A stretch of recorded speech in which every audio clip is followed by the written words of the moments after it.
I'm live.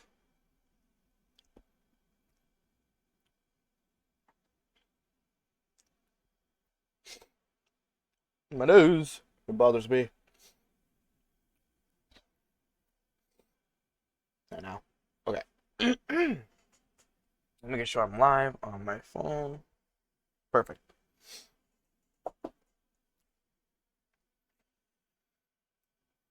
Hello there, stream, and hello there, YouTube. Today, we continue our playthrough of Ace Attorney Apollo Justice, or Apollo Justice Ace Attorney. Last time we left off, we learned what was going on with Phoenix. Something happened 7 years ago for him. Yeah, I'm all over the place. For stream, I'm sorry, I am an hour late, or not even like an hour and a half late, really. But yeah, you know, waking up late, trying to process time and shit, not my forte. But eventually, I'll fix that. Because sometimes I do, and sometimes I don't. Whoa. I'm also eating. Well, my bad for that. Make sure everything's good. Let's just do to the next group. Oh, yeah. Yeah.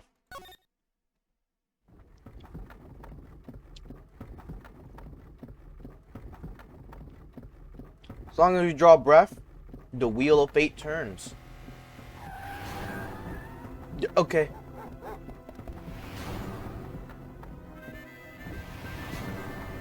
What is happening?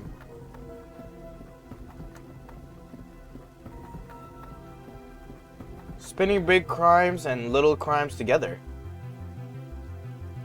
When the wheel stops. Oh shit. DS era, by the way. You die. So all this DS stuff is definitely, you know.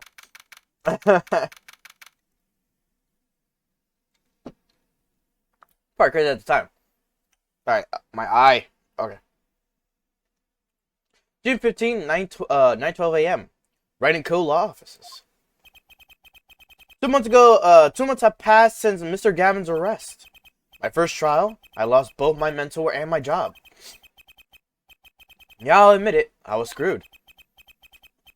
But even when I hit bottom, I told myself I never come here, honest. Here being the legendary Writing Co-law offices. Okay, Justice, time to stop trembling. Ah, you must be here for the interview. Right this way. Hello, huh? Oh, there. You found the right place. Welcome. What's with this girl? Well, now, shall we begin? Begin? What? Alright, first things first. Any special talents? Talents. Excuse me. Yes, well, you must have at least one. Well, I guess defending? Defending. An unusual talent, but it'll do. With a little jazzing up, of course. You think so? Let's give it a go, shall we? Huh? Go ahead, show me. Defend. Just give it all you've got. Don't hold back now. What are you talking about? I can't just defend here. First, as a professional can perform anywhere. Thanks. We want people to be laughing with us, not at us. Thanks. But I'm not sure why they should be laughing at all. What? What exactly do you think you came here for? What? Defend? No. Excuse me, but do you know where you are? Huh? The Writing Co-law offices, right? Oh. I was afraid of that. Don't worry, you're not the first. Look, what's going on here? Who are you? Here to meet with the person in charge. Well, you've apparently made no fewer than 2 mistakes. But I got a call from Mr. Wright this morning. Perhaps you should go read the sign out in front again. What's there to read? Look, it says right there. Oh. Why does it say Wright Talent Agency?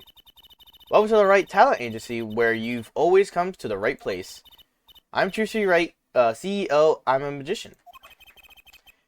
It all came flooding back. The trial, that girl.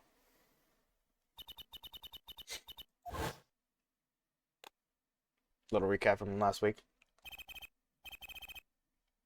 That's right, she's my daughter. Sushi, right? Here, check out check out our flyer. Sorry, I'm eating something. What's her name?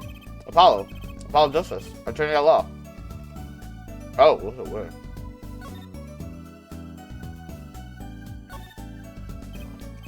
So is this really a talent agency? You bet. Daddy started 7 years ago when he quit law. Of course, we only have 2 people signed up right now. 2 people. Does that include you? Sushi Wright, magician extraordinaire. Done a lot of stage shows, paid too. I'm a professional, you know? Alright. Promise you'll come to one of my shows, okay? Let's see. Oh, and the other person our agency represents is Phoenix Wright. Pianist extraordinaire. Your dad, in other words, didn't he say he couldn't play the piano? It's fine. I don't see it, just probably from you. Our agency doesn't see that as a problem. Why, there are many magicians who can do magic. At least you're optimistic, I'll give you that.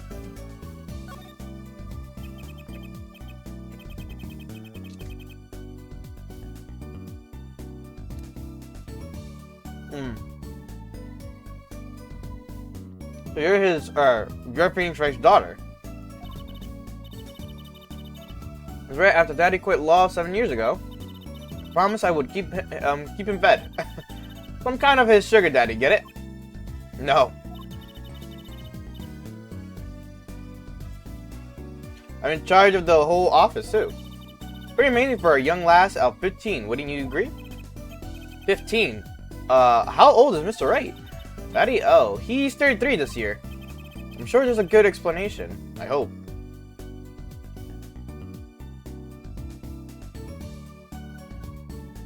Hold up.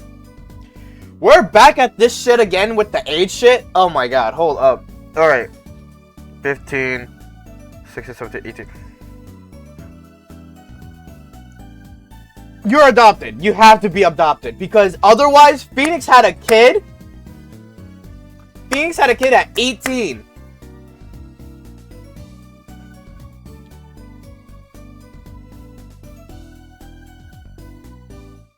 There's the same story with Justine and what's his name?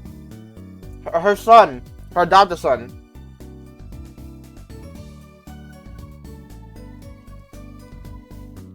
I'm sure there's a good explanation. I hope. About Mr. Wright giving up law.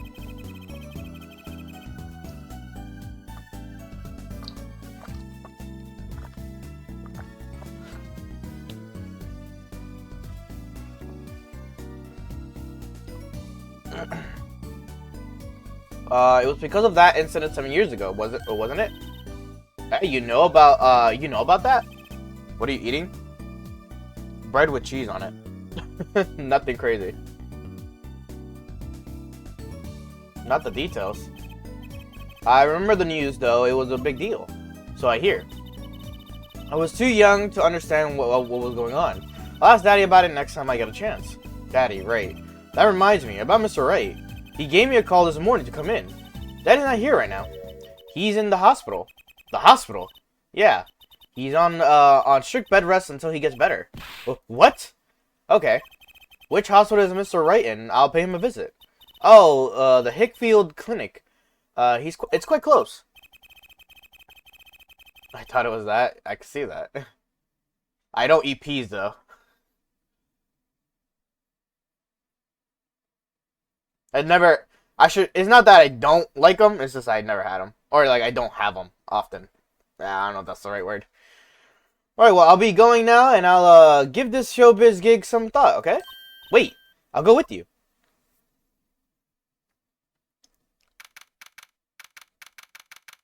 Oh. This whole setup. Oh, this is Mr. Wright's hospital. Ah, visitors, are you? Oh yeah, are you the doctor? Yep, Dr. Hipfield's the name. Good morning, doctor. Oh, hiya there, Tracy. Who has ever? Is this Daddy's room? Oh yeah, except he's gone for a morning checkup. Be back soon. How are you, Miss Tracy? Got any places you like to examine? Doctor. Doctor, the nurse was looking for you. Why, if it isn't the daddy-o and the cutest little thing in town. Guess I'll be off then. Later, Tracy. Or Tracy. I keep saying Tracy. Good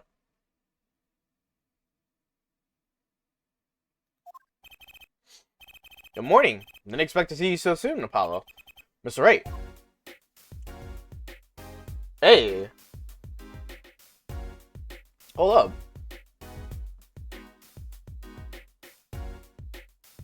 That shit's kind of nice. What happened? So, what happened? You could have imagined it. Me, victim of a hit and run. A hit? And you were hit by a car? Oh, he tried to swerve. I'll give him that. Picture me tossed 30 feet through the air. Only stopping when my head hit that telephone pole. How are you alive? You hit a telephone pole with your head? Are you okay? Thankfully, my only injury was a sprained ankle. He really is as lucky as they say. Ask if she's adopted? I mean, that depends on Apollo. There's something that, well, it just doesn't sit right. Can't believe you have a daughter, Mr. Wright. And she's so big, not fat, but you know what I mean. Oh, Trucy's still a child. Daddy, how many times do I have to remind you? I'm not a child anymore. You'll only be Daddy's little baby girl to me, Trucy. Ahaha, my foot, I'm not buying it. Oh, something you should know about Trucy. She's a magician, right? She told me. Not a mere stage magician, she's a genius. Teh. Aw, Daddy. You'll soon come to appreciate her talent. You just tell me things instead of insinuating them. Apollo doesn't want to step on the ground of it. So, why did you contact me? What could the right talent agency possibly want from me? No need to get prickly now. Hey, I didn't ask to be dragged in like this. Huh? But didn't you come into the office of your own free will anyway? Well, yeah, of course. Hell, we're in big trouble here at the office. Big. I thought someone was dying. So, you don't think this is a big trouble? Oh shit, he opened an agency? Were you not paying attention? You were here for like that whole conversation. My talent agency represents only 2 people, and one of them is in the hospital. That's right, Daddy. How are you going to pay this month's rent and the groceries? Yeah, that's the problem with such a tight operation. It's a symbiotic relationship when one of us falls. Symbiotic. Yes. The other 2 must fall. Hey, this isn't exactly a suitable conversation to be having with a 15-year-old kid. Any case, if Apollo here can't help you, you'll have to transfer to a new school again. No, I can't. I only just made friends. How could you do this to us, Polly? What? Now it's my fault? On that note, how about you come work for us? I have the perfect client for you already lined up. A client? You mean I get to do my job? I get to defend in court? Alright, I'll hear what you have to say. When do I pay attention? I come here and watch for 30% of the stream and 70% of yapping on stream. Where's the lie?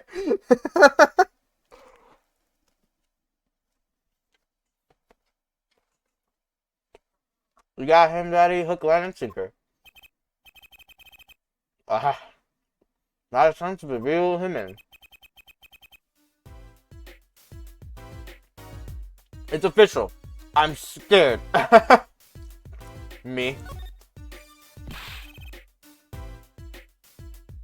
Alright. So who's the client? Doggo shit. Last night I left the office just before 9 o'clock.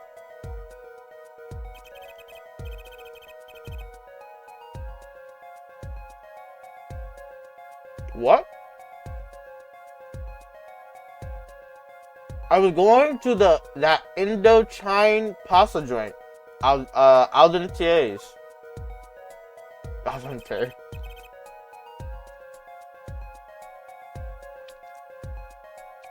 I played piano there, of course. That's when it happened. Car sent me flying, nicked a telephone pole. And jumped away. Creepy, huh? Just a tad. Almost as creepy as hearing you tell the story like it was no big deal. The car sped off in this direction. So good luck. Huh? You wanted a client, didn't you? Well, I'm your client. Find the guy who knocked me into the telephone pole. Whoa, hold on. I'm a defense attorney, not a detective. Don't worry. Once you found the guy, I intend to sue him. Then you can stick it to him in court. I'm not a prosecutor either. I'm sorry, but this is crazy. I'm going home. Don't get so worked up. It was just a joke, huh? Oh, sorry, Apollo. He just loves jokes, you know. Even the ones that aren't very funny. Your real client should be stopping by the office anytime now. The office? You mean the talent agency? No harm in going. It's not like I have anything else to do. One more thing. Do look into my accident too, would you? Huh. I marked the scene of the crime. I marked the scene of the tragedy on this map.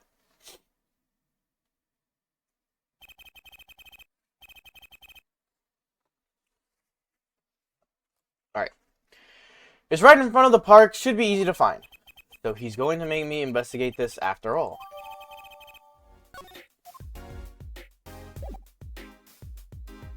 Move.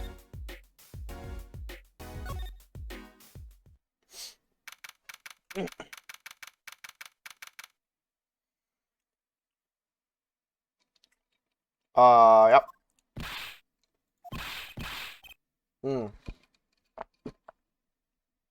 Hey, how long are you planning on making me wait, eh? Oh, good morning. Hey there, Trucy doll. Sounds like your pops had a bit of a rough spot, eh? All's well that ends well, I guess. This is our client? Hey, so this is that Apollo fella, huh? Oh, yes. My name's Apollo. Look at I'm there, arms all crossed like, ready to fight. Yes, sir, you don't mean that literally, do you? The boss told you what I need, right? Don't let me down now, Apollo. Don't worry about your defense, sir. I'm on it. Defense? You're a noodle half cooked? It's too late for defense. My castle's been stormed. My keep's been kept. My noodle stand has been stolen. Noodle?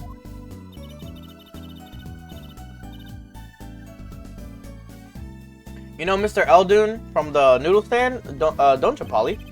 No nicknames, please. And no, of course, I don't know him. You new in these parts? Not really.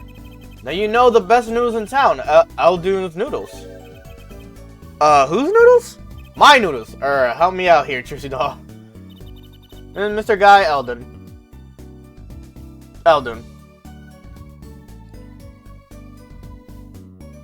My nose has...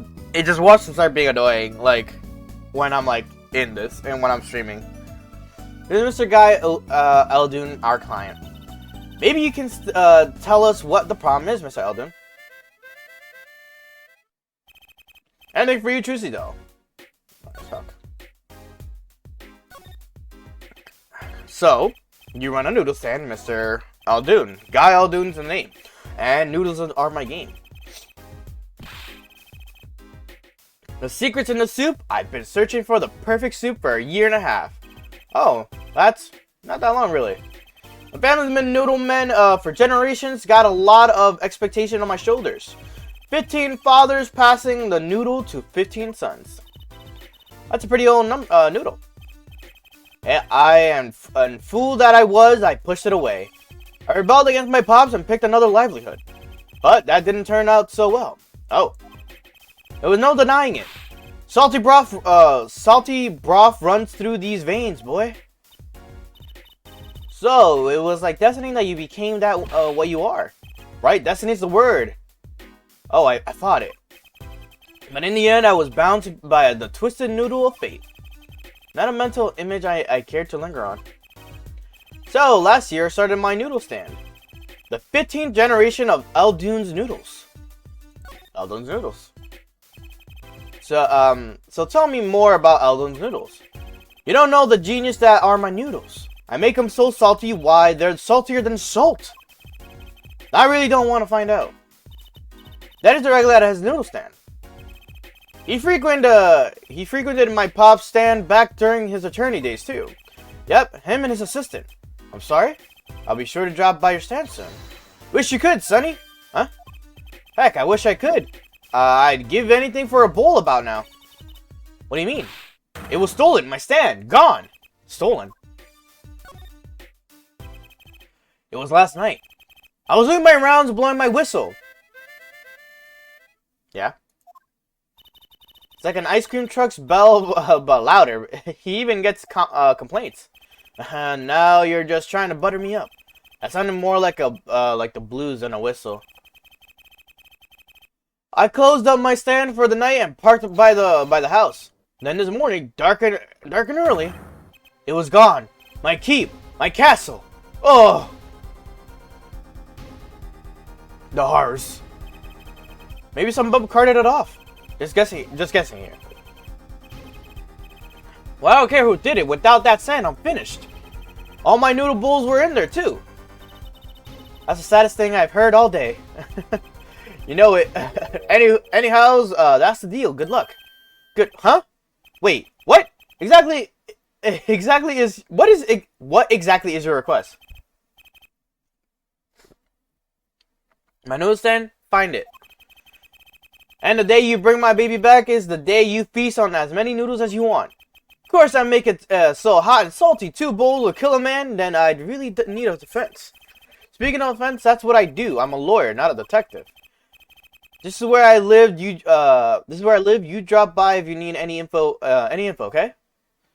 All right.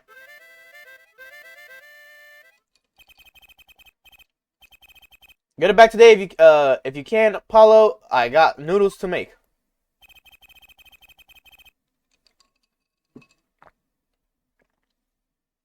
Things have certainly taken a turn for the bizarre. Bizarre? It's okay. Traffic accidents and noodle stand thieves. Actually, there was something I wanted to ask you about too, Apollo. Huh? I have a bad feeling about this. This is the latest problem now. Don't be cruel. I lost something last night. That is, something was stolen. Hey, what's this? More thieving and skullduggery? Well, someone stole a pair of my panties. Alright. Panties. Here's his request. So they were, stolen. Your, my panties. Yes. Alright. Panties. Okay. That's a crying shame. That is Trucy Doll. I was alone in the office last night. I had hung my panties out the window there to dry. When a thief came and took them, my favorite panties. I ran after him. Give those back, I shouted. Wait. Well, that was certainly brave of you. But I lost him. Without those panties, I don't know what I'll do. A darn crying shame. Yep. Well, at least the scene of the crime is convenient. Your sheer, like, shamelessness is fucking wild. I'll mark it on your map. I'll be heading home now. Remember, find my stand or there's an empty bowl in your future, Apollo. Right. And you help out Trucy Doll here too, you hear? You haven't certainly picked up, haven't they?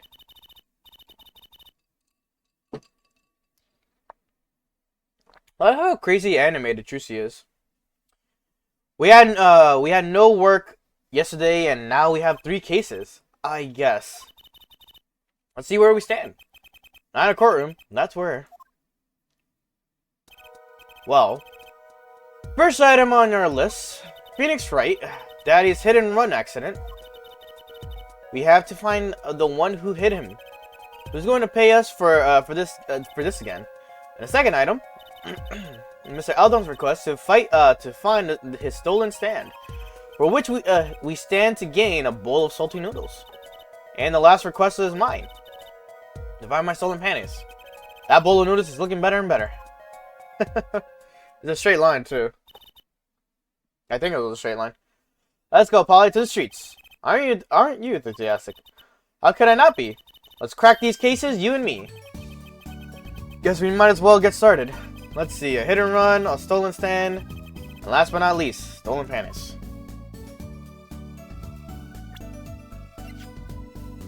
Whoop.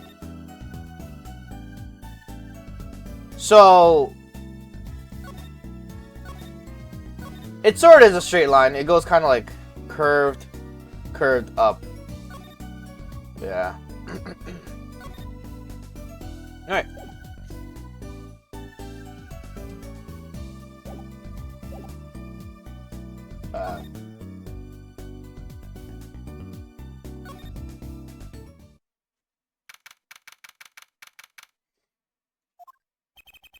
This is where Mr. Wright got hit by that car. According to the map, this is the place. What a huge mansion. Feels like Chinatown. Paul, there's a nice looking lady over there. Let's question her. Okay. I'm a little curious about the park over there, too. Hello. Excuse me, can we have a few words with you? You want something? Whoa, the husky voice. Why am I suddenly sweating? That's quite a house you got there. You must have a lot of money. Ooh. Money sounds like something my son would call his friends. This is the Kitaki family mansion, little girl. Huh? You kid with the hair, you want something? Me? No, not a thing. Bye. Apollo, we can't leave without questioning her. What if she knows something? But the Kitaki family, they're the biggest organized crime syndicate in town. If you're going to ask something, ask it. If you're man enough. Right. Yay, way to whip him into shape, ma'am. Does she know? No fear. I'm Plum Kitaki. I don't know why I'm saying it like this. Kitaki. Kitaki? Yeah. Wife of the 4th head of the Kitaki family. But I guess I'm gonna just call her that. Friends call me Little Plum. I'm Little Apollo Justice, attorney at law. If looks could kill, this woman would be a mass murderer by now. Hey.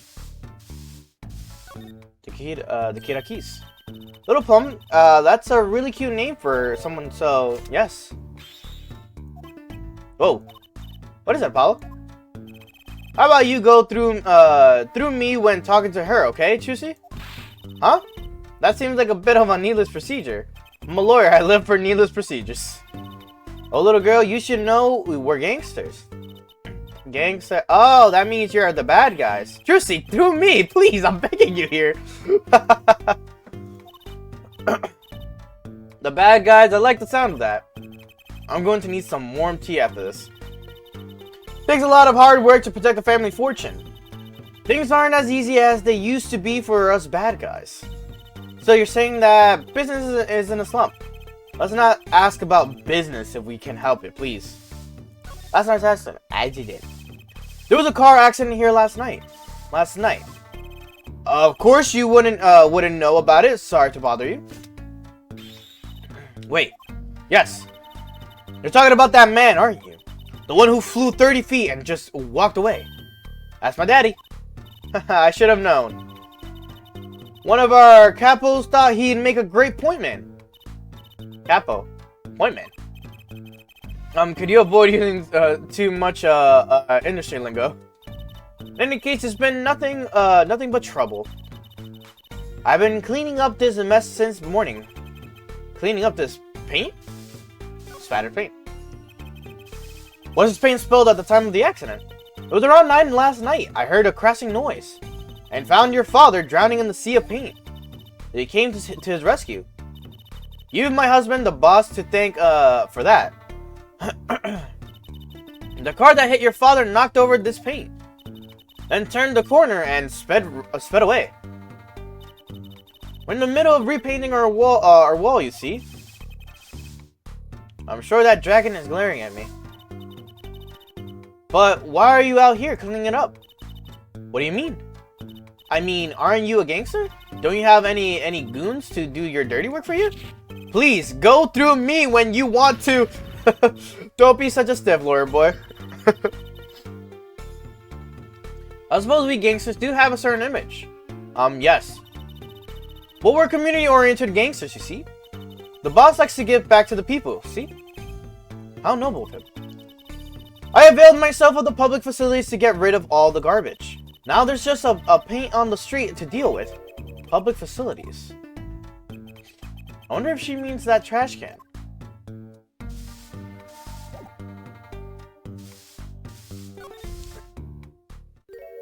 Oh, huh. Who's that? She's looking at the park. She's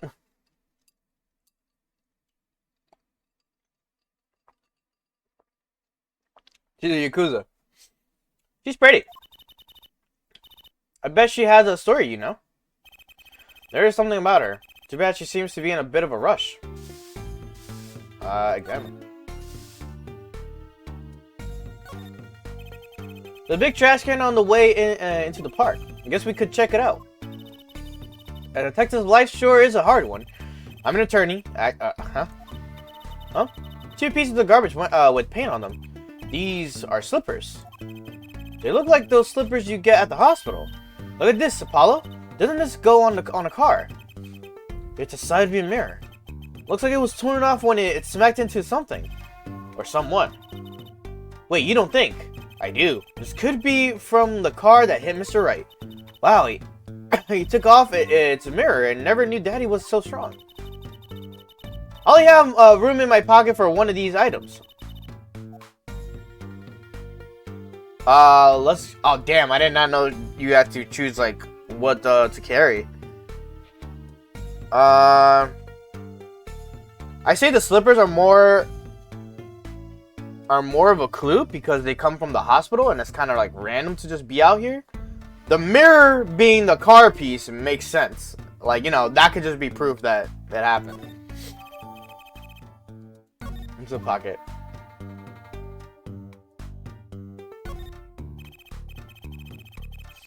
Personally, I'm a little more interested in this park.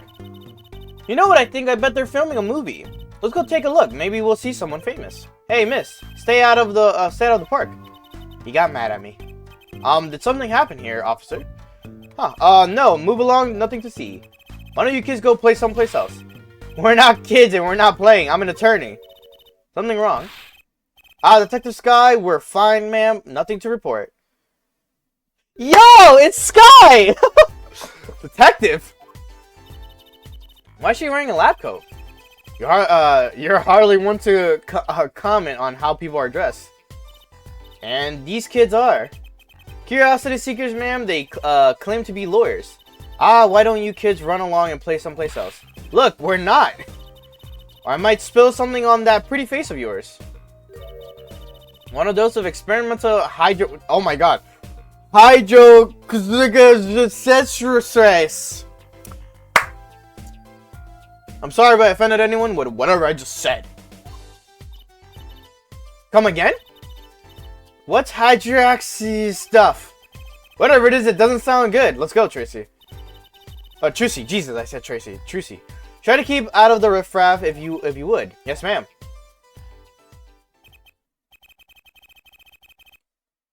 That was Sky. That's crazy. She's here. But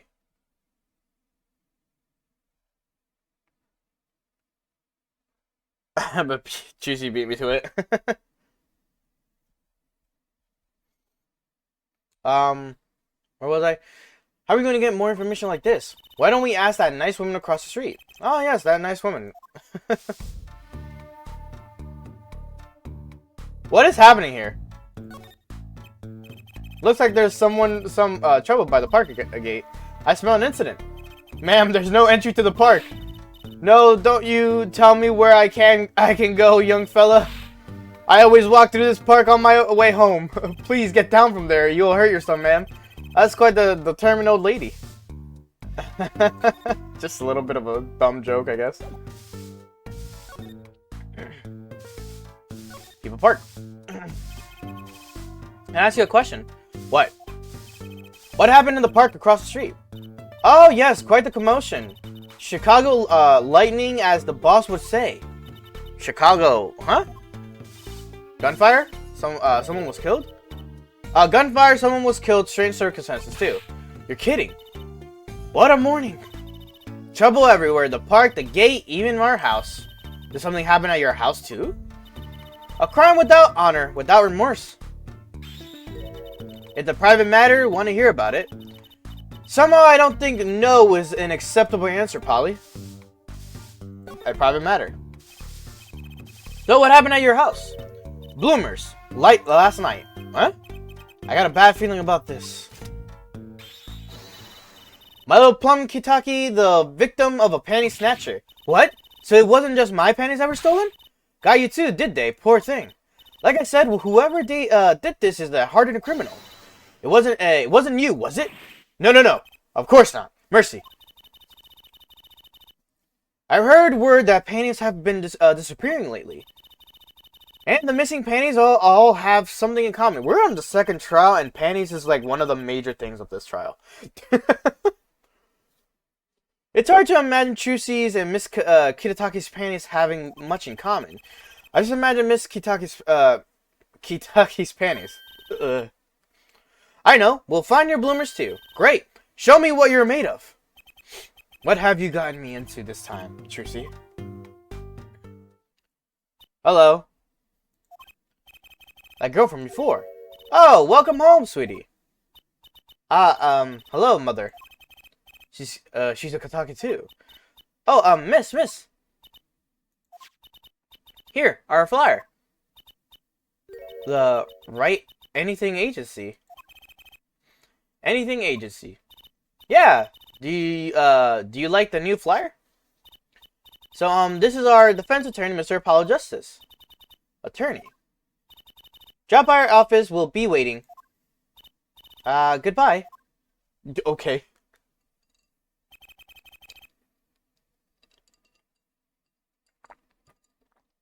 Why did you give her a flyer? I don't know. She seemed like she could use some help. She's the heiress to a gangster dynasty. She doesn't need our help. I wouldn't be so sure. Juicy has a knack for people, I guess. Let me examine here real quick, if I can.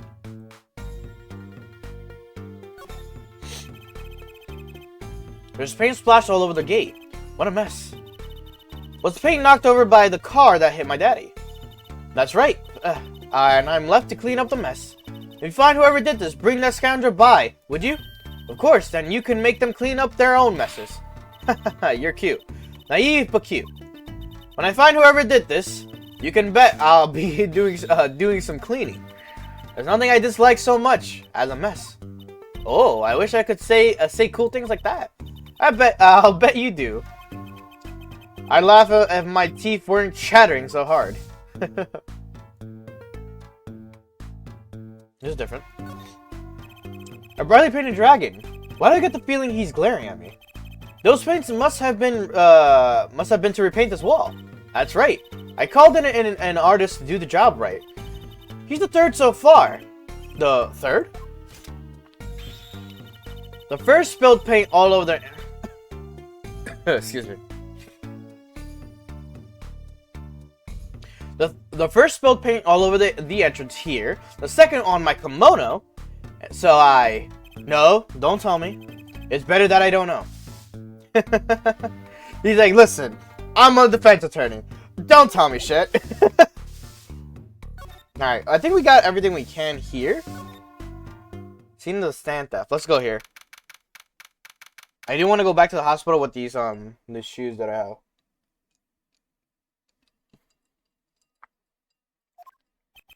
So, what's this place? This would be Mr. Eldoon's house. Oh, so this is where his stand was stolen from. I can see a piece of evidence lying on the ground already. Hey! Look, there's a police car parked over there. You're right. What's with the sparkly entrance? What is this place? A hospital? There's a sign. Marakitis Clinic. Oh, that's where the thief went. The thief? The one who snatched my panties. He ran into the clinic last night. Wait, maybe that police car is here to find my panties. I doubt it.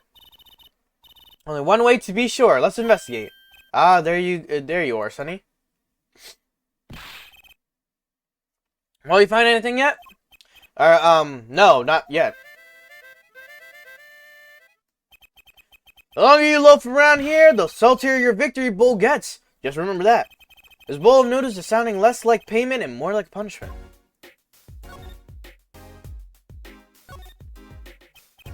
So, your stand. All on noodles, was it? Aye. Passed down from father to son. That stand's seen its share of salts. Salt runs in the family, you might say. But high blood pressure does too. So, your stand Eldoon's noodles was stolen. Oh, it wasn't just it wasn't just a stand that was stolen, Sonny boy. I lost those wobbly wheels in my crusted stew pot. I lost those wobbly wheels, my salt-crusted stew pot, my stained sign. I didn't just lose a stand, I lost a legend.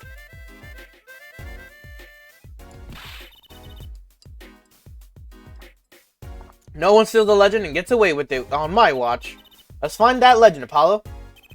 Isn't it about time he bought a new one anyway?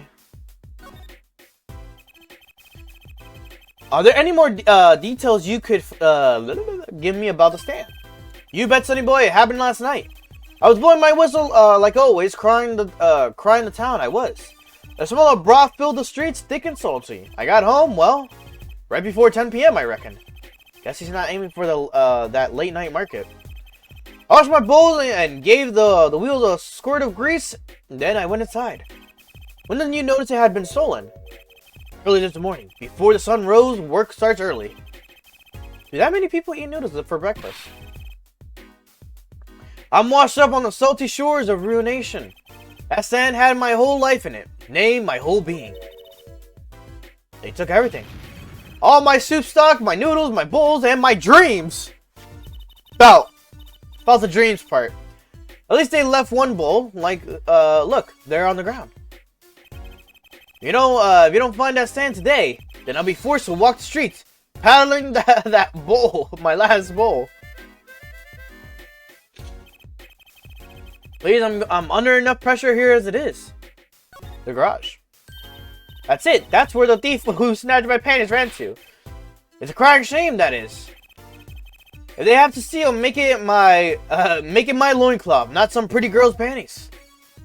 The garage, right? You don't think the thief lives here, do you? I wouldn't put it past that good-for-nothing doctor. You gotta detect a little animosity here. Let's make sure to check out the garage thoroughly. Alright. Examine.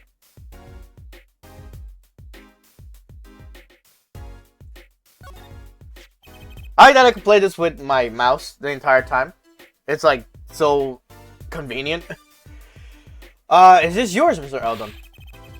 Hey, that there's the heart of the soul of Eldoon's noodles. The bowl absorbs my salty soup. Pretty soon, it's gonna taste just like noodles. Wow, it does smell like noodles. All my other bowls got taken away with my stand. Get it back from me, Sonny boy, I'm begging you. Alright, we got this bowl.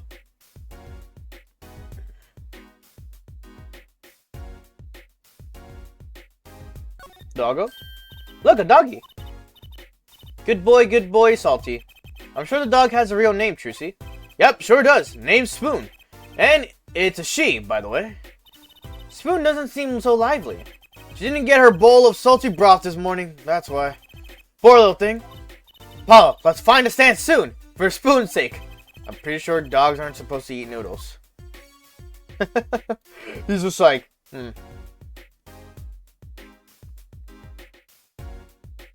Anything else to examine here? This house is, well, it's old. It's been well loved, that's for sure. I lived here with my wife for many years now. It's got character, though. Just like my soup.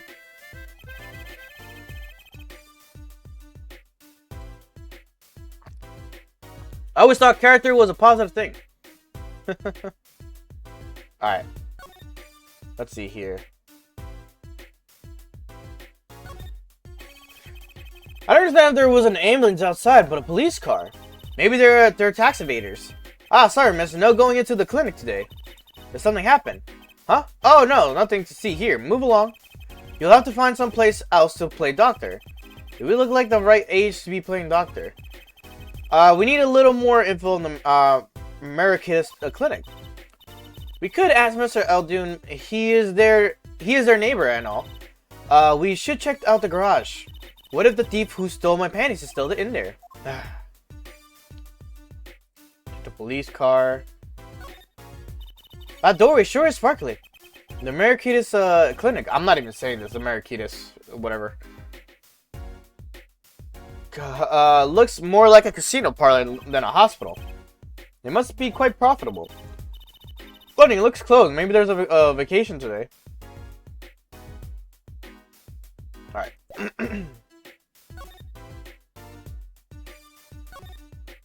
To the garage.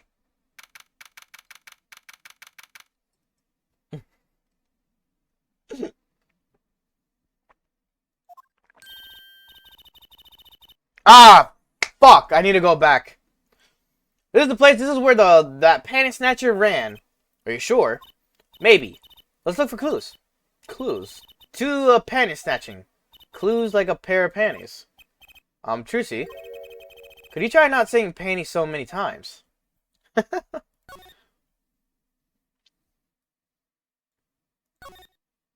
Eek! Someone's there! Oh, this is a gold-painted human skeleton.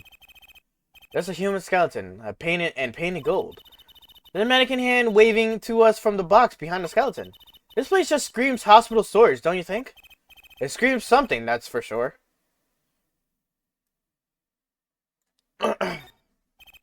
There's something about this car. Let's take a closer look. Oh. Well, we got the tablet thing over here. Look, a cell phone. Someone dropped it beneath this tire. If the car moved, it would be crushed for sure. Wonder if it belongs to the doctor here. We should bring it to him later. Okay, we got a cell phone. And then something in the exhaust, huh? That reminds me. I once read a record of a case that Mr. Wright worked on many years ago.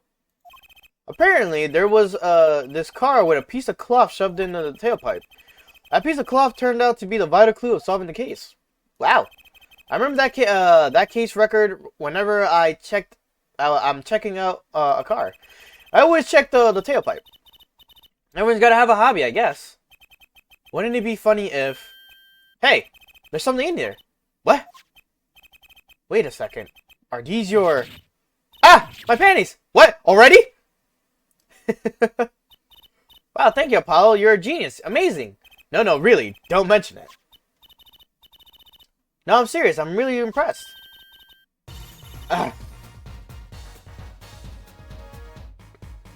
You must have a nose for finding girls' panties. Can we not say shit like that? What are those? Whew! My little panties, of course, they come home to mama, and I can't wait to use them. You're gonna put them on now? Watch closely now. See? Nothing in the panties. Ta-da! Where did that come from? How did the bowl get in your panties? My panties are an extra dimensional space. Anything can fit in there.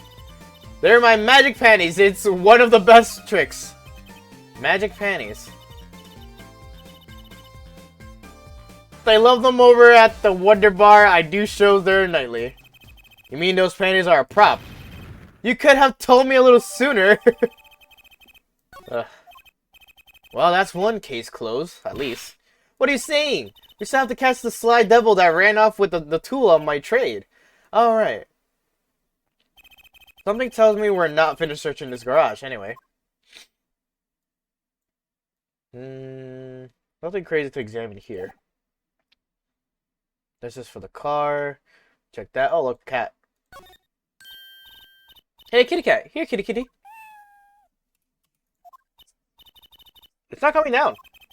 We do look kind of suspicious, you have to admit it. It's okay, kitty cat. His hair won't hurt you. It's okay, kitty cat. She won't make you disappear in her hat. What the fuck? There's something about the... Oh, my God. Oh, wait. I didn't check this. That. The one thing. Hey, look at that. The mirror's been broken off. Now, this is a clue.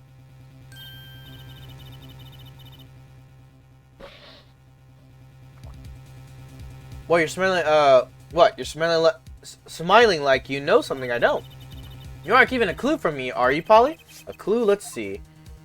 No evidence. Okay. Now I can think of it. No, then what were you smiling about? Oh, I wasn't smiling. It was the dust in here. I thought I was going to sneeze. Woochoo! Wow, don't make faces. Achoo! They're so misleading then. You know, I know yawns are contagious, but sneezes? Well, I'm sure there's got to be a clue somewhere. Let's keep checking things out. Yes, and now that we have... I can't believe I'm going to say this.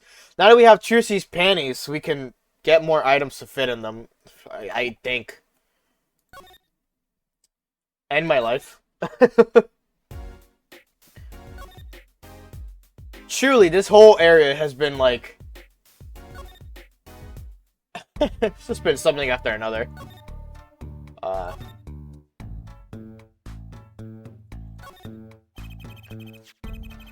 Put some paint on it. It's trash can. I can only carry one thing at a time. Wait, you have the panties though now. Hold up. Okay, then let's go to the hospital first then, because I think the hospital is what we need to do with those shoes. And if it's not here, then it's the other hospital.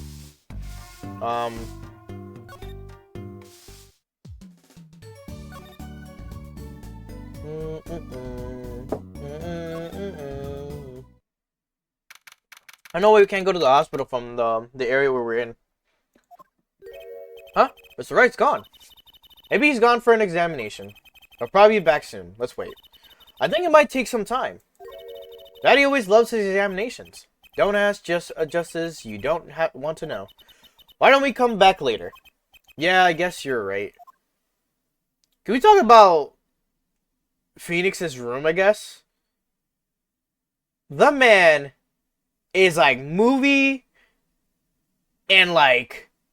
I want to say they're mangas, but I'm not even sure myself. Like, man's just chilling.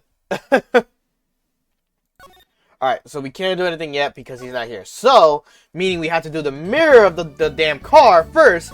Then, we do the next thing after that. Alright, examine.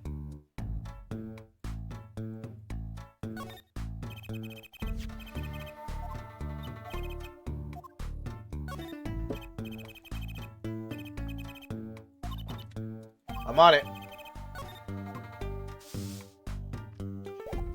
So that's gonna be one of the, I guess, the main points of this game where we have to trade out items. Which is gonna suck. Because let's say you know, like, you're like, oh, this item looks like it's a good item to, like, talk about. And then it's like, wait. I was like, so...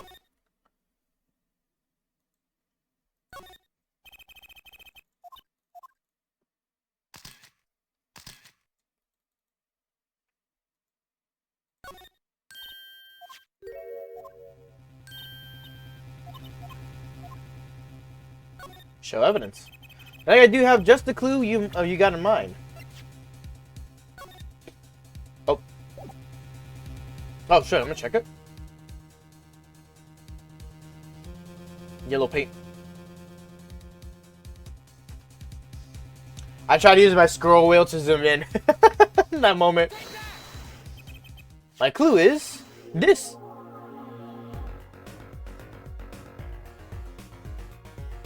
What a discovery song.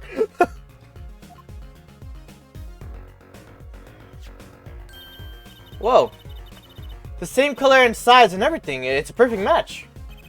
I guess we could check it out. Two pieces of garbage with paint on them. Look at this, Apollo. Doesn't this go on a car? The side view mirror.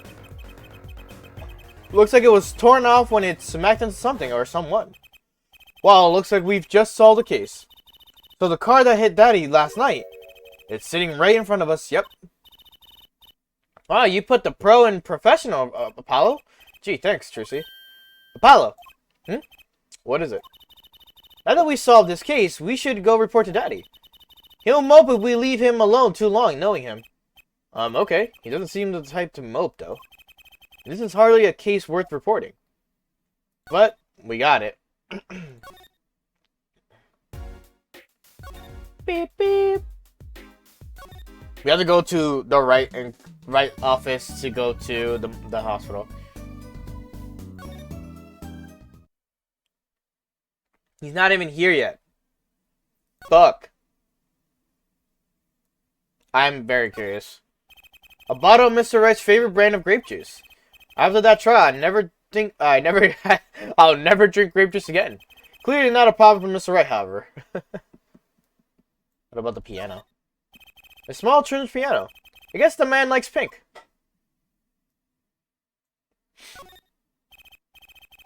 A swaying, spiraling stack of DVD cases.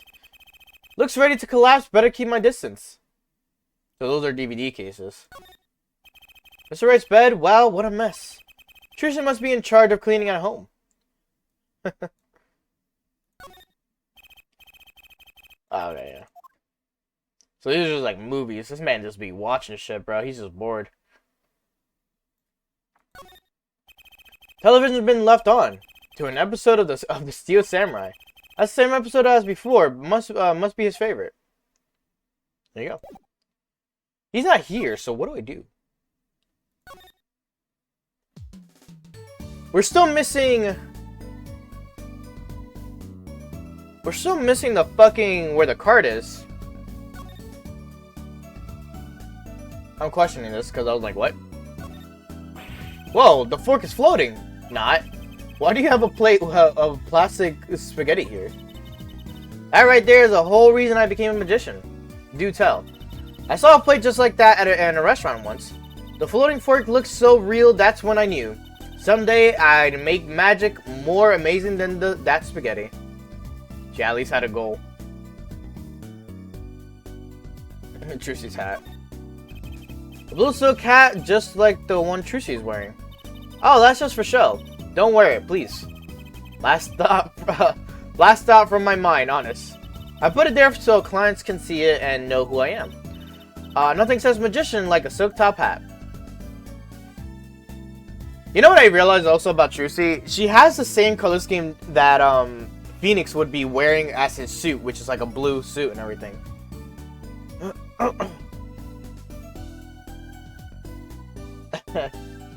I really hope we get to learn more about Trucy's like past, and to see if she is blood related to Phoenix, which I am doubting right now. I think Phoenix just adopted her.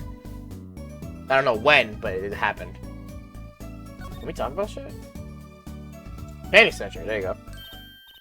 Well, you want to see them again? Well, if you must. No, I'm fine, really. Let's just put them away, shall we? Case closed. What are you talking about? The case isn't closed until we have our thief. Just find him on the side while you work on the other cases.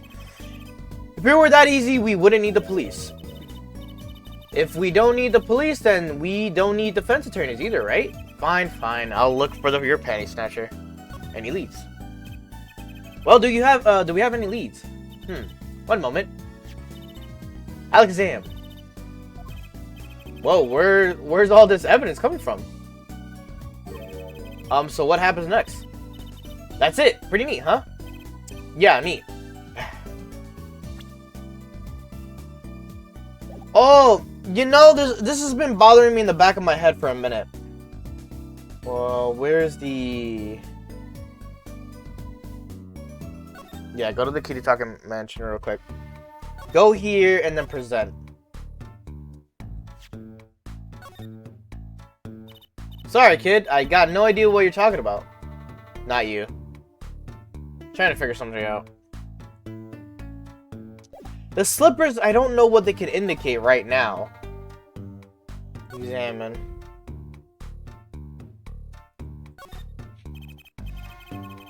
What happened here? Yeah, I said no one goes in unless you want a face full of Hydra, what's it? No dice.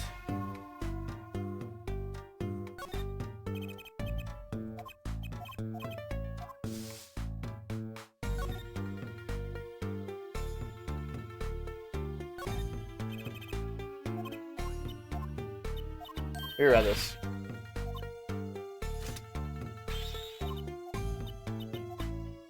Seriously looks like the type of person that she could just get along with anyone.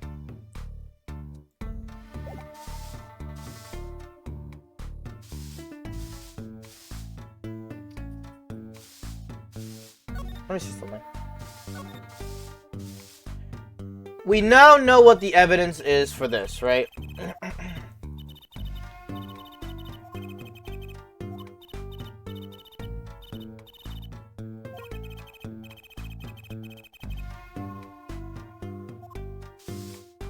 Oh! So now I don't... Oh, the slippers were not important. Whoop, I meant to just check the court record. Okay.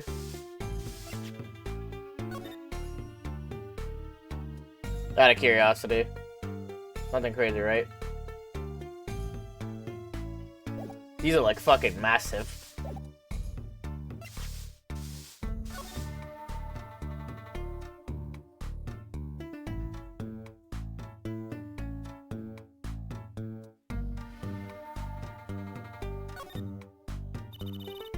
With a cute little watch strap, I want one. It's kind of odd though. What is? What is? I mean, if you wanted to know the time, you could just look at the phone itself. Hey, you're right. Sharp Apollo. Thanks. Finally some respect. So, what does it tell you? Well, the owner of this phone doesn't think through the details for one. They did drop their phone after all. Kind of figured they were a little spacey already. Oh, good point. So that's for the clock. Alright. Examine some of the things, you know.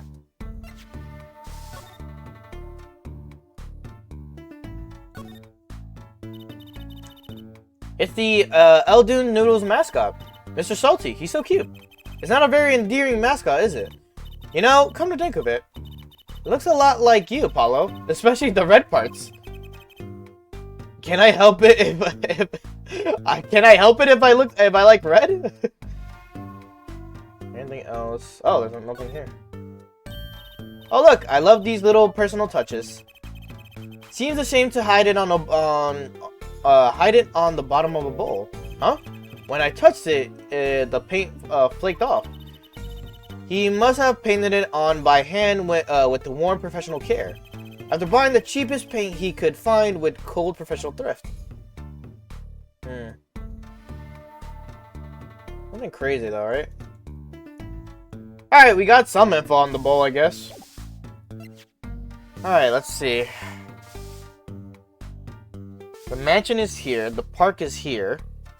The park could cut through here to go to the right side where where Phoenix's office is. Apparently the car made a swerve like this and then went this way. Like that. I mean, we know what car hit Phoenix. We've discovered where the painting was. The only problem is this one thing.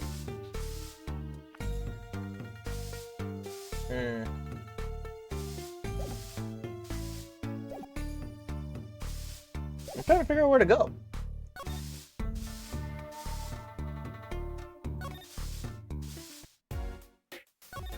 We have anything to talk about. Oh, here you go. Hey, do you think something happened next door? There's a police car out front. But probably gave someone food poisoning, I bet. If anyone's at risk of giving someone food poisoning. That police car got here this morning, actually. I asked what they were up to, but they wouldn't even tell me, the neighbor. Not that I was surprised much, that doctor works for the wrong crowd. It was just a matter of time for he got what was coming for him, to him. The wrong crowd. Never you mind about that.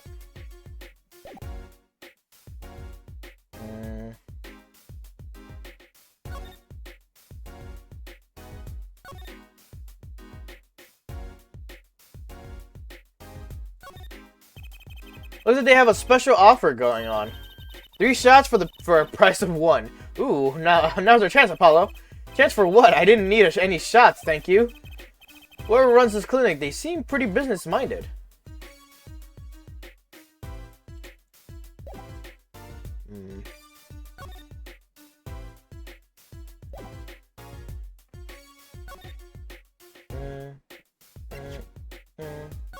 Oh. Sorry, Sonny boy. My interest is for my stand and precious little else. Get cracking on that case and find my stand. You can tell my bows by the Mr. Salty logo, mascot of Aldo's Noodles. They come to the stand. They sit and they drink deep from that bowl. And when they see the bottom, their face looks just like Mr. Salty's genius. No, very high concept. You can't play a trade if you don't love the tools. Remember that. Yes, sir. Juicy has a thing for professionals, clearly. So that's all examined. Maybe now that I got that last detail, maybe let's see if Phoenix is available now. There you go. Yeah, Phoenix available. So yeah, I just need that last detail. Yo, how goes it? Daddy, how do you feel? Not bad, Juicy. Not bad. It's good to have you youngins on the case. Let's old Daddy-O get some well-deserved R&R. The elderly need their rest. Isn't he only 33? Fucking, I'm yelling inside. We've cleared up most of the cases. I was right about you. Competent. Capable. Tell me what you found out if you want to.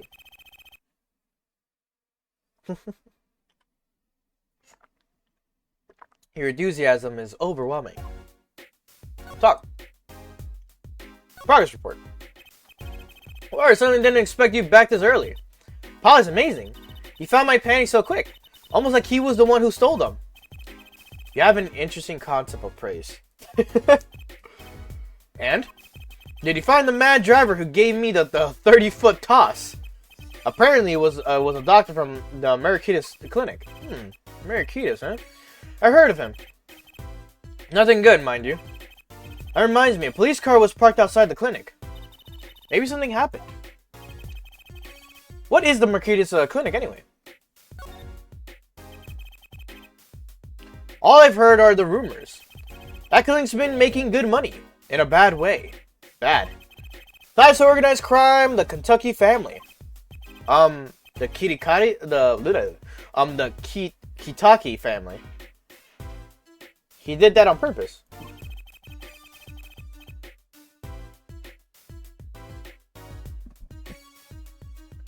Some injuries you can't take to the public hospital, see? They use the Mirakitas clinic for their patch-up jobs. Interesting. People Park. It looked like something had happened in that park. Ah, a body was found there in unusual circumstances. Then something more unusual than being dead. It's not our concern in any case. Right, let's ignore that and find the noodle stand. Whatever happened to professional curiosity? Thanks, really. If I get tired of sleeping, maybe I'll head down to this Mirakitas place. Maybe hit him up for some reparations. A little legal action would do me some good. I was wondering when I get paid. We solved the case of your accident and found a missing article of clothing. My panties. Your daughter is shameless. I'm sorry to say this. That leaves a noodle stand. Eh? Feel free to drop in if you get stuck. I'd be happy to help with anything not involving money. Goodbye, quid pro quo. Hello, pro bono. Right, back to the office to plan our next move. Nice talking to you, Phoenix. See you later.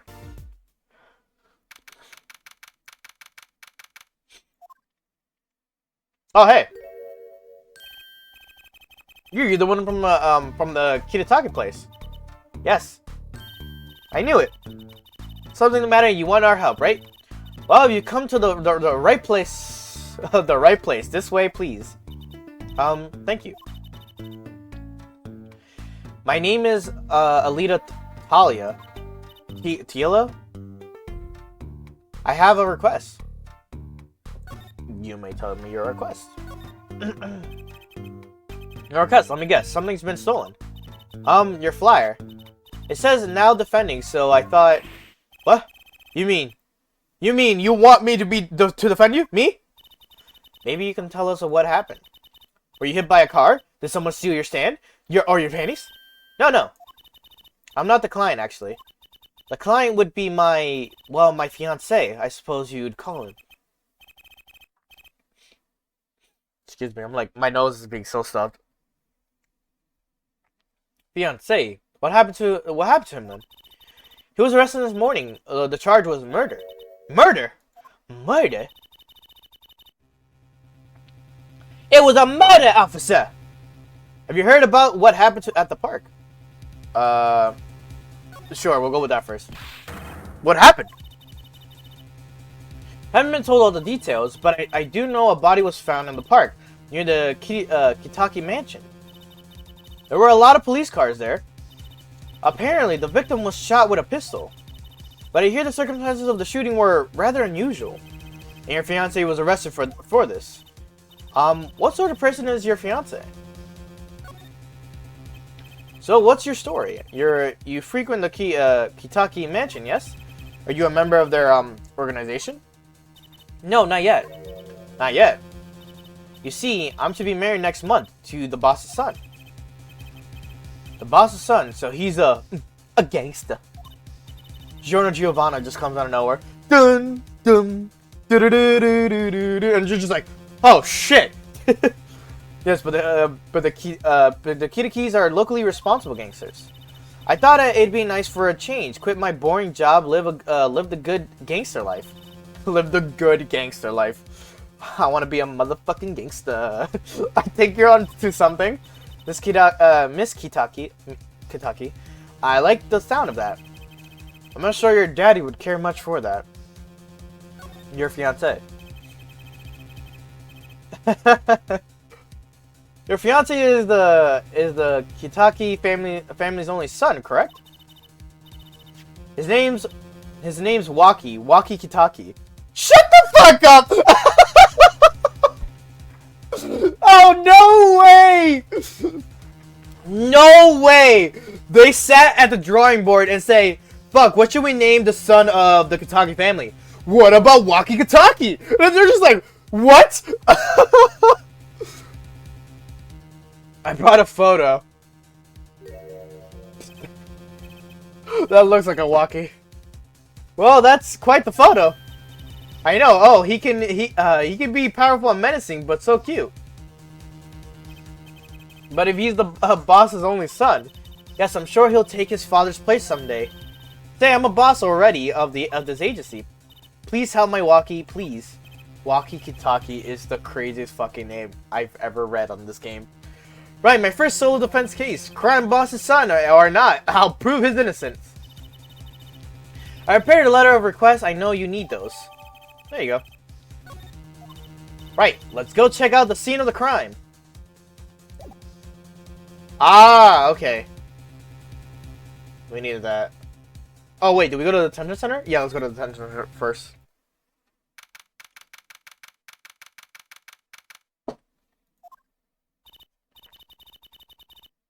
Polly, you look as happy as a clam in its shell. For Lord, this is it. The place where the battle begins. You need something? Ah, yes, we're attorneys. I was hoping we could see Mr. Waki Kitaki. Sorry, he's in questioning right now. Could take a while. Drat. Oh well, guess we'll have to come back later then. So much for that battle. Alright, so we can't do it right away. But there is a place we can check now that we have a letter request. Document Mansion. There's a bike now. Oh, this is it. My first murder crime scene. Ah, it's you kids again. Look, can't you find some other place to play? We're not playing. Also, like, does Apollo look that young? Oh, I can't even see my age. They still have yet to put, like, the character's age. Also, how old is she? Oh, we don't know yet. The fact that she's a detective is crazy, though. We're, investigating, aren't we, Apollo? Sir, I have a letter of request here. Letter of, huh? Hit request. Why does it say hit request on it? Miss Teela must have used the Kitaka stationery. Excuse me, coming through. Ah, it's you, Mr. Gavin. Who's this guy? I must say I'm used to being inspected by the ladies. But this is the first time I felt this way with a man. Mr. Gavin? That's his brother. Ah, Fräulein, what a sweet oh my god. More so like you doing in such a dismal place. Can I help? Yes. The policeman officer fellow here won't let us in. We even have a letter of request. You must be exhausted, standing out here. I will take you to the scene of the crime. Oh, really? By your leave, officer. Yes, sir. Of course, sir. Aha, very well. This way, Fräulein. Wee. Hey, what about me?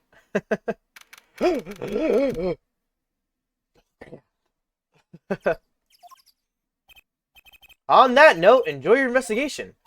Thank you. Will we see you again? Ask the wind, Fräulein. I'll be riding on it. Fuck boy. Who was that? Eek. Oh, look, a corpse. What? Hey, it's just a mannequin. Wow, that sure got me. Might I ask exactly what it is you're doing here? Oh, it's you. How did you kids get in here? Oh, this guy. This guy, well, he was more like a prince, really. He let us in. Him again. That glamorous fop always getting in my way. Anyway, the scene is off limits. Excuse me, we have a letter of request. One moment. Learn the big magnifying glass.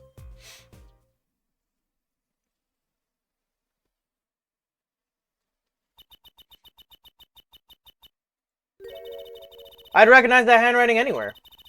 Scientific analysis says this was written by Alita. Yeah, Alita Tilia. Thanks. It took you 30 minutes to figure that out. So, what's up with the mannequin there? Taking the place of the body, preserving the scene of the crime as it was found. The body was pulling the stand. So, you're a defense attorney, are you? Detective Emma Skye. I'm in charge of this crime scene. She doesn't seem that happy about it. She doesn't seem that happy about many things. I trust you know how to stay out of the way. I always carry 2 pairs of handcuffs, just in case. Let's talk. The case. Detective Skye. Quiet, please. It's snack time.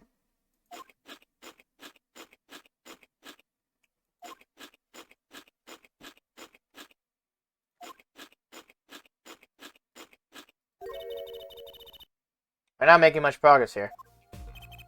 She must not be very busy. I never seem to get a lucky break. Back after 9 years, and they won't give me the position I requested. And then I hear he gave up the defense attorney life. He? Who's he? An ex-defense attorney. Detective Skye. Quiet, please. It's snack time.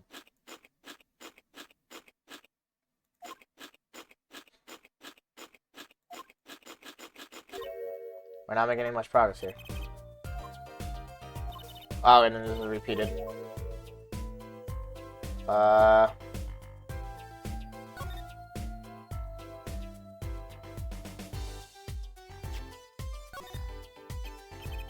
could spare a moment to take a look at this.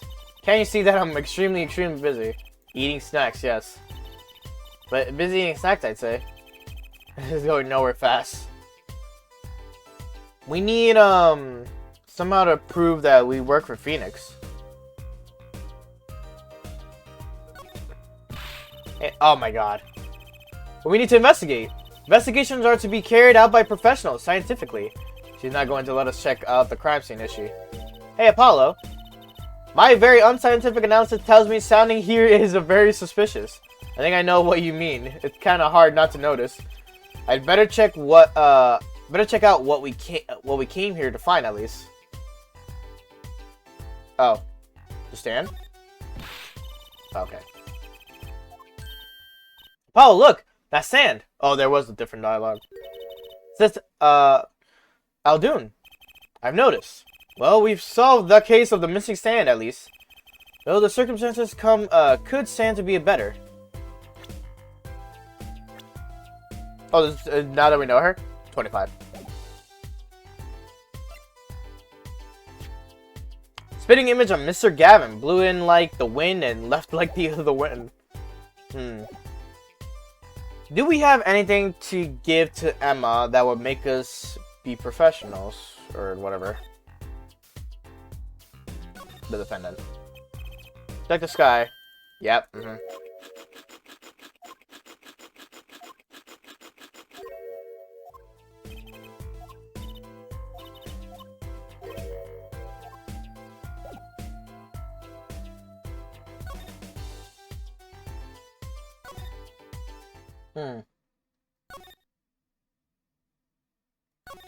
We can tell him where the stand is. Mr. Aldoon, hello? Looks like he left. We found a stand and everything. What about our free bowl? Oh, too bad. Looks like we'll have to wait a little longer for that bowl. So sorry. Ah, what a bummer. Alright, so he's not here. Anything in the garage? No.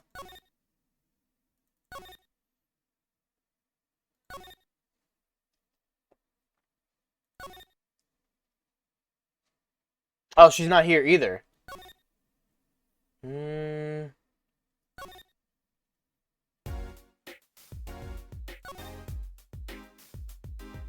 Nothing crazy here.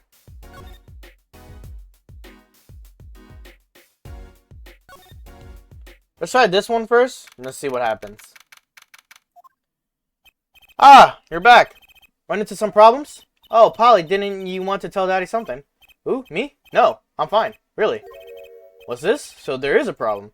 No problem. Actually, I got a defense request. Defense request? That is a problem. Huh? I given up the court. I'm not a lawyer anymore. The request was for me. Oh, right. You're a lawyer, aren't you? He's doing that on purpose. I know it. Murder. So what about the defense request? Related to the murder in People Park, actually. Guess what? We found Mr. Aldoon's noodle stand at the scene of the crime. Did you know? That's unusual indeed. Did you know? Okay.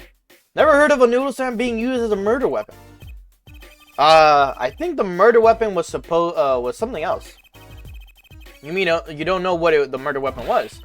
That funny detective lady won't let us on the scene. What kind of detective wears a lab coat anyway? Lab coat. Didn't think she'd be involved with this. You know her? You can say that. Sky connection. So, you know her, don't you? I met her on a case. This was about 10 years ago. She was still in high school. She was still a high school student at the time. I would make her about the same age as me. Oh, so that means Apollo's 25. Okay, that makes it easier. So Emma and Apollo, same age. Correlate. Now, understood. That's my daddy. He knows all the police types. Oh wait, maybe you know that other guy too. The other guy. The shining prince on the motorcycle. Prince. Mysterious prince. Paul, tell him about this prince of Truces. Indulge a concerned father. He was at the crime scene. He looked like Mr. Gavin. Did he know? You know him. My guess he's Christoph Gavin's younger brother. His brother? We're acquaintances after all. We're acquaintances after a fashion. Calvir Gavin, rock and roll god incarnate. Calvier. What a lovely name. He's so dreamy. They didn't know Mr. Gavin had a brother. And what was he doing out there? I have a feeling you'll be crossing paths again soon. Now, what was the problem again? Having trouble investigating the crime scene in the park. Yeah, that detective woman won't let us. Go to the office. Under the silk top hat, you'll find a bottle of white powder. Try taking that to this detective. White powder? Hope it's not what I think it is. Just take it to her. It'll be fine. You'll see. Oh, tell her I said hi. He's like, oh yeah, tell her I said hi.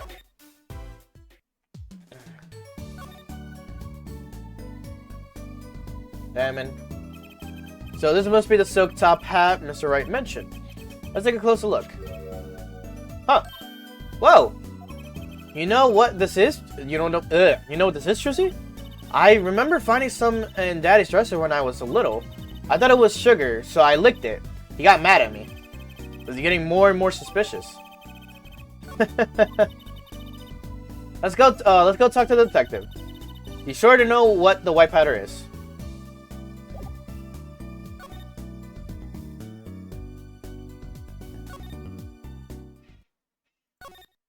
People Park.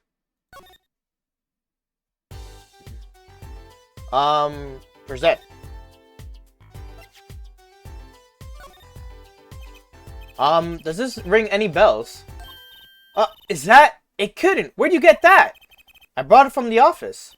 You work at the Wright and Co. law offices? Yes? Yeah, sort of. Detective Sky, how do you know my daddy? The daddy? I'm sorry, who did you say you were? Trissie Wright, Phoenix Wright's daughter. What? Mr. Wright has a daughter? You seem shocked. Well, if you're Mr. Wright's daughter and you're his apprentice, and I'm available to help you in any way I can. Oh, thanks. You can start by not calling me Mr. Wright's apprentice. This powder is used for detecting fingerprints. I guess you might call it a memento from the time I spent with Mr. Wright. White powder memories. You find any evidence with fingerprints on it, please let me know. We'll dust for prints. Well, she's quite the eager beaver all of a sudden. Talk. A report came in late last night. The body was found much as you see it now. Except it was a real body. But why? Why was the body pulling a noodle stand? If I knew the answer to that, I wouldn't still be here. Well, what was the cause of death? A bullet went to the temple. He was shot by a pistol. A pistol? Not the easiest thing to come by in this day and age. Unless you're a cop or a gangster. Incidentally, the victim's name was Pal Marikides. I just received the autopsy report, in fact. I mean, really, what's up with this case? It's enough to make me want to run off pulling a mysterious noodle stand behind me. Not so mysterious, actually. We should tell her, Apollo. After all, we know where the stand came from. A likely story. I didn't come here to play games. Actually, we do know where the noodle stand came from. The noodle stand's owner is... Where is he? Right there. Who's this old guy? This is the perpetrator of Eldoon's noodles, Mr. Eldoon himself. He's famous in this part of town. Not bad. I guess Mr. Wright picked the right kids for the job. We're the same age! That saved me a lot of work, thanks. What sort of person was the victim, anyway? You mean, what did he do? He was a doctor. A doctor. I'm starting to see a connection here. Your story. Who, me? I'm just a supervisor for the crime scene. Detective Sky, I was out of the country for a while. I came back to be a forensic scientist. I like that smug look she gives. Oh, were you studying abroad? Something like that. I was studying in Europe. Forensic science, mind you. But when I got back here, they threw me into criminal affairs, just like that. Why didn't you just become a forensics expert in Europe? Well, I suppose that was an option, but I had a lot of favors to repay to people back here. Favors? Wasn't she in high school when she left? What? What's to look for? I was involved in an incident before I left. But Mr. Wright and his people helped me out. I owed them. Really, I had no idea. If she's been out of the country for a while, she probably doesn't know about Mr. Wright's current state of affairs. Whatchamacallit? You know what's another thing? Phoenix was like what, 20 something, like during his games, the first 3.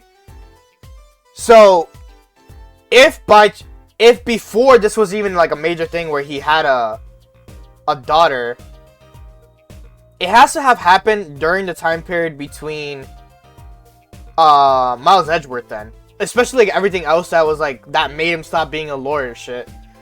So it's like between the 7 years, it's between the Miles Edgeworth stuff. It's like, what the fuck was Phoenix doing like in this whole premise, you know? But we're gonna solve that with this whole story. Can you tell us a bit about the defendant? He's the only son of the Kitaki family, yes? Waki Kitaki. I don't know if he is the boss's son, but he's certainly throwing his weight around. Finally in the detention center. I see. Why was he arrested in the first place? You are the defense attorney, aren't you? You're not his by any chance. Or actually, yes I am. Well, we have a witness to the moment of the crime, huh? The witness called the police. They'll be testifying during the trial tomorrow. Whoa.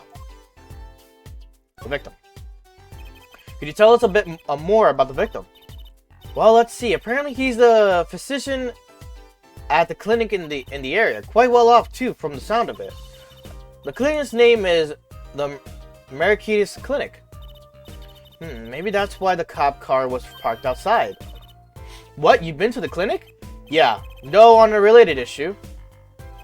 I told the detective about the case of the stolen noodle case. I see.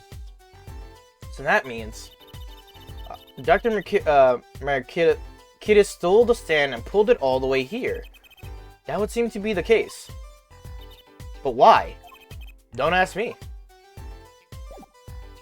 Alright, now that we also have her here, we could, now that she's on our side, we could actually examine shit. The mannequin is dressed up to look like a police officer. I've seen one at the station. Mannequin in place of a body. The body of a victim has already been removed. Do you think the victim was the noodle stand? Well, you think someone killed him because he stole it? Yeah. Take care of business, Little Plum Kitaki style. Try not to sound too eager about that, please.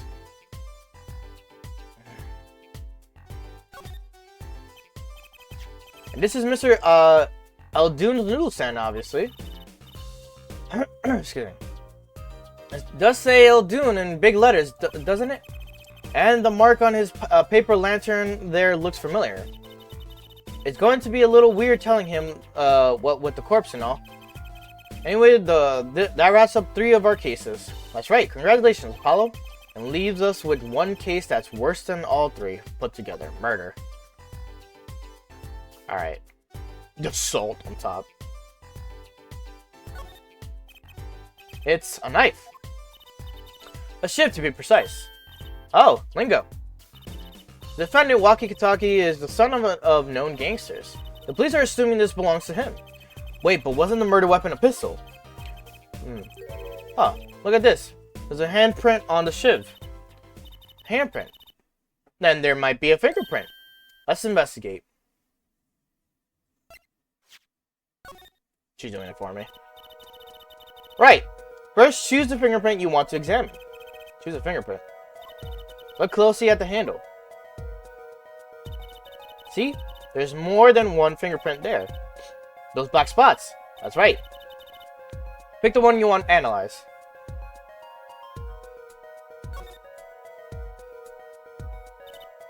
Alright, let's get to detecting. Wow, she's practically glowing with excitement. First, sprinkle some aluminum powder over the pink. There's such a screen like this. See? The oil left by the print absorbed the aluminum powder, so you just dust it off. And blow it off. Blow? That's like whistling. You know how to whistle, don't you? Just put your lips together. Wow, amazing. It's like magic. Isn't it, though? Right. Let's give it a shot. Incidentally, it's important that you cover the entire fingerprint with powder.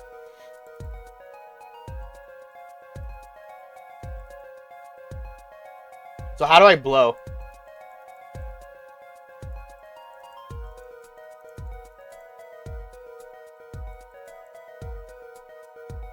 Hey, how do I blow?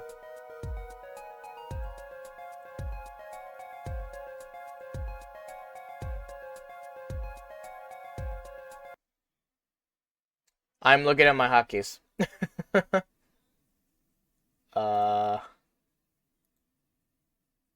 Let's see.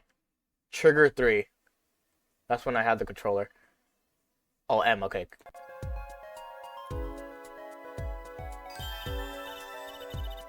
Remember, blowing is M because that's, I guess I put M for Mike. Good. Clear, quite impressive. Next, master print. The police office has samples so you can tell whose finger this print belongs to. That doesn't sound like as much fun as actually finding the print. Okay, pick the person whose print you think it is. You probably have a good idea whose knife this is already.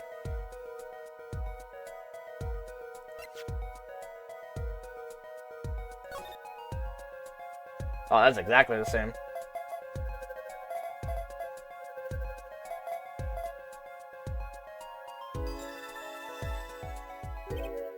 So the fingerprints do belong to the defendant. Yes, isn't it amazing? Ah, the power of science is my life. Apollo, she's sparkling. Give me a moment.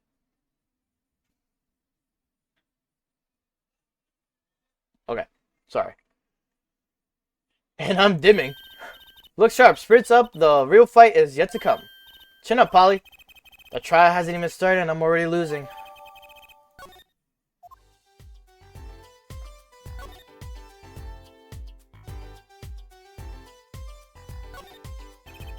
There's got to be a good clue or two around here. You and your trash can. Go ahead, knock yourself out. Please, can't you see I'm doing my, Look, another pair of underwear. Wow, Apollo, you're a genius at finding panties. Stop saying that. Wait, these aren't... They're not mine. Could these have been stolen too? There's the other pair. So, have you met the defendant? No. Visiting hours are almost over at the detention center. You might think about wrapping up here and heading over. Good idea. I don't know what good it will do. We have a witness and a knife with prints. Have I mentioned I've got a bad feeling about this? Don't worry, it's like a right tradition. Some traditions I can live without. Alright. She's pretty much just telling me go to the detention center.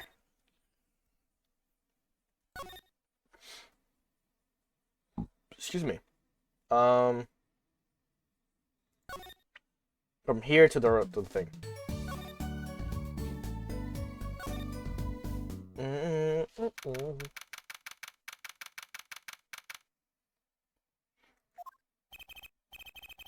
I'm sorry, meeting hours for the day are all done. But we still have 3 minutes. I put in your request, but don't expect anything. The father's talking in the private room with him. The father? You mean like a priest? I mean the suspect's father, Mr. Winfried Big Wins Kitaki himself.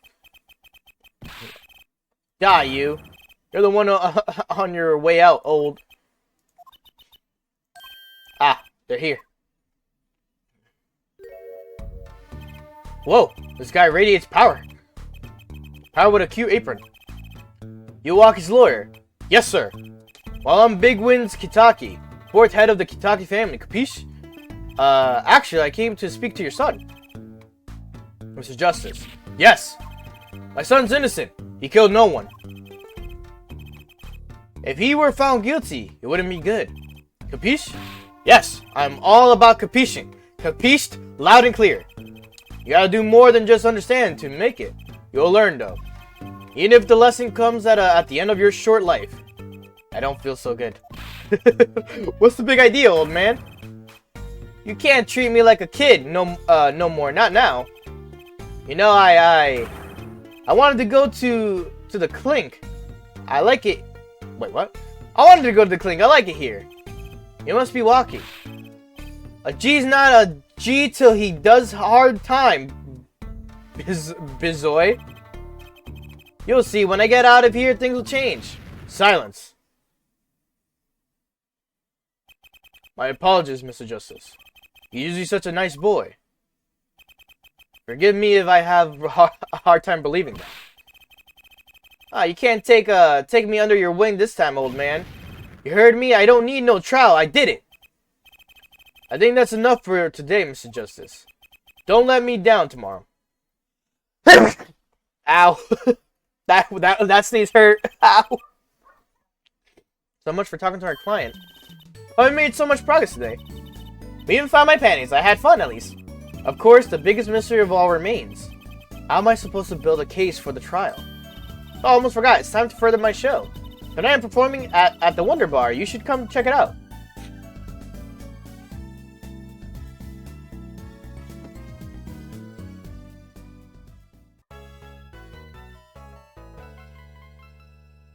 Wow, we finally got past the first half. It's an hour and 40 minutes so far.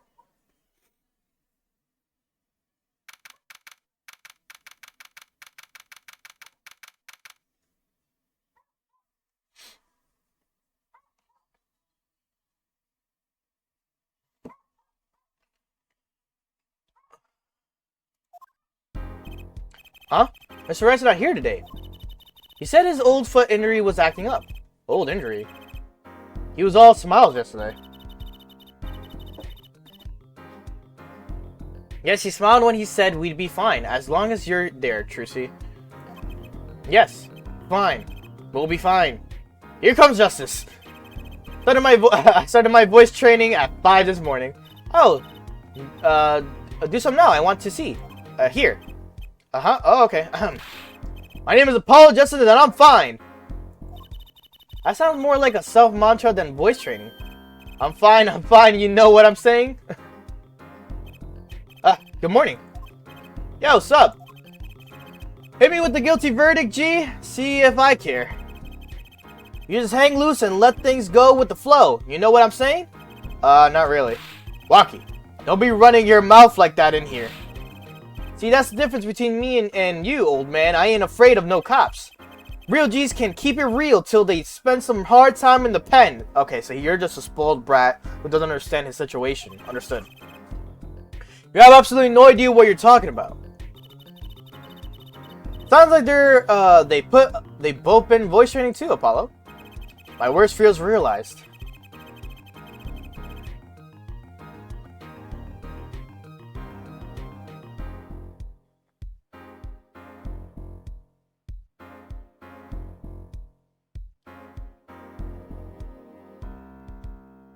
The trial's starting and I still haven't had a real talk with my client.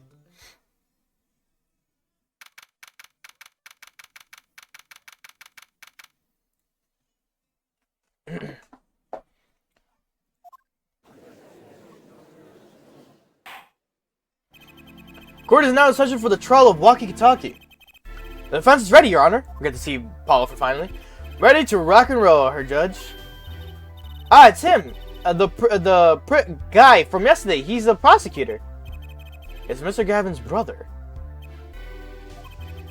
Long time no see, Prosecutor Gavin. Were you taking a leave of absence? You know that little band I started in my free time? Thing is, we got real popular. Hard to say 9 to your fans when 3 of your singles go platinum, ja? I see. To be honest, I was a little concerned. I fear that you might still be distraught over that one trial. Not to worry, her judge. I wouldn't miss this day in court for the world. It's worth even more than VIP passes to one of my concerts, ja? How could I pass up a chance to see the true strength of the little boy who bested my brother? It was worth canceling a show or two. I like Prosecutor Gavin already. He's kind of cool. Understood. You may give your opening statements to the court. Before that, I was thinking. Is the air in the courtroom not a bit serious? It is a court of law. My bad. That's no way to get the crowd jumping, her judge. They're not supposed to jump. This is a courtroom. Achtung. Achtung? Baby, today we played it my way. What's that noise? Sometimes you have to get on up in order to get down to prosecuting. This is crazy. The victim, Paul Markides, director of the Markides Clinic. The scene, people, oh my god. The scene, people park. He was found pulling a noodle stand. What in the world was a doctor doing pulling a noodle stand? Yes, I believe. You will only find that out by asking the defendant right here, right now. Because it's an undeniable truth that he shot the victim. What do you mean, undeniable? If you are to glare at anyone, her justice glare at the punk in the defendant's chair. His crime was witnessed quite clearly, you see. Very well. Please admit this witness to the court. I forgot he does this shit. I've seen him do this in just memes and shit. I forgot he does it legitimately. 9, not yet. First, there is a little matter to be cleaned up. Could you talk without the accompaniment? I swear I could see the guitar for a second. What is it, Prosecutor Gavin? The motive, her judge. Why did the little punk do it? Why did he kill the director of the Markides Clinic?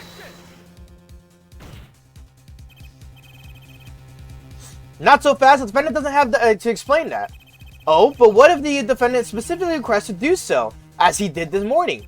I want to give a shout out to all my homies.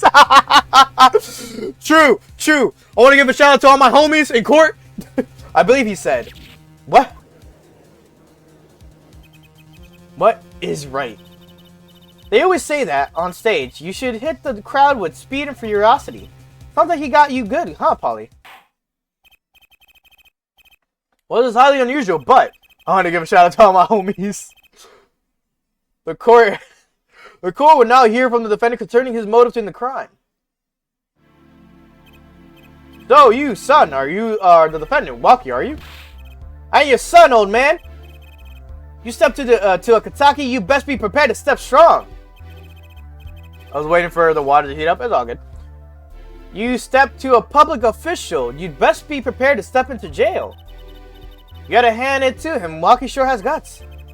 It's not his guts I'm worried about. Well then, the court will now hear testimony on the defendant's motive. From the defendant himself. Walkie Kataki's truth. I'll tell you one thing. The doctor was a quacker. Wow. Twitch, he said it. I'm just reading what he said. Don't ban me. Someone had to show him what's what. I went to his clinic about half a year ago. He messed up my op something bad. And then he just lets me go without a word. See you later, bye. So I gotta go in and get another doc to patch me up again. That was the day I done figured it out. No OG's gonna let that pass. That's why I went to his pad that night. Know what I'm saying? You're saying you were the one of the victim's patients. A lot of stuff goes down when you're keeping it real on the street. True that. I'll tell you one thing. That doc was whack. Very well, the defendant may begin the cross-examination. I can't believe this is the first time I'm hearing about all of this. Alright. Tell you one thing. The doctor was a quacker. Someone had to show him what's what. I was in his clinic about half a year ago. He messed up my op something bad. And then he just lets go without saying a word. See ya. So I gotta go get another. That was the day I done figured out no OG's gonna let that slide, let that pass. That's why I went to his pad that night. Know what I'm saying?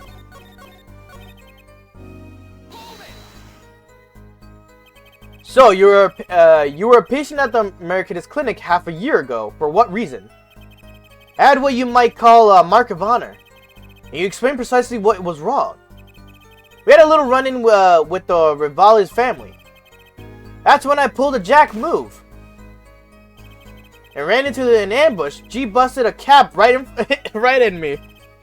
According to my sources, you couldn't stand the stress of waiting, and ran it in 15 minutes before the appointed time, by yourself. Hey, I was more than a match for those guys. So you were carried to the Marakitas clinic from there. Apparently he was shot in the heart. Shot in the heart, and he's still alive. I catch bullets between my teeth, but I never learned how to catch them with my heart. The bullet stopped just short of my thumper, you know what I'm saying. I would have been golden if it weren't for the whack doc. Can't even take out a stupid bullet. So as you say, the surgery was a failure. That ain't all of it, homies.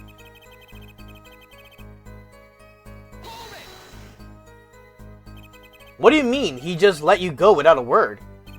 What do you think it means? It's whack, that's what. I'm not sure what that means but it sounds as though her doctor wished to hide his mistake. This is why he let the defendant go. He's a lie, straight up. He's a badder G than me. I had to go and get another doc to patch me up. So, this bullet is still... You know it, I can still feel it. Right there in my chest, pressing up against my heart. Your words are like a bullet shot straight through into my heart. Or something to the effect. Incidentally, that's from one of our hit singles. Well, that sounds like a straightforward case of malpractice. Word, J-Man. Word, no accident, that's for shizzle. It seems that there were issues with the doctor. Man, putting him down was like doing the world a favor. Waki, please consult your lawyer before saying things like that. Chin up, Apollo, back straight.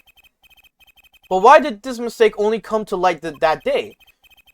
It was found during the family health checkup. The family checkup. That was the wackest thing of all. All us G's landing up, taking eye exams and all that. Better to die young than fade away, Bizoy. Bizoy.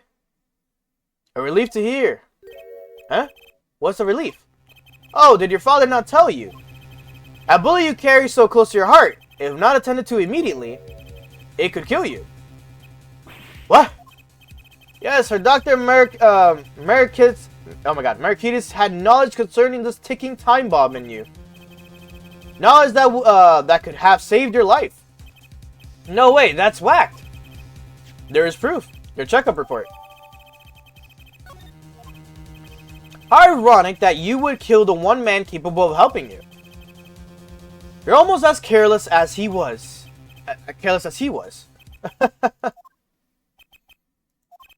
Well, now that the place is hopping, let's get this gig started. You had enough of a warm-up act, yeah? Time to hear from the witness. Akashura is quite all of a sudden. I'm a little uneasy myself. Is this Gavin's strategy?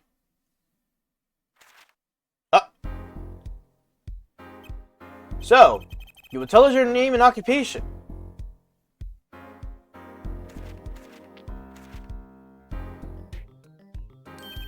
My name is Weasley Stickler. Okay. By occupation, I take it you the profits of society a large... Okay, he's just gonna... Just waiting for him to stop. Confusion, not gestalt, per se, and inherent of the... By which he means to say that he is a student. A junior in Ivy University, if I'm not mistaken. Yes, the Department of Science and Engineering. Filled with curiosity for things I spend on days in pursuit of truth, honing my... Stickler, please direct said curiosity to the case at hand today. Very well, Mr. Stickler. Please testify to the court about what you saw on the night of the crime. You asked quite simplistically what I saw. However, I understand the Homo sapiens possessed... Oh, God. He's one of these types of characters. Alright. Mr. Yapper alert. That night, I passed through the park on my way home from shopping when I saw them. One man pulling a stand, another man facing him. I saw them quite clearly. The man facing the victim was the defendant. In his hand, he held, yes, a pistol. It was pointed at the man pulling the stand. A shot! The bullet hit the man pulling the stand from the front, square in the forehead. Was there anyone else in the park at that time? I can say with 100% accuracy that there was not. The pistol our witness refers to is this. The court accepts this into evidence. Cool. Very well, Mr. Justice, you may cross-examine the witness. Yes, Your Honor. Trucy, why are you staring at like that at the witness? That man. I can't help but feel I've seen him somewhere before. Huh. I'm putting two and together. Well, we'll wait.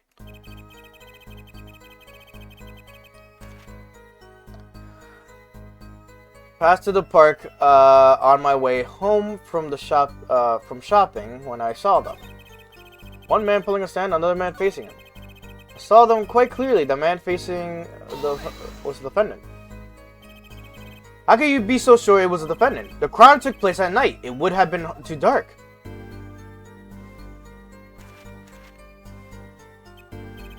Perhaps I was remiss in not mentioning this earlier, huh? You see, in class, I always sit in the very backmost seat. Do you know why? Who cares? Because I do not wish anyone to copy my perfect notes. And this relates to your testimony how. I mentioned this to illustrate my predisposition to that which is perfect. It was dark, you say, yet there are lights in the park. If I say the defendant was in the park that night, then he was in the park that night. Is it a hard, immutable fact? He sure is confident. He seems to be telling the truth, too. Yes, pistol was pointed at the man pulling the stand. I shot. The bullet hit the man pulling the stand from the front square. Excuse me.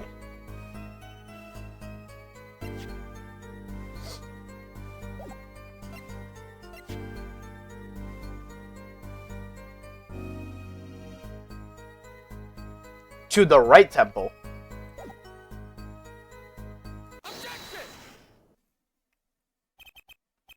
Ooh, that's all of it. I think I have a chance.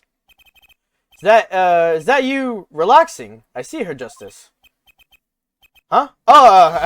Objection! Once is quite enough, Mr. Justice. Apollo, pace yourself. This trial's not over yet. Alright. Look at this. The autopsy report. There's a problem with the autopsy report. Right, a problem. Problem. Yes! The problem is the location of the entry wound. The location. You testified that the killer shot the victim square in the forehead, did you not? I have already determined your angle of inquiry. Allow me to explain. It is quite simple, really. First, I understand that when I say square, okay. Move along. Come on. Move it along. Move it along. Mr. Yapper. Mr. Yapper of the century, bro. Why is there, like, always a guy who has to yap in fucking Phoenix Wright? There's justice. Yes! What's your objection to these, Krypton particle things? This is the big time, and you are obsessed with something so small. You disappoint me. No, I'm obsessed with something big. I mean, there's a bigger, less nitpicky problem here. Do tell. Just look at the autopsy report. The location of the entry wound was the right temple. A temple. Mr. Stickler, you said quite clearly that the victim was shot square in the forehead. That's a contradiction, isn't it?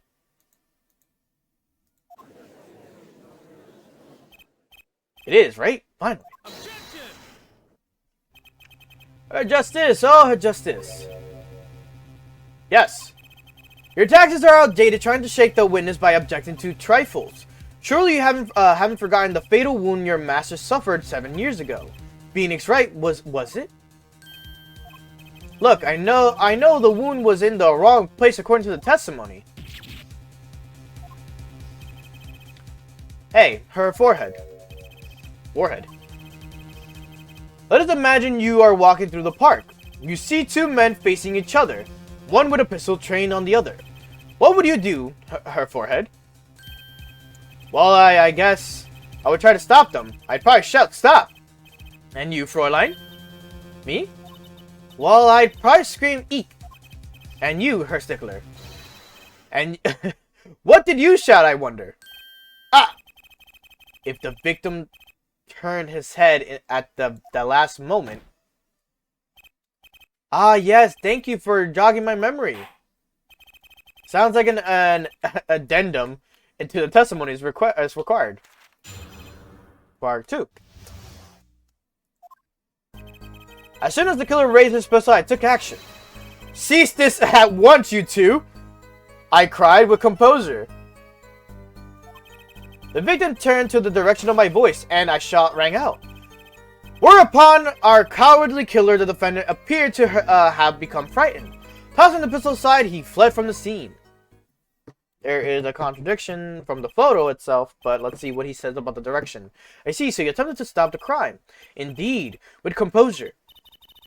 Well, maybe the criminal wouldn't have fired it if he hadn't shouted like that. That doesn't really matter now, unfortunately. Let us consider this new testimony, shall we? Observe the diagram if you would. The witness, Mr. Stickler, stood here. He shouted, "Oh, stop, please," or something of this nature. And the victim responded by looking in the witness's direction. If the killer were to have fired at the shot and just shot at the moment, as we could see, the bullet would have struck the right temple. Yes. Okay, I was confused with the direction for a moment. As in the report. That does seem to be the case. Witness, the power of the junior in Ivy University's Department of Science. Very well, Mr. Justice, you have made cross-examine the witness. Alright, let's see what we can find for contradictions. I just mistook the directions. The killer raised his pistol. I took action. Cease this at once, you two, I cried with composure. Are you sure both men were able to hear your voice? They were, of course. My high, exquisite voice echoed throughout the park, and the victim responded to that clarion call. Quite. In the direction of my voice, and a shot rang out. Did you hear the gunshot at the same time as the victim turned? Indeed, I would say about the same time to be precise. The victim didn't ask you for help. It can be said that he didn't have time to ask. He didn't even have time to take a single step. I'm totally sure that the killer fired because Mr. Stickler startled him. Don't say that too loud, Trucy, please. Whereupon our cowardly killer, the defendant, appeared to have become frightened.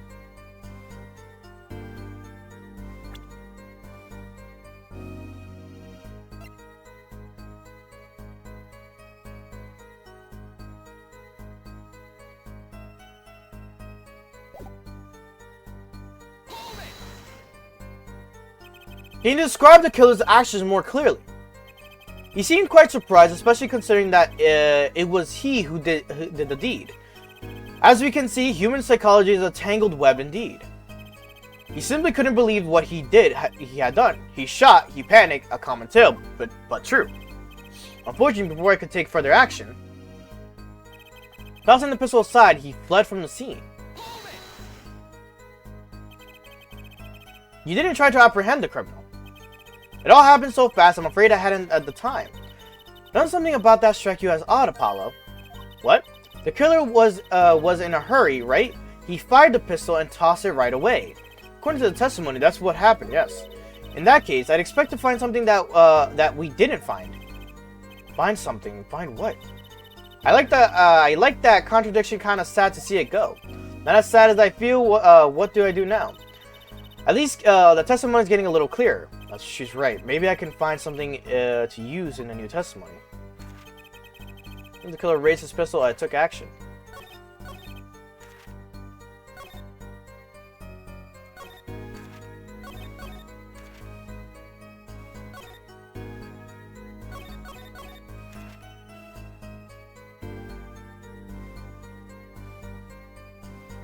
Oh. Fuck!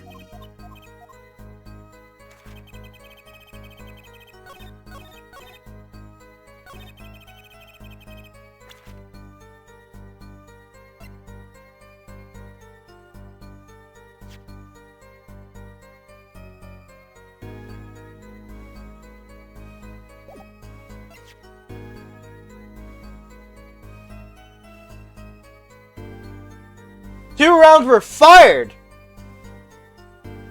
Oh, shit! Hold up, hold up!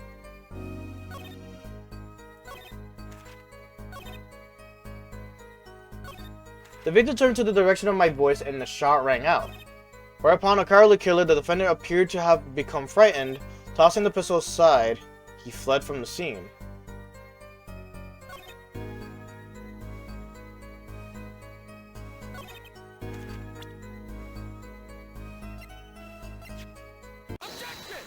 Does that work? Wait a second. Tisk. Another misleading request. Yet you're so beholden to your own mode of discourse, you can't see how it affects you. Come again. Wait a second. You say a second. Are we intended to wait just that? A single second. 1/16th of a minute. That's hardly enough time to draw breath, let alone make a statement in court. Now, had you asked for a longer period... Okay, Mr. Justice. Yes, Your Honor.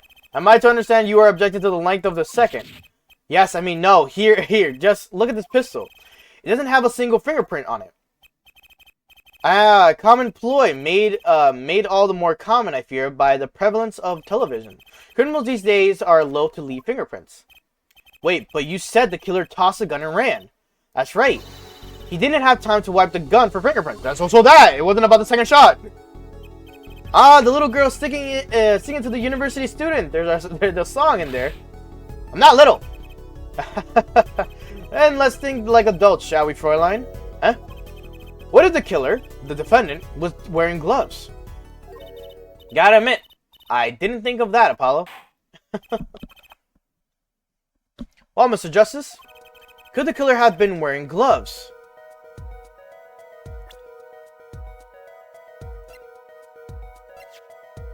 Weapon left in the crime. 2 rounds were fired. Fingerprints were wiped. No way. The record of the murder weapon is very clear about one thing. The fingerprints were wiped, which means some trace of fingerprints remained, which contradicts your testimony. If anything happened as you say it did, he wouldn't have had time to wipe the pistol. I hate when he does that. Like, why are you, like tapping your mouth and then turning the pages? Stop. That may be, but it does not change what I saw. The killer, the defendant, he threw down the murderous weapon from his hand and fled. And the pistol was found at the scene of the crime, strongly suggesting that this was the weapon he disposed of. That sounds solid to me. Well, her forehead. Any of your present objections? I like that he's just calling fucking Apollo forehead. What gives, Apollo? Let's see the voice training to go to work. You know, I've only recently realized something. No matter how much you train your voice, it doesn't matter if you have nothing to say. What do you mean, nothing to say? Isn't it obvious from what the witness just said? Huh? Isn't what obvious? When he restated that he saw just now, he said he saw Waki drop a murderous weapon. But that's not the same as being 100% sure of what Waki threw away. You're right. He's just confused because a pistol was found at the scene. Poor Mr. Strickler, it must be hard to be so perfect and yet so wrong. Well, it could be said that I'm quite offended. Oh, man.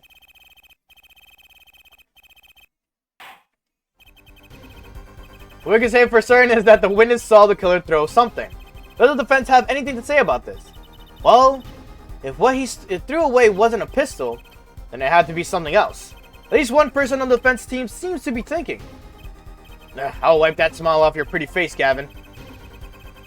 Perhaps you can inform the court as to the nature of this something else. What did the killer throw away before fleeing the scene of the crime? His shiv! Is that a sword? I saw one of those on the late night movie last night. Great, a sleep-deprived judge. His knife was found at the scene of the crime with the defendant's prints on it. His prints? A single piece of evidence proves two important things. One, that what the defendant threw down wasn't a pistol. Two, that the defendant wasn't wearing gloves. Indeed. Oh, her forehead. You're forgetting two other things you've just proven. One, that the man that the witness saw was the defendant, Mr. Wakitaki. Two, that the defendant was holding a knife with the intent of harming the victim. Indeed. Never underestimate the Gavin in the lesson. Is the lesson here. This court is in an opinion that that our witness is fond of making assumptions. In that light, I believe it would behoove us to hear about what really occurred, with less assuming, please.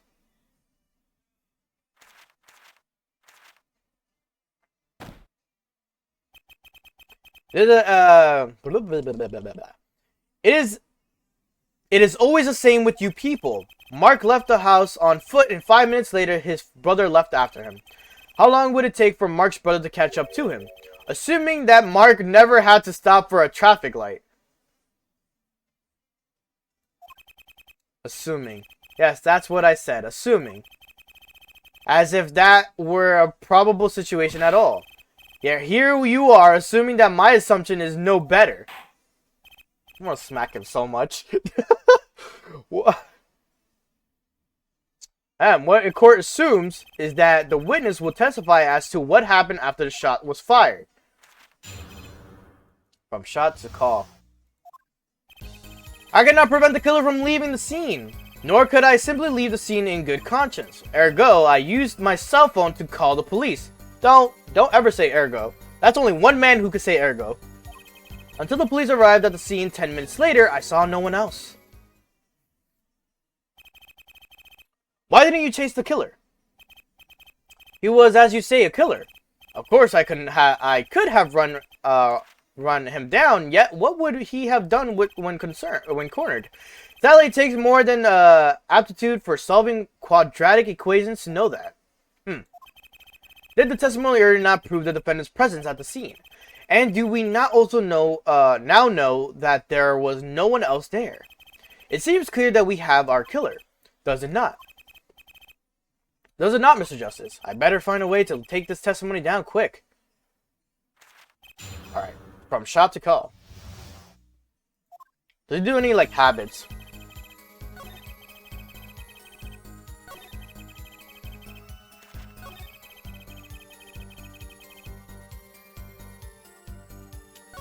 The statement here bothers me. Wasn't your first thought to call an ambulance? It could be said that I have dabbled in medicine. The injury I witnessed, namely a single shot in the head, tends to result in death. Ergo, there was no need for me to call an ambulance. Oh, a perfect syllogism? A proof in 3 parts. Exquisite? Simply exquisite.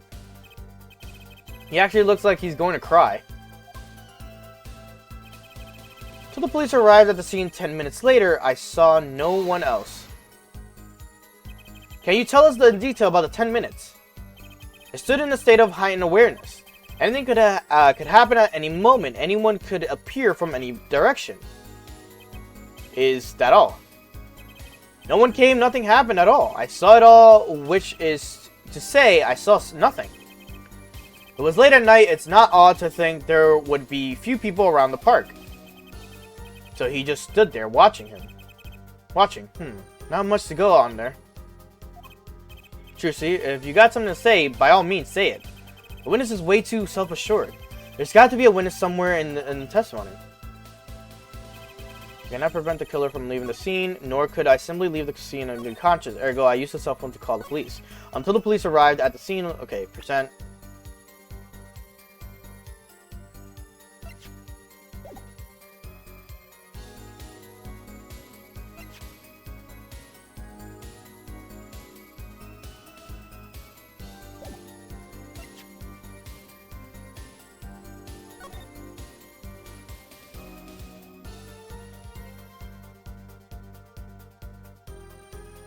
I wanted to see the clock.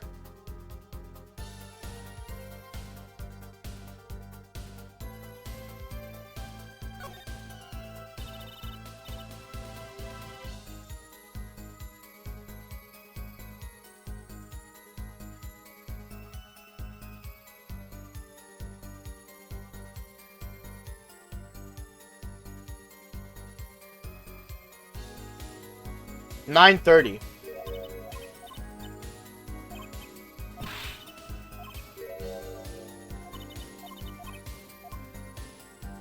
Want to see what that time was because it's not moving. It might have been not working, but whatever. The only thing I put in contradiction would be the car, but there was no, you know, there's no like real true meaning to it. Nope, had a feeling.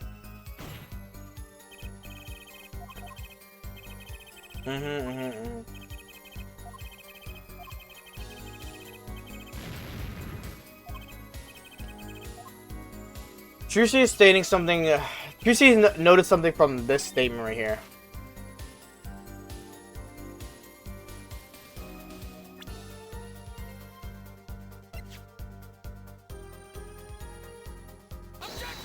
Damn it! I tried.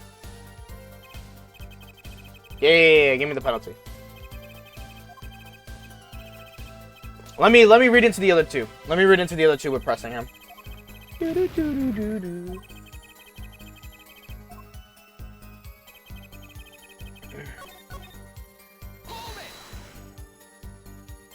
Which way did the killer run? By the time it was clear that the killer had noticed me, naturally he ran in the opposite direction. That would mean he ran into the opposite direction from the Kitake mansion. Aktung, don't even think about pointing out that he was going away from his house, or his home. All he had to do was look back once he was out of sight. Ugh, I didn't know that's where I was going.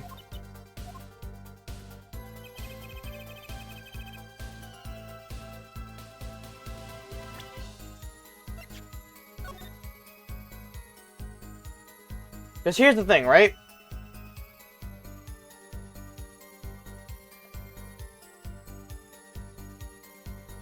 Him going north, make a fucking right. No, he would go this way. Or would it be... I really don't know what this, where the fucking incident happened, but, you know, the park is closed regardless. Let's say it's centered here, right? You pull the cart towards here, going in this direction. Because that's the only exit I can see on the map. And then... if it faces like kind of like diagonally right here, he would run in this direction up here. Meaning he couldn't go around somewhere else. Maybe. Who knows? I don't know, truly.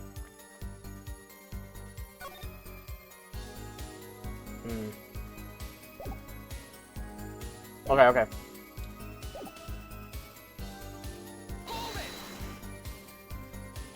You were certainly composed for someone who had just witnessed a killing. If one is to devote one's life to the pursuit of science, one must never flinch at the sight of a little blood, nor be so moved by chemical discovery that one drops one's flask upon the lab room floor. Oh, cool answer. Very cool. So nothing strange about how he acted. Trucy looks like she has something to say. I can't find a single problem with that testimony. Had enough at last, forehead. Okay, so we just had to press on everything. Maybe it's time to go back off a bit. No. The pencil has some questions that demand answers, Your Honor. Your opinion, Prosecutor Gavin. I'll let him play attorney until he's satisfied, I say. I'll assume myself by composing my next smash hit in my head. Very well, you may continue with the cross-examination. To prevent a little...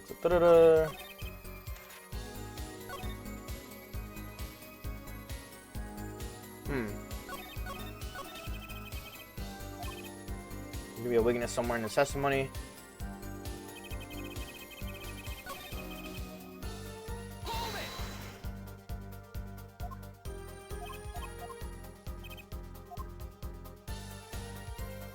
something strange about how he acted. Juicy looks like she has something to say. Maybe yeah, just let it go then. Let me do a save state here in case there is something I gotta do. So alright. Should I back off for now? Yes. Just for now. There's nothing fishy about that testimony at all. It appears there are no objections to the witness's current testimony. There are any number of ways to explain the lack of prints on the pistol, I assure you. Perhaps the killer really was wearing gloves which wiped the previous user's prints. Then, after the deed was done, this fell out of his pocket as he was throwing the gun away. A mistake befitting of a small-time punk, in my opinion. No. No! Seems we come to an end of the line here. No, that can't be all. How unfortunate. It seems that you weren't cut out to stand on the same stage as me. Were you, her forehead? I believe this brings the cross-examination to a close. The court will now declare the verdict of the defendant, Waki Kitaki. Eek!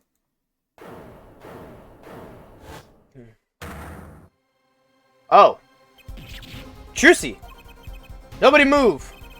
What's the meaning of this? Who are you? There'll be no verdict in this court, not yet. Wait, are you one of the Kitakis? Oh, the Kitakis. The Kitakis. You mean the notorious gangsters? If you don't want to see me give the pretty little girl a new smile, do as I say. Adjourn the court for 20 minutes. What? This court will not bow to pressure from the likes of our judge. I see little point in further aggravating this gentleman.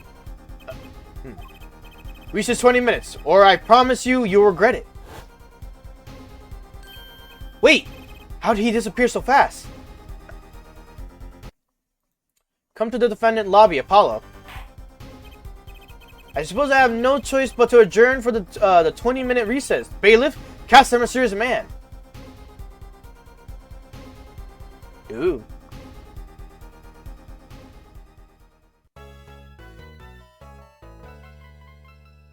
Let me see something real quick.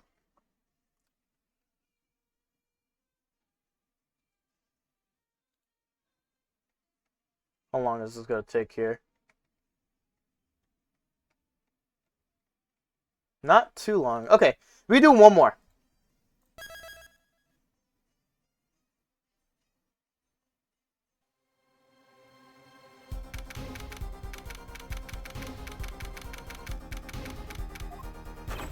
Trucy! You move quick, Apollo. Good show. Trucy, you're okay. I thought... Don't cry, Apollo. Those good-for-nothing gangsters. There are some things you just don't do. I'm pressing charges. Wait, just calm down, Apollo. Or else.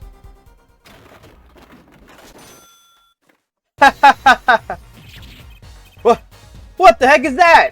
Surprise? This is one of my best tricks, the amazing Mr. Hat. You look marvelous, darling. He's a big hit on stage at the Wonder Bar. Yes, I am a big hit. Well, what do you think? Do you like it? You mean you, Trucy, there are some things you just don't do. I'm pressing charges. Apollo, now is not the time to be threatening me. It's you who's being threatened here. Huh? Remember what you said to Waki's father yesterday. You promised you'd save his son. But that testimony was rock solid. What are you suggesting I do? Look, once the judge declares a verdict, it's all over. If I can use my talent to stop that from happening, I will. Trucy, no more stage abductions, please. I'm not talking about magic, Apollo. I know when the witness isn't confident, I can perceive what he's feeling. It might not mean anything, but it's all we've got. You can see what he's feeling. Think back, Apollo. Think back to the times when there was a contradiction in his testimony. All the times there was a contradiction. I remember. Well, I think I remember them, sure. There were 2 times when he made statements he wasn't confident in. And each time there was a contradiction. In his hand, he held, yes, a pistol. It was pointed at the man pointing the stand. Tossing the pistol aside, he fled from the scene. He said that man tossed aside a pistol, but it turned out he wasn't sure that, and sure enough, there was a contradiction. Well, that's true, but how does that help us? Didn't you notice anything? Whenever he made a statement he wasn't confident in, he displayed a certain habit. I was looking for that habit. In his hand, he held, yes, a pistol. It was pointed at the man pulling the stand. Oh my god, you can't be serious. Did you see it? The very moment he said the word pistol, his fingers got all tense and he fiddled with the corner of the page of his book. How am I supposed to see that? Well, I could see it.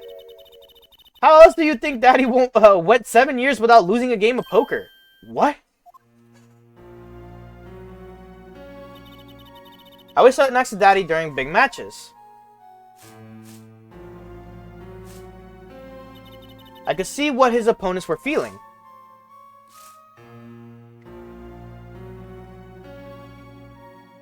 You mean that's how Mr. Right won all those games? It's not cheating officially. I wasn't looking at their hands or anything. And I wasn't there all the time either. Daddy's quite good at poker after all. But not good enough to go undefeated that long. Great, so he cheated. But what does that do for us? I don't believe this. You have to listen to his testimony one more time. No, scratch that. You have to watch his testimony. Perceive the truth. Watch a testimony. Perceive the truth. The only thing I'm perceiving is that I'm going to lose. Not true. Daddy said so. He said you have the power, Apollo. Mr. Wright said that. Watch the testimony, perceive his true feelings. Is she serious?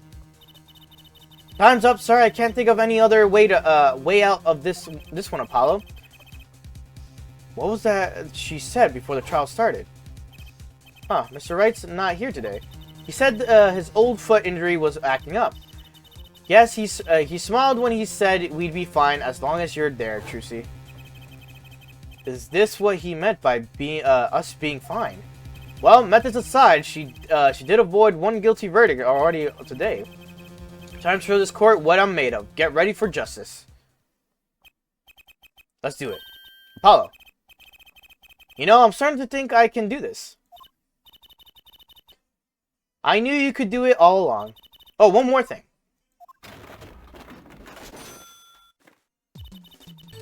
I kind of like her little cowlick here. try to cover Mr. Hat as best as you can. I just flew in from the coast and boy are my arms tired. Right.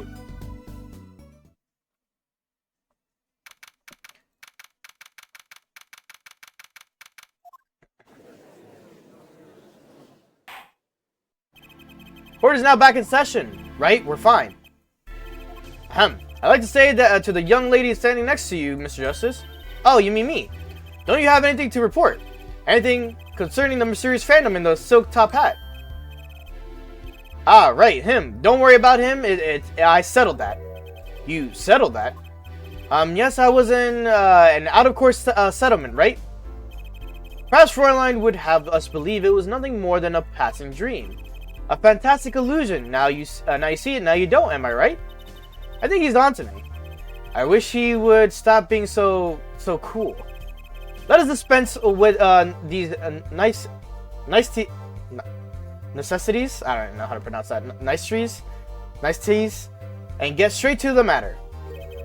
What are your plans for our gifted witness? Right.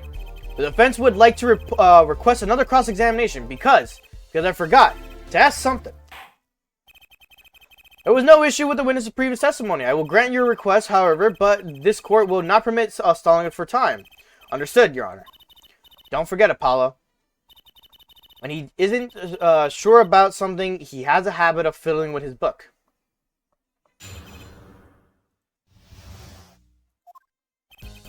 Not prevent the killer from leaving the scene with a good conscience. Ergo, I use the cell phone. Okay, they made it so obvious too, and I knew it was that one that was bothering me too. I'm not sure I'm qualified to watch testimonies after all. Focus, Apollo. Find his weak spot. Focus. If only it were that easy. My ears hear what he says. My eyes see his expression. They have to do something more. What other senses do I have? What's this? My bracelet. Hell yeah. What's going on? My bracelet feels different somehow. I think Daddy was right. You can see it, can't you, Apollo? You're almost there. Find a weak spot in his testimony. You know, this sounds crazy, but my bracelet is trying to tell me something.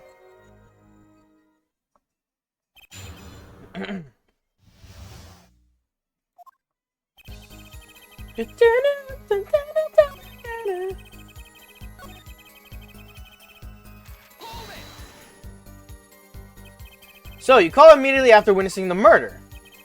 The police undoubtedly have a record of the call. Why not check with them? Wait, Apollo. This has to be it. Wait, you mean his habit? Don't forget, Apollo. When he isn't sure about something, he has a habit of fiddling with his book. The only time he even had the book open was here. Which means that this is the place to look for this habit. I don't know how I know, but I know. Know what? Because my bracelet is different somehow. I can feel it reacting to something about the witness. Your bracelet. I'm not sure if I get it. I get this focus stuff you were talking about, Trucy, but I have a feeling that trusting my bracelet is the way to go. Yeah, I just need to touch my bracelet as it reacts to the testimony.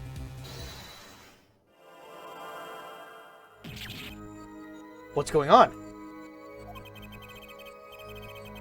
I can see the witness's face. His expression so clearly is filling my mind. I can see nothing else, hear nothing. Apollo? Trucy, what's happening to me? This is what I meant by focusing. Focusing. In this state, you can see everything, Apollo. Everything the witness does. That's great, but this is kind of freaking me out. Just look for Mr. Stickler's twitch.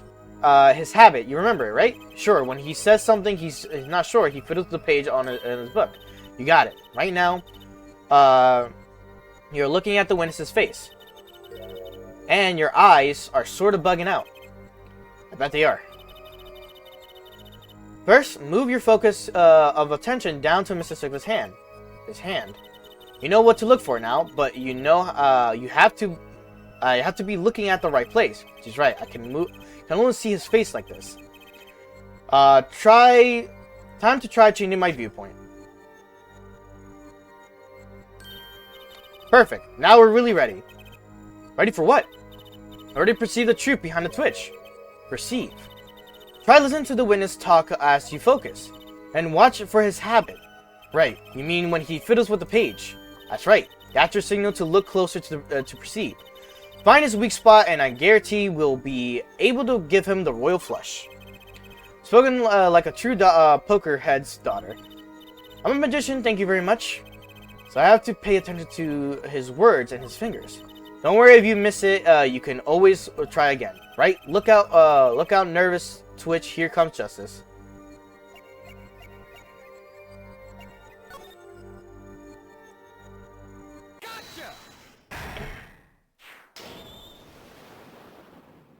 He started like fiddling with it.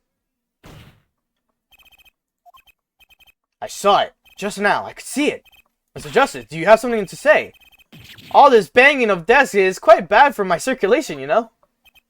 Mr. Stickler, allow me to ask a simple question. Why did you fiddle with the page of your book just now? The very moment you mentioned your cell phone. What are you talking about? I'm curious now about this cell phone of yours. Mind if I ask a few questions? What to ask? What? Ask for his number. Ask for to see his phone. Ask what model his phone was. Ask to see his phone. Mr. Stickler, please show me your cell phone. Why? Whatever for. Show me and you'll find out. Well, I can't. I don't have it. You see? You don't have it. Mr. Stickler, is this your cell phone?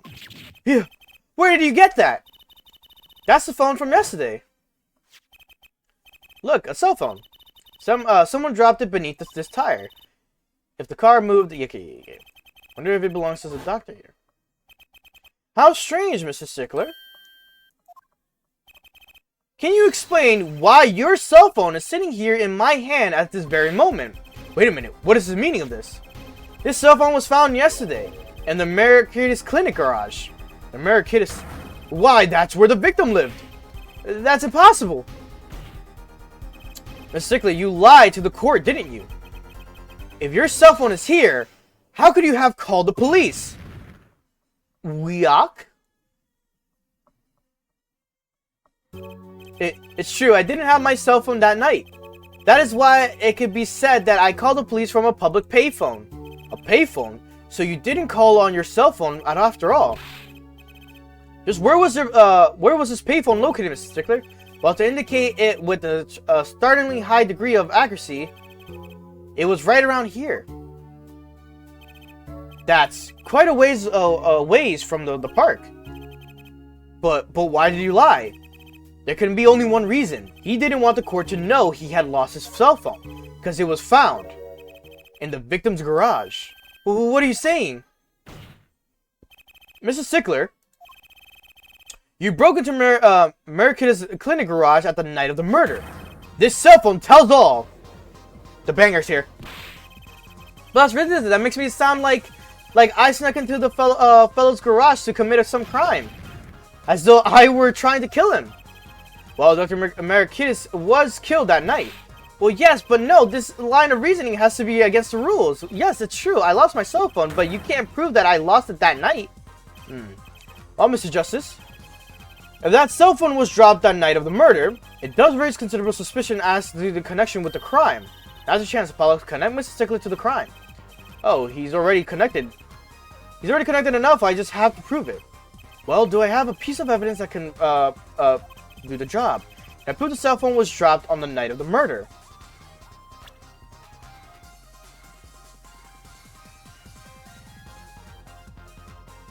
The broken car?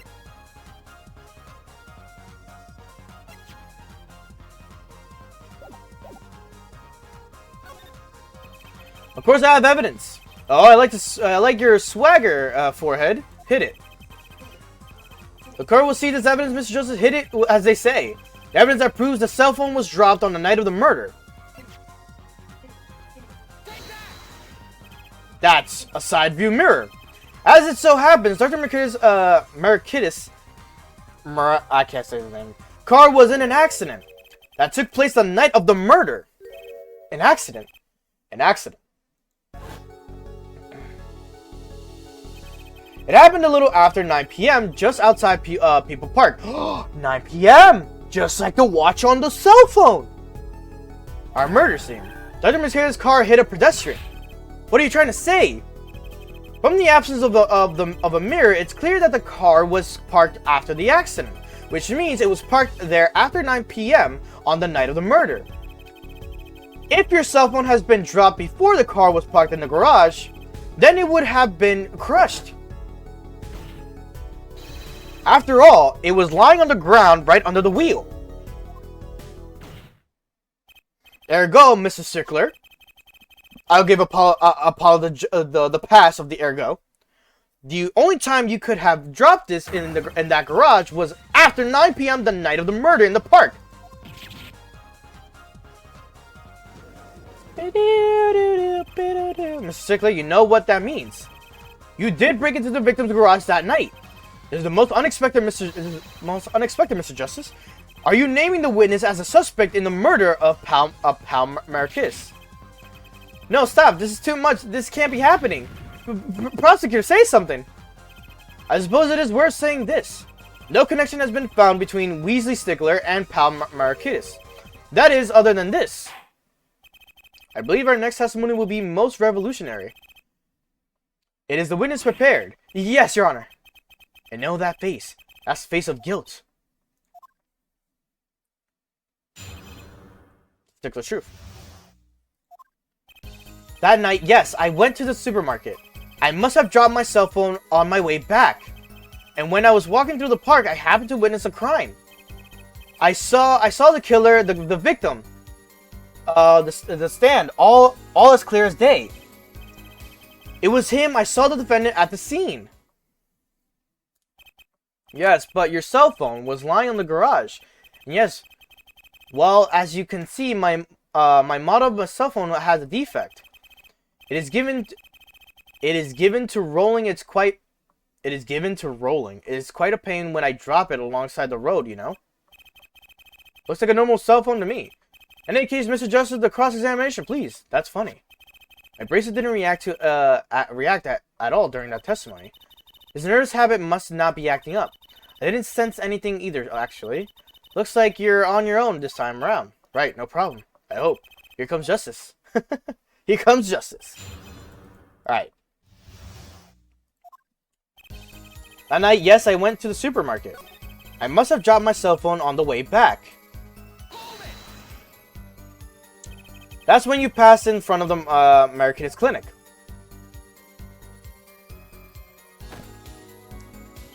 Why, yes, that's correct. That was a pretty suspicious pause there. Mr. Stickler, do you think you could be a bit more specific? Please show us the exact route you took on the night of the murder. Of course. The supermarket is here along the main road. My way home from there, it takes me past Marakida's clinic. This is probably when I dropped my cell phone. Yet woo is I walked on unaware of my loss. And walked right into the fateful park. When I was walking through the park, I happened to witness a crime.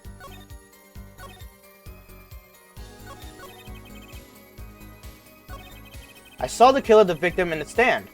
All as clear as day. This part of this testimony is the key, I know it. Should I press him about the killer, the victim, or the noodle stand? He'll say yes, he saw the killer. He'll say yes, the victim. The noodle stand. You have to remember the noodle stand. Quite well, yes. For a student of the sciences, keen observation and healthy curiosity are vital. I remember everything. I could see even read the sign. I believe it said, noodle? Yes, that was what was it. Remember something quite well. It sure took a while to tell us. Thank you for telling us what the noodle stand sells noodles. Very enlightening. Well, Mr. Justice? What about that sign? Could it be that important? Very important. So the sign on the noodle stand said noodle. It appears the defense has just obtained a vital piece of testimony. Is this noodle stand's broth really that delicious? I'll have to sample the wares of one of these days. I think that's worth adding to the testimony as well.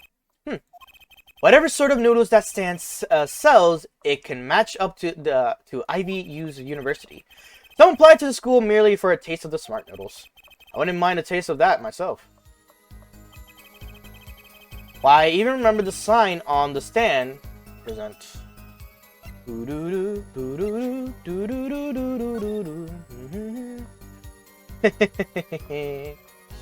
Says it right now.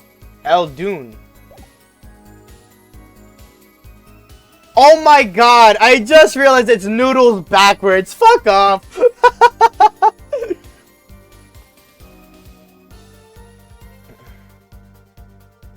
El Dune's noodle.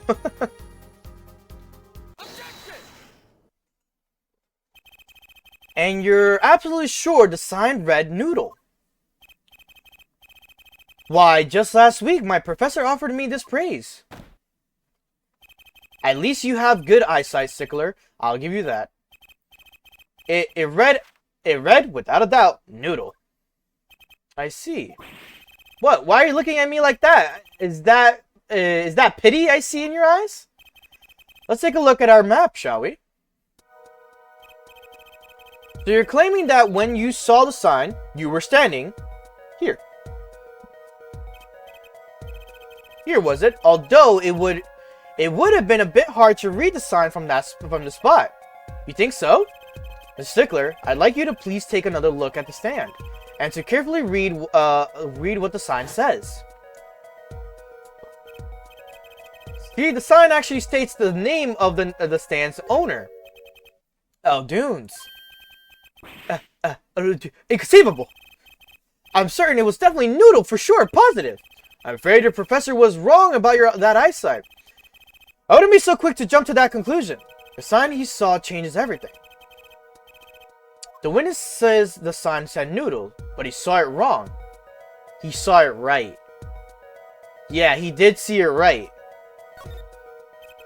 What would you say if I told you that there was one spot from which the sign sign would be read the way Mr. Sickler claims. What? Mr. Dresser, show us the spot. Oh, would it be inside? Because it's backwards like that? I don't know if it's here exactly or inside the thing. Any thoughts, Prosecutor Gavin? What? It's my turn to chastise the upstart, is it? Ford, recall what you just told the court. The sign on the stands reads El Dunes, yeah? How would the witness standing where you have indicated change anything? I picked the wrong place. Your Honor becomes... Okay. Sorry, Your Honor. So it was inside. It might be inside, but let's see.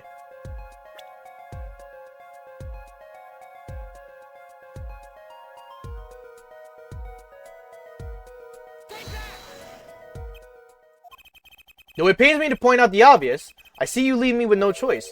It was the victim, Dr. Markitis, who was pulling the stand, Ja? Ja. Oh my god. This one spot is actually being annoying. Okay, hold up.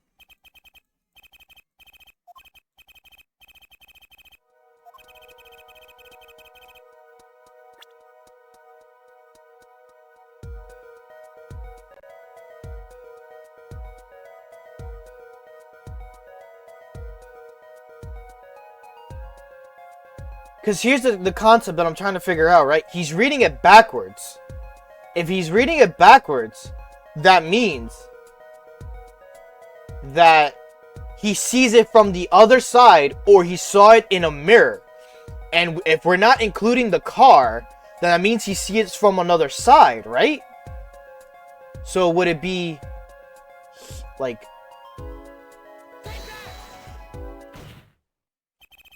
The window was standing here, on the opposite side. How do you know that? When viewed from the south, the sign on the stand reads El Dunes, as we know. However, I didn't know that. That's on me. Observe the other side of the stand. I did not know it just said noodles on the other side. Oh, this side says noodle. Exactly. The name of the stand is split between the front and the back signs. Oh, Eldon's noodles. That makes sense. Okay, that makes more sense then. Inspector, you lied to the court. You witnessed the crime from the northern side of the park, not the south. You got me. So what? So what? What does it matter if he saw the killing from the north or the south side? It makes no difference at all. He's right. Travel far enough to the south and you will end up going north. Viewed on a global scale, directions are utterly without meaning. Actually, maybe he's right. What does it change? It changes everything, Apollo. Trucy. Remember his testimony from before. Though, to be honest, I'm a little scared of where this is leading. Oh, the 3D perspective. The killer and the victim are facing each other, here. And at the moment, the killer raises his weapon. Mr. Sickler shoots. At which point, the victim turns his head to look, and the killer fires his pistol. Like how they gave him a nose to tell you the direction. That's why the bullet hit him in the right temple. No contradictions, right? Right. But if Mr. Sickler was on the standing on the north side of the park, that reverses the whole scenario. And he's near the trash can. Remember what we found in the trash can. Completely, if Mr. Sickler shouts from where he is now, and the victim looks in that direction,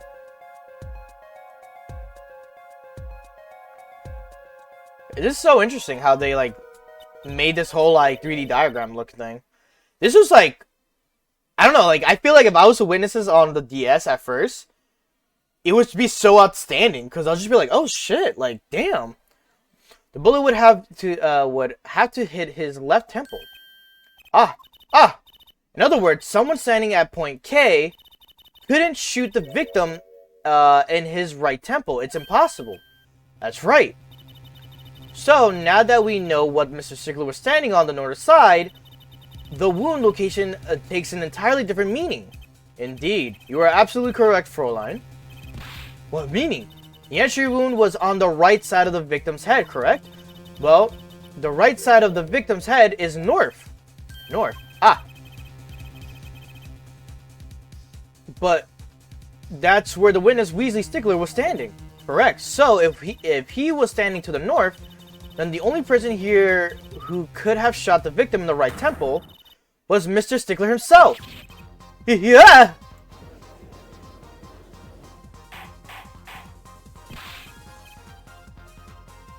Order, order, order. Wow. The apple didn't fall far from the tree. She flipped the whole case on its head while I was still figuring it out. Ooh. Clarify one point for me, if you would, her forehead. What now? Are you truly accusing this college student of murder?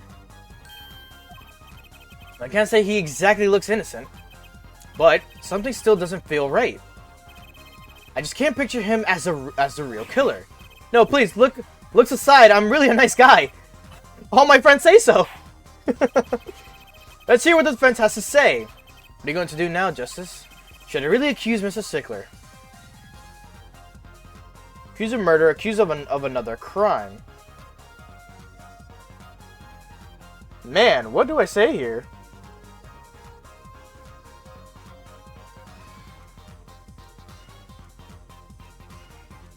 Accused of another crime.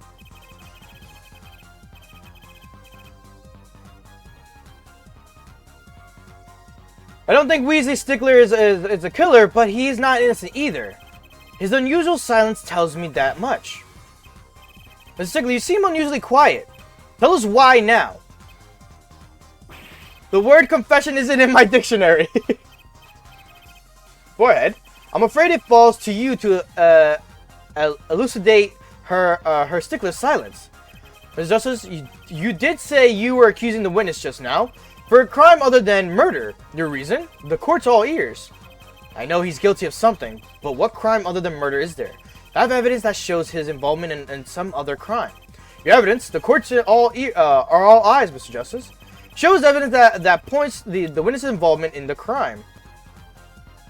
Choose his fannies. The evidence is this. What is that? Women's underwear? Hey, those are mine. He's like, I have no idea what to talk about.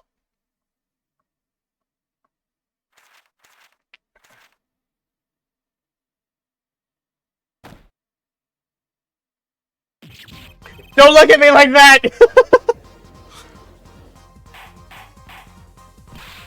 Order, order! The Stickler. While I can't say this comes as a shock, it's not what it seems by On the night of the murder, just past 9 p.m., a young girl catches a panty snatcher red-handed. Bravely, she gives chase, but the snatcher flees and hides himself in no other place than the Mercurius Clinic garage. Aha! Incidentally, these panties were found in the exhaust pipe of the car there. Presumably, he was trying to hide the evidence of his crime. Ergo, while you may not be a murderer, you are guilty of panty snatching in the first degree. Please, hear me out. It's not what it looks like. Order, order. Ms. Stickler, you should be ashamed. It's not what it... See?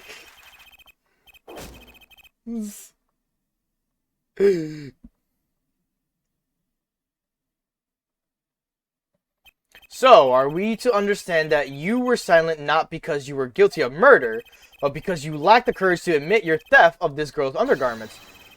Perhaps you are not aware that my school's name was originally written for... I stands for intelligent, stands for valiant. See? Your point?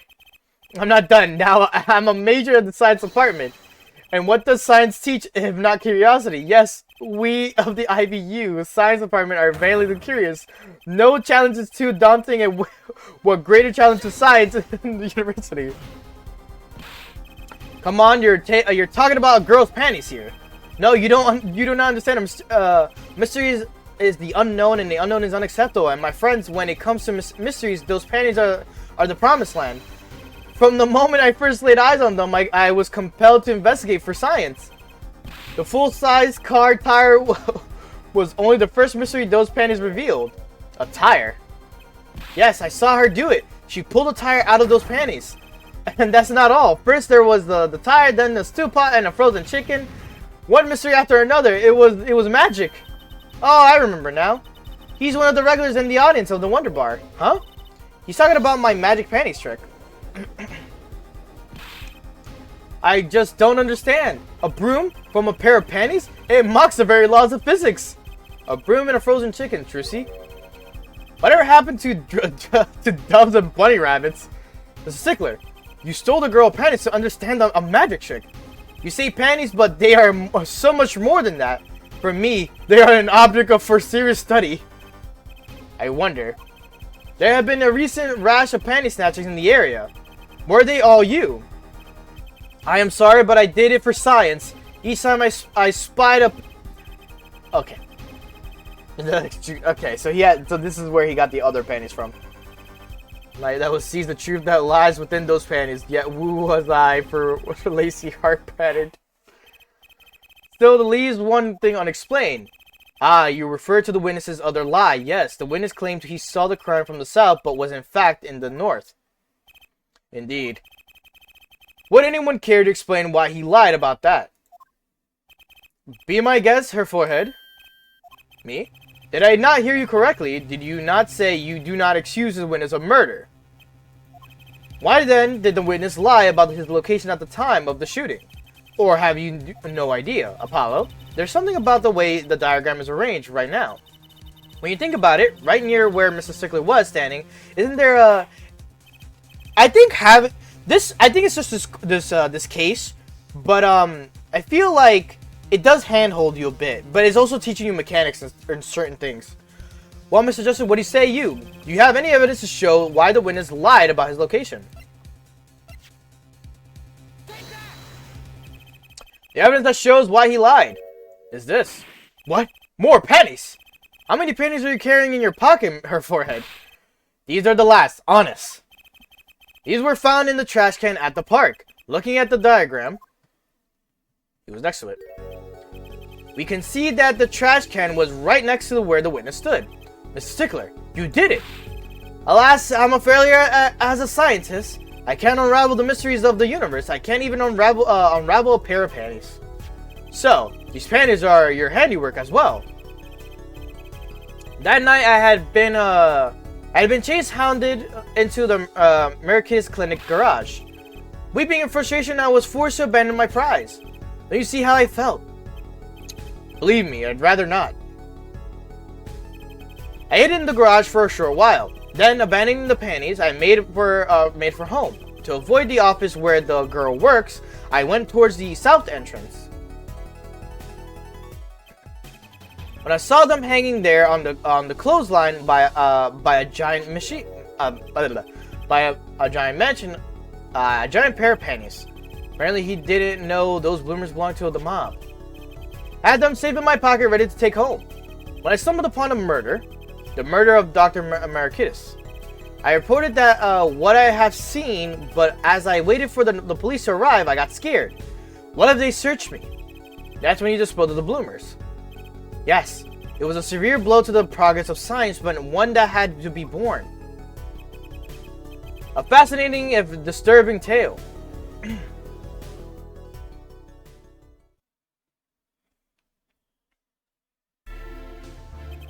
I believe this brings today's proceedings to a close, and I'm more than pleased to dismiss this witness for the remainder of the trial.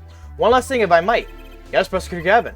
Regardless of where we ended today, some vital points were made. Namely, that the defendant, Waki Kitaki, was at the scene of the crime, and he was pointing a weapon at the victim. One more thing. Waki Kitaki has a clear motive. Indeed, the defendant, Waki Kitaki, is still a prime suspect in this case. The only suspect, in fact, assuming there was no one else on the scene of the crime at the time. Yet, a mysterium remains. The location of the wound in the victim's right temple has yet to be explained. The court requests further investigation from both the defense and prosecution. Yeah, baby. No problem. Very well. This brings the trial for the day up to a close. Court is adjourned. Alright.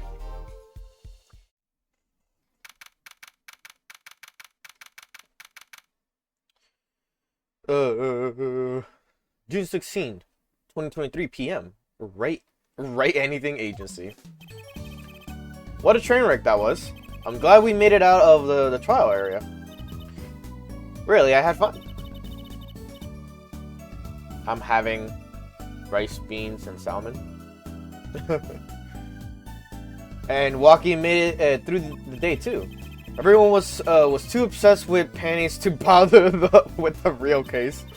But it was good publicity. I'm in the crowd at my show tonight. You should come, Polly. Yeah.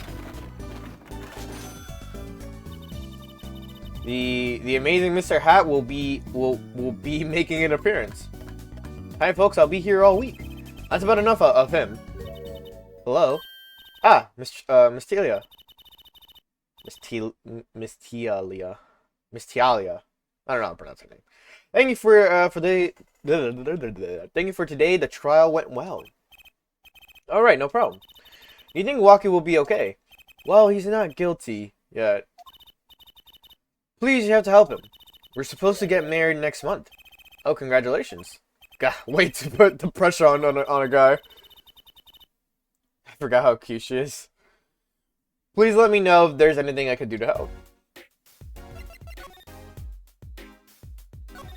Marriage.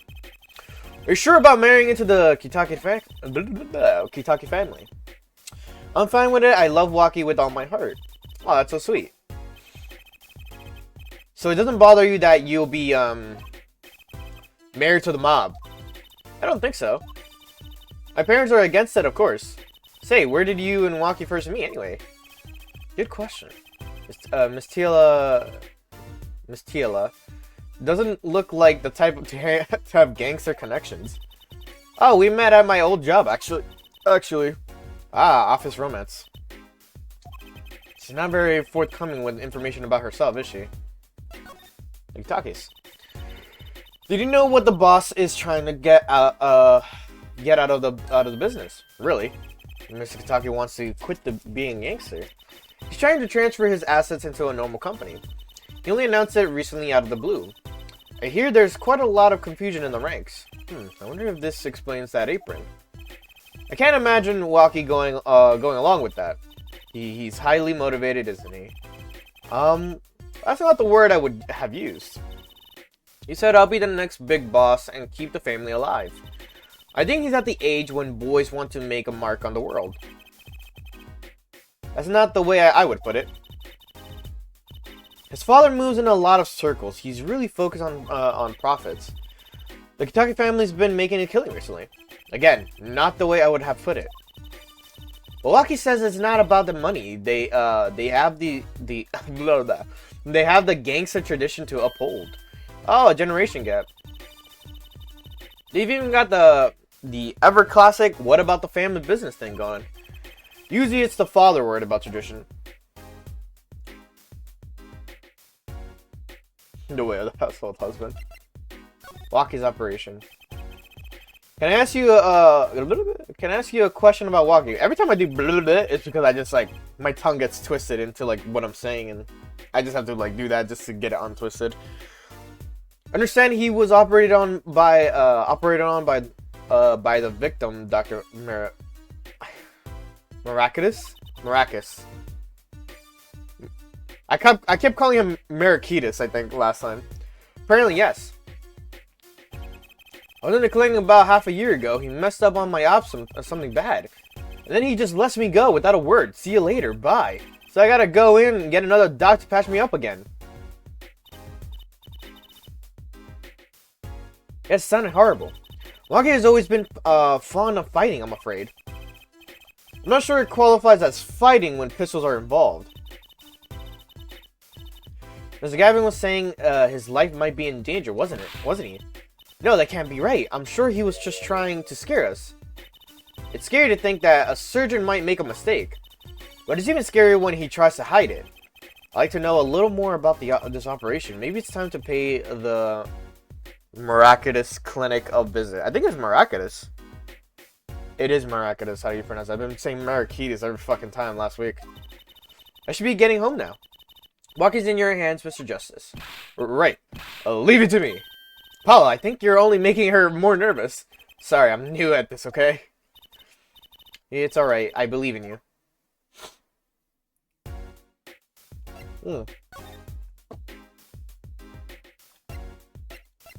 I mean, only lead, I guess, right?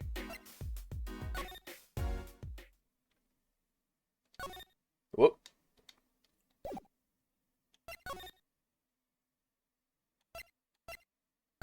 I did not mean to go to here. Fuck. Meant to switch the screen? How you do that with this button? Oh, there you go. Examine. The front entrance to the Miraculous Clinic. The walls and posters are so highly polished, I can see my face in them. Wait. My hair is a little flat. There. Perfect. I guess we can't go in yet. Still.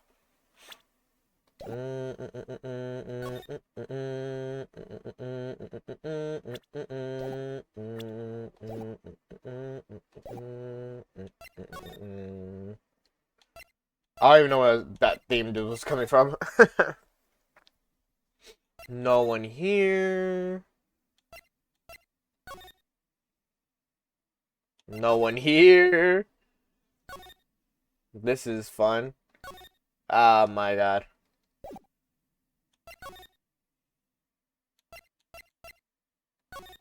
Let's see. It's so quiet. Yeah, I gotta go. I guess the attendance center would be where I'm going.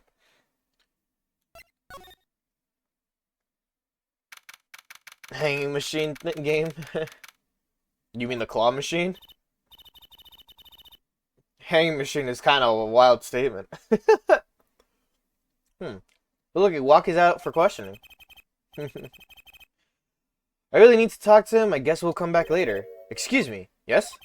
Yeah, the other suspect is all through with questioning, sir. The other? Ah, you mean the panty snatcher? Weasley Stickler. So they arrested him too.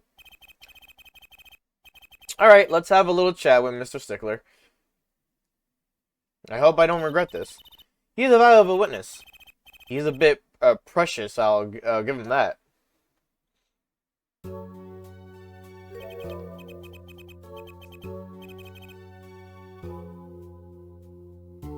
I mean, they all have a specific name to what they are.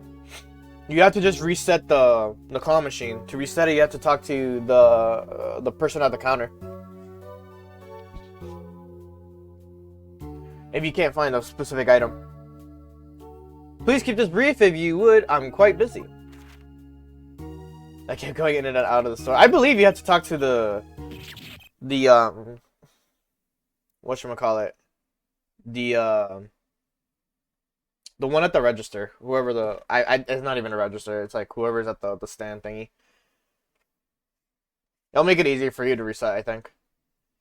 I need to finish this paper. It's you. Yeah, it's me. Did my controller just desync? There you go. That was weird. Any like slight movement, it just all of a sudden does this now, and it's kind of annoying me now. Mr. Stickler, we'd like to have a few words with you. Very well, as long as they're few. Nothing would make me happier, believe me.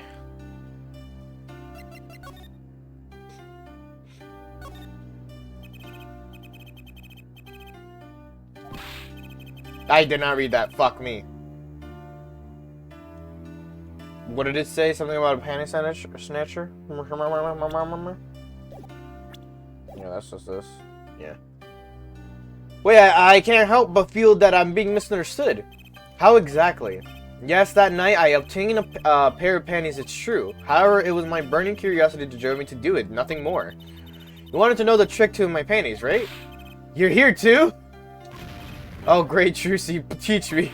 Huh? I must know the secret of your panties. My very existence hangs in the balance. Please make me your apprentice. Apollo, help! I don't know. I think he'd make a great, lovely assistant. Don't say that, Apollo. Her being like, please help me. It's like the most weirdest thing ever. Or not weirdest, but it just goes to show that there's a level that she can't handle. Oh, me like touching my nose made my avatar just like flip back. That's cool. I recently bought the series, or at least I have, because they're until the first like a dragon. I thought you already played every one of them. My eye. Alright. Could you relate what you saw the night of the murder to us one more time? Why not? Though it hardly differs from the testimony I gave in court. The defendant was there at the park that night, of this I'm quite certain. He was pointing a pistol or something like that at the victim. That's when I shouted, "Stop, you two! Let's resolve this like gentlemen." Next moment, a shot was fired. And this is all true, really. My panties are gone, my innermost heart revealed. What further reason would I possibly have to lie?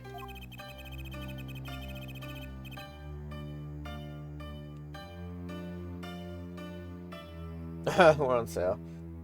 I can't think of anything he'd want to hide more than panty snatching, true. Sounds like Walkie was at the scene of the crime after all. How I wish it weren't so.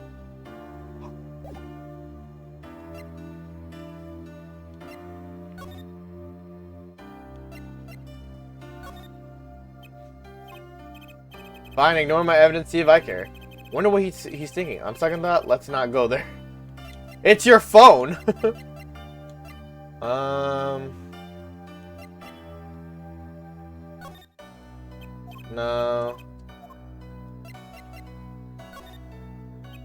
No. Just trying to see what can relate to him.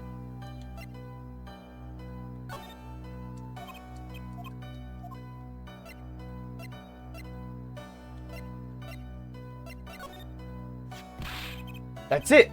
The mystery, the unanswerable riddle. Actually, they're just a normal pair of panties. What? How's that possible? It just takes practice, that's all. Then you must teach me, you must. To think if I could produce a pencil, an eraser, or a textbook, and a lunch, all from a pair of panties, my life would be complete. He's serious, isn't he? The bowl?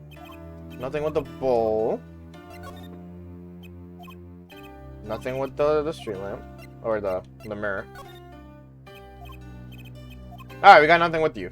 Copy.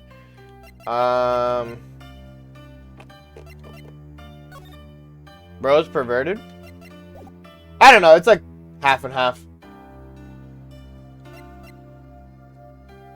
Is this because Trucy knows how to make a magic trick happen from her panties trick or whatever the fuck it is? And he's like, I just want to learn how to do this shit. But see, here's the thing. It's like I get it. Like, I know why he went after these, but the motive was wrong for them, regardless of going after them. But he also went after another pair, and then it's like, you okay? Like, do you not understand the situation you're in right now? Granted, even though you say it's for it's for science or whatever the fuck you're on about. Alright, actually we can talk to Trucy now. Any leads? So, any leads? One moment. Shazam! Alakazam! Well, evidence keeps flying out of nowhere. That's all. Neat, huh? Yeah, really neat. The case.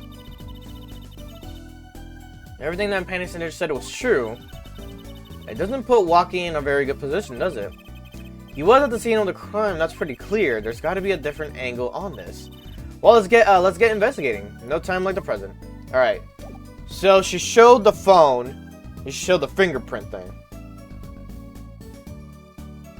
What could that mean? Can I do anything with the phone right now? pause, zoom in. Fuck, how you do that?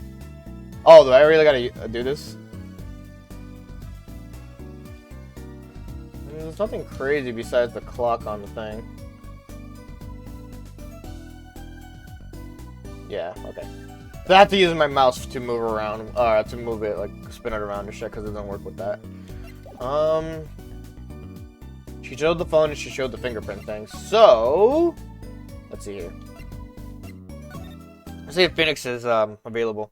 Phoenix is not here. Where the fuck is Phoenix?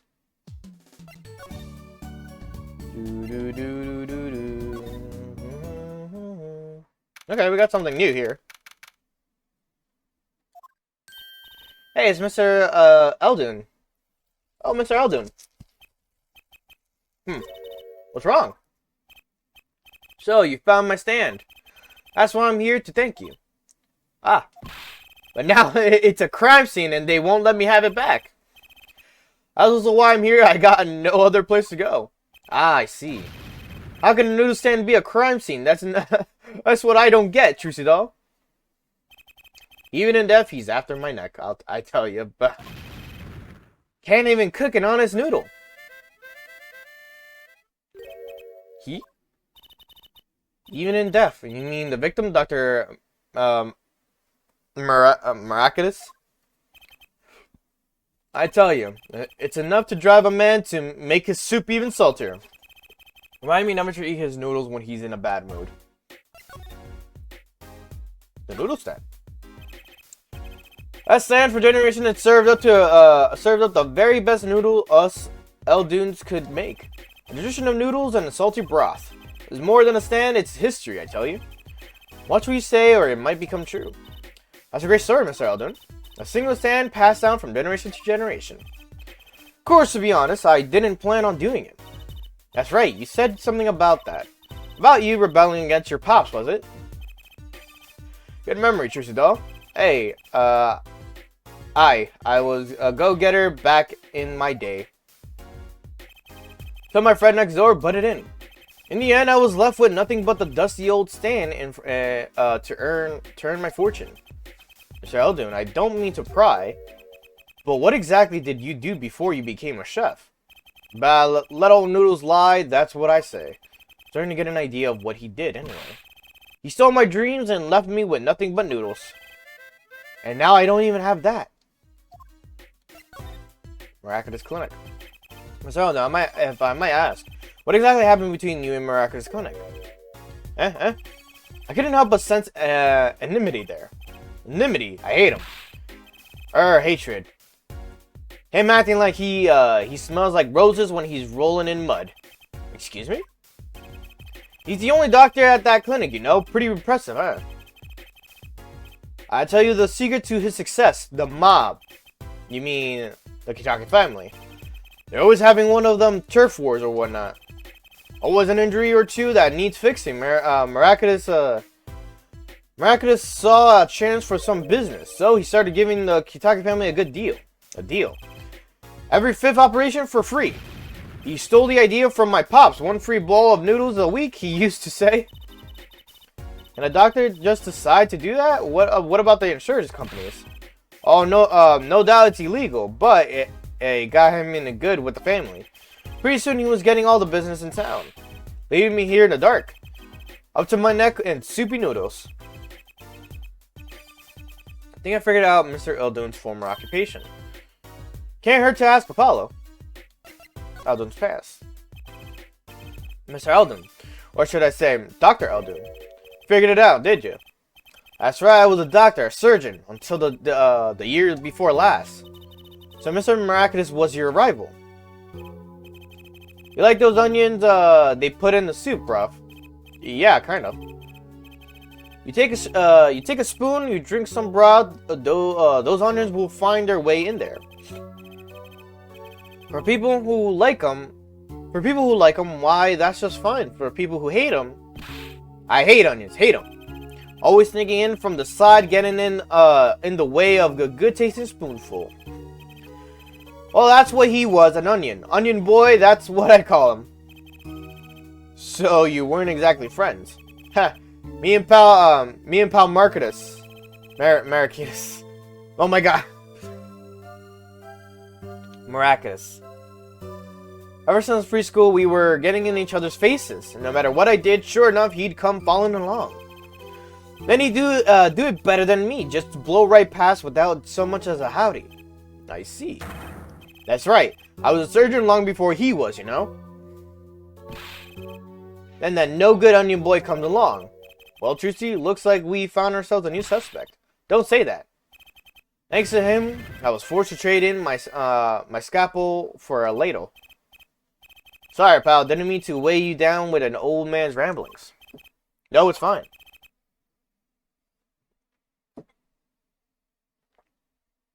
By the way, by way of apology, what? By way of apology, you ever get yourself in a spot of trouble, you drop by. Huh? You're investigating Maracus, aren't you? Yeah. Well, you want to know about a doctor? You ask a doctor, that's all I'm saying. Just think of me if you need something, Trucy doll. Right. Thanks, Mr. Odom. I guess the time spent listening to him complain wasn't entirely wasted. Okay.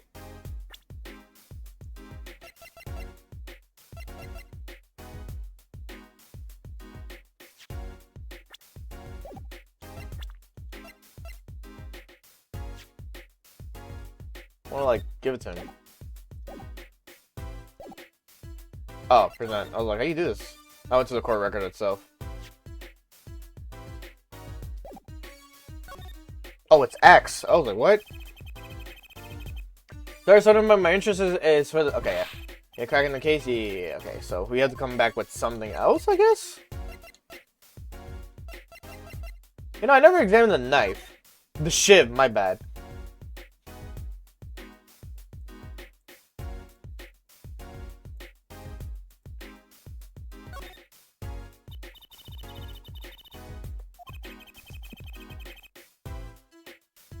He was here the night of the crime.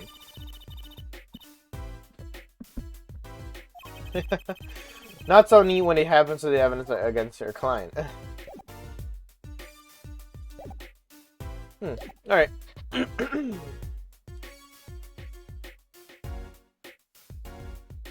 Excuse me. Oh. Well, we got to check out this clinic, that's for sure. Yeah, but what about the guard? No harm in asking. Excuse me. Hey, it's you two from yesterday. That's the same officer that was standing out by the park yesterday. Your business is over in the park, isn't it? The clinic's off limits, it's not involved. But what part of off limits do you not understand? Show me proof that the clinic is connected to the incident in the park, or beat it. No harm in asking, no gain either. No point in sticking around here, I guess. Okay. So, no point in sticking around. I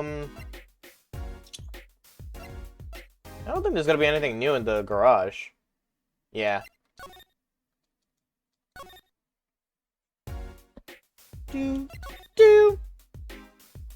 Let's go to the Kataki Mansion. See if we can find something new here.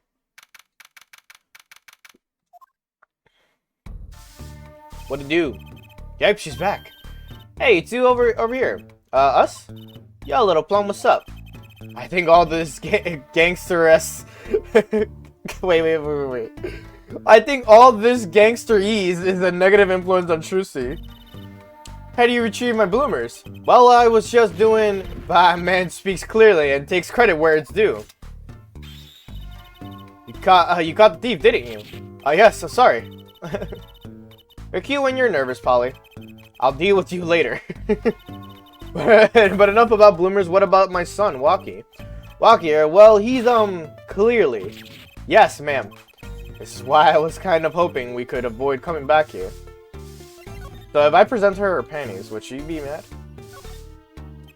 About these. Hey, my bloomers, thanks for that, I owe you one. I thought you might like them back, so... oh, no. Why don't you keep them as a souvenir? Oh, no, I couldn't, really. Thanks for the offer. I could use those in my magic panties act. I'll put shivs and pieces of... I'll pull shivs and pieces and godfathers out of them. Great, now your props are going from bland to dangerous. That's a little funny joke there. Talk. Walking. He's really everything you'd expect in a boss's son. I'm going to be a gangster, dude. Life does have an appeal for that age. Practically for boys. What? Don't look at me like that. He was shot in a turf war about half a year ago. Yes, we heard the story from Waki. But he didn't tell you the whole story. You know, even if he had a pistol then, he couldn't have shot anyone. What? He acts like he's hard, but he couldn't shoot someone to save his life. I should know, I'm his mom. Her words do have a certain weight to them. Hopefully when this is all taken care of, he and the boss can sort out their differences. A boss? You mean Waki's father? They didn't seem to be on the best terms, did they? The case. It's true. One of our pistols is missing. So the murder weapon was from this mansion. You kind of figure given the difficulty of obtaining a gun these days. None of the rank and file have access. Only the boss, myself, and Waki could have taken it. I see. I'm sure the cops will continue tromping all over the mansion because of this case. Maybe this is a sign that it's time for a change. Wahahaha. She doesn't seem too concerned, at least. A little Talia. Yeah, Waki's fiance. They're getting married next month, correct? I suppose. She's been staying over lately. You don't look too happy about that. You don't look too happy about that, little plum. How do you guess? Even I can tell that. Can you tell us more about her? Waki brought her home one day, says he wants to tie the knot. I can see why, she's so pretty. Oh, she's pretty enough, but, you know... Nah, it's probably just me being suspicious, staying in the business too long. You start to only see darkness in people. You get a nose for it. A nose for people, a nose for trouble. I wonder what the problem is. It's like a gangster's only version of female intuition. Father and son. The boss may act... I think I figured it out, by the way, this whole thing. Maybe, I don't know, because it's kind of weird that she... Yeah. The boss might act tough, but the boy means the world to him. But Waki seems, well... It seems like he's against his father's position. Ah, it's to be expected. We're in a bit of a transition now. Trying to cut our ties to the shadier side of the street and do more on the up and up. Waki isn't too enthusiastic about the change, it's true. But why the change? Is the gangster thing just not paying the bills?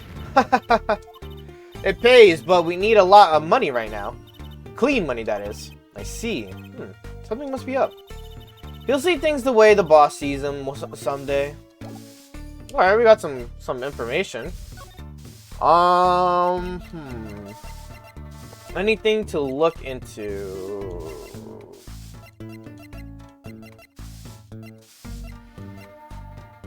What about the Shiv? Can you tell me if this knife belongs to Waki? Oh, that's his knife, alright. Bought it for him for his birthday. Wow, that's a pretty hardcore present. I remember him falling asleep with it clutched in his hands. Oh, I know the feeling. I'll bet he was just as happy as I was with my plastic spaghetti. Okay, so that's that information. Do you know anything about the noodle stand? Sorry, kid, I got no idea what you're talking about. Alright, cool. Here, walk the checkup. Okay, so nothing with the checkup. The gun that you guys had. This pistol belongs to the Kentucky family, is that correct? It's one of the pieces we keep around. That is, we used to keep around. They're all gone now. Oh? Police came yesterday and took everything. Everything but my broom. Don't you think you should have given them that too? You kidding? Can't clean up very well without a broom. She's got a point there. Alright. See if there's anyone in People Park right now. No, okay.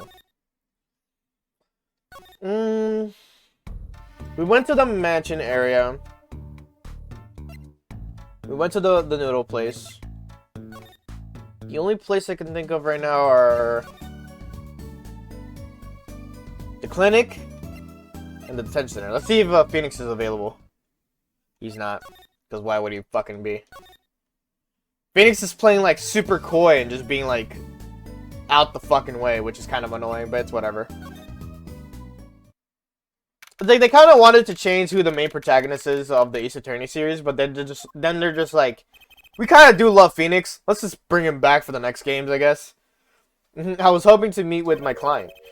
Walkie-talkie's just finished questioning. I'll bring him out. Great, finally. Yo, sup, my little imposter?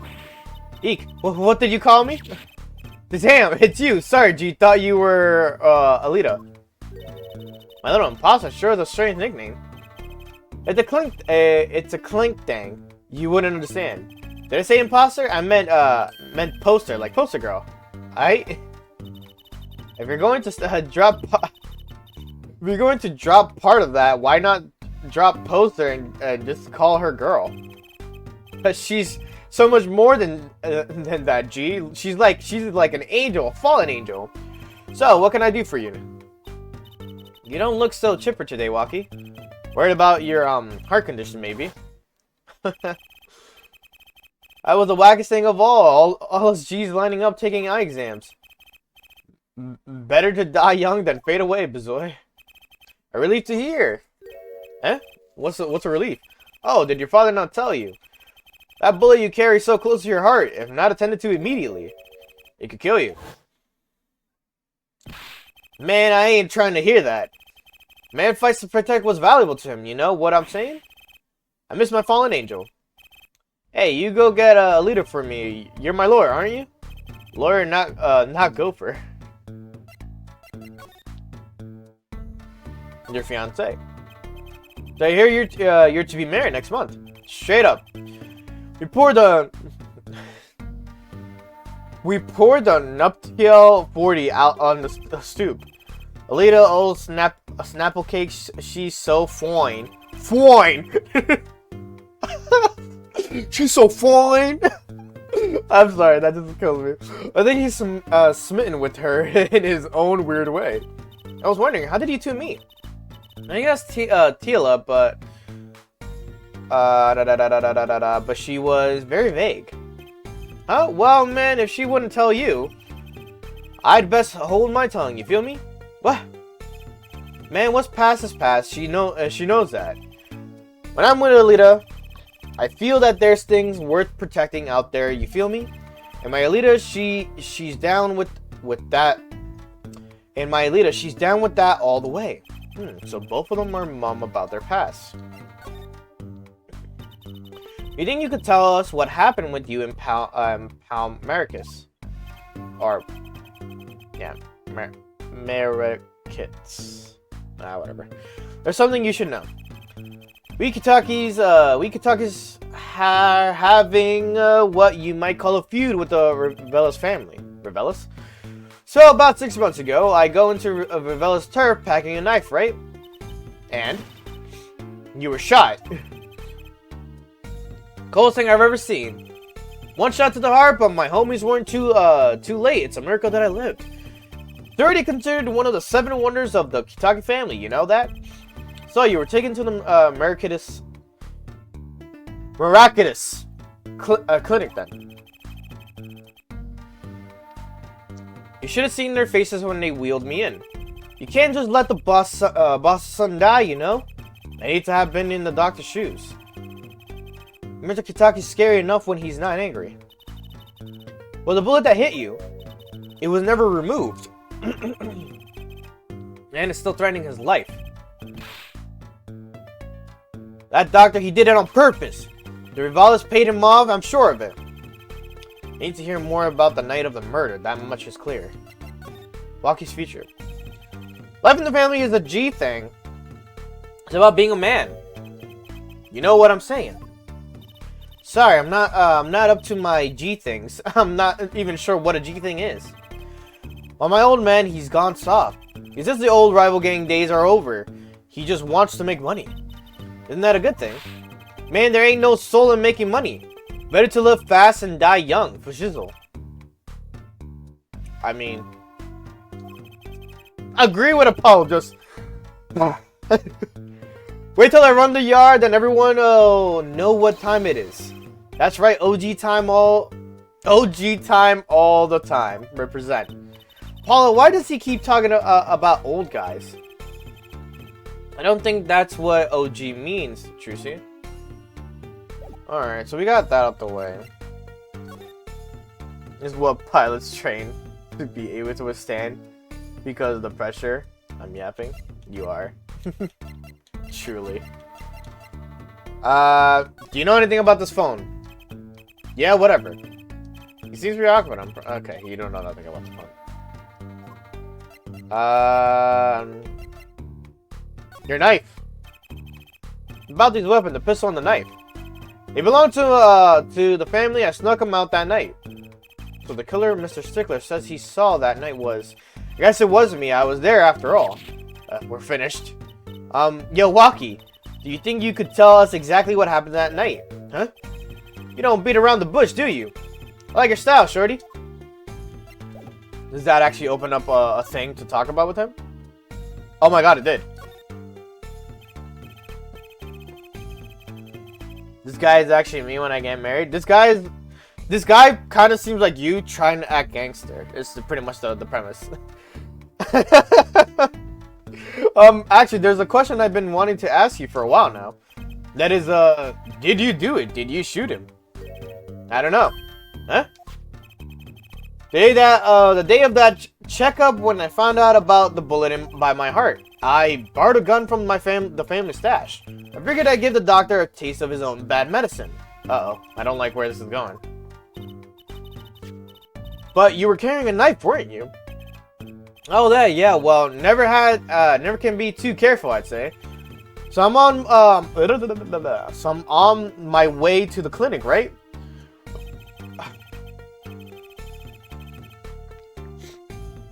Sorry, my nose is like bothering me right now. Give me a second.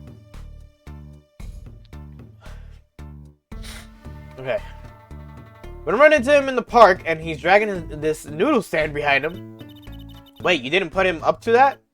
Like, you know, in the movies? You value your life, you'll bring the stand? Shorty, you're more whack than I am. And that's saying something. But I was serious. Juicy, you cutie. She's such a cutie. I love her. The thing is, I don't remember what happened next at all, too well. You don't remember. But the way I see it, if there wasn't anyone else there that night, then I guess it probably was me who did it. Who did him in. You know what I'm saying? You say that, right? But the problem is with that. Do you know about the noodle stand? Alright, you don't know about your mother's penis. This doesn't concern you. Alright, this is just... This is the same concept of that whole thing.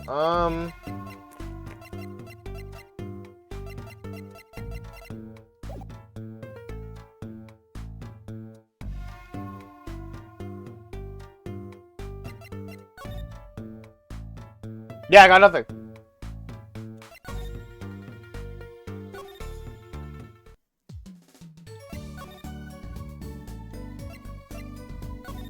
It's available now. Now.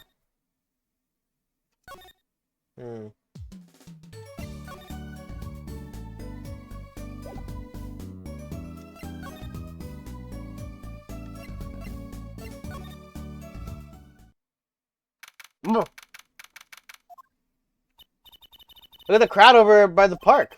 Probably people trying to get a glimpse of the crime scene. But why are those girls screaming? I think I just heard one say, "Oh my god, it's him." Wait, that motorcycle. Ah, I visited her forehead. Prosecutor Gavin. Some fans found me on my way out. Just my luck. Oh my god, he's so cool. Thus the screams. Your album just came out, you know? Try waving to them. they love it. Oh, he's so cute. They're so excited it doesn't matter who waves to them. See? This is unreal. This is surreal. So you were having so you were here investigating. And I was on my way home. When my hog gave up the ghost. Your hog? My motorcycle won't start. Clogged exhaust pipe. Too bad. It looks like such a nice bike too. Hard to believe that it could break just from that. It's my fault. I think I was using the wrong oil. Cars, motorbikes, they're all the same. Clog the exhaust and they won't run. Machines. Tell me you share my angst her forehead. I ride a bicycle actually. Huh. What a response to that. Like, tell me you understand about exhaust pipes, my friend. Actually, I ride a bike. Okay. Anyways, in any event, I'm off to the shop to get her fixed. The detective in charge of the scene isn't fond of me in any case. Detective, you mean the one in the lab coat? Josh, she's in a foul mood too. Be gentle. Off woodish. Oh, fuck. I know this is like saying goodbye. Off. Why the shine? Why the shine? I don't know if I'm pronouncing that right, baby. Oh my god, there he goes.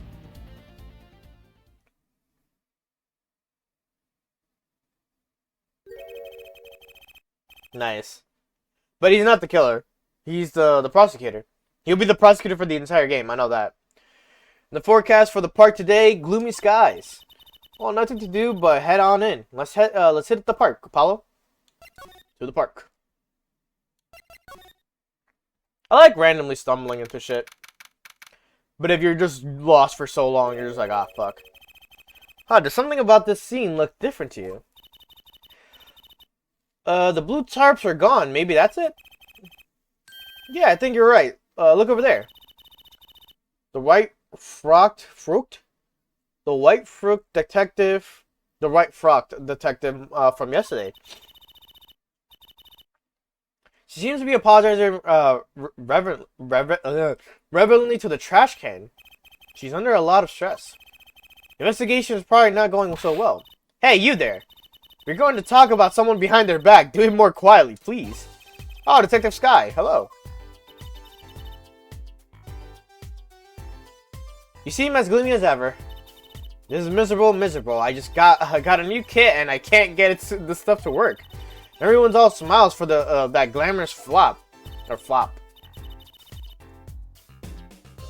Glamorous. Oh, glamorous, not glamorous. Glamorous. Does she mean Prosecutor Gavin? More to the point, doesn't she mean glamorous? When he walks, his shiny chains catch the sun and glimmer in my eyes. It's distracting. Speaking of distracting, guess I just have to accept the fact that I lack talent. Sounds like she's trying out some sort of new forensics technique. Munch. That's Sky for you. Detective Sky, you know Mr. Wright, correct? How do you know my daddy? I want details. Well... He helped me out a long time ago. You might say he saved me. Why don't you saying something about getting involved in an incident? I can't stand it when things are vague, especially in a case. I went to study to become a forensic scientist in Europe. But you're a detective now. Well, I failed the test. But you know, rank and title don't matter. What matters is what's inside your heart. I've always thought that too. And my heart is full of science. That's why I bought this kit through mail order. I remember Emma. You just remembered her? Like last week, she was here. And I'm going to test it here before the forensic team arrives. Are you sure that's okay? Prosecutor Gavin. I won't lie, I'm not fond of that man. Those glamorous types always rub me the wrong way. Glamorous, right? The prosecutor should be cool and wit and furrowed a brow. Less glamorous and more simorous, you know? Wasn't she on the previous game? She was in the first Phoenix Wright game, the extra case that they had that they implemented during the remix of hers. The remakes for her. Well, the remakes of the game. And anything that was ported, they like added this as the extra case. Because I forgot when they the original didn't have it. And she was in both Miles Edgeworth games. No, actually I don't. Well, that and what happened 7 years ago. Prosecutor Gavin was the one who stripped Mr. Wright of his attorney's badge. What? Really? He was the one? You mean you didn't know? I thought you were one of his boys. I'm neither a boy nor one of his. But let's see what she has to say. What exactly happened 7 years ago? Never actually heard the details. Then investigate. It's better you learn it for yourself anyway.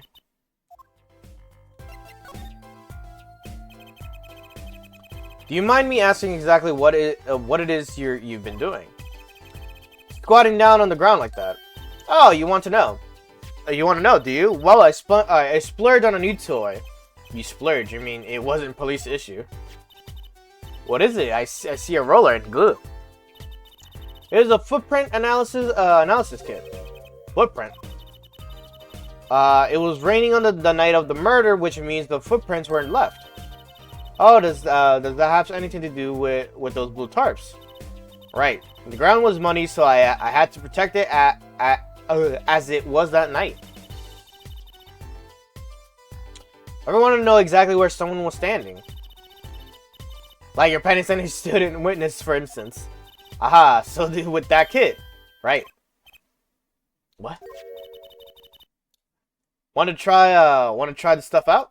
Huh? Are you sure? I mean, we're sort of of the opposing team and all. Ah, psha. You're friends. And to tell the truth, I'm not so good at doing this. Guess I'm a little clumsy. I could use your help. I'm good at stuff like this. I used to make magic bunnies out of paper mache. Footprint analysis, huh? Well, should I give it a go? Yeah, why not? What we got? Okay, I'll give it a go. That's the spirit. All right, allow me to explain. One moment. She's reading the instructions for her kit. Why does this not fill me with confidence? First, we have to pick the footprint, or in this case, shoe print, we want to analyze.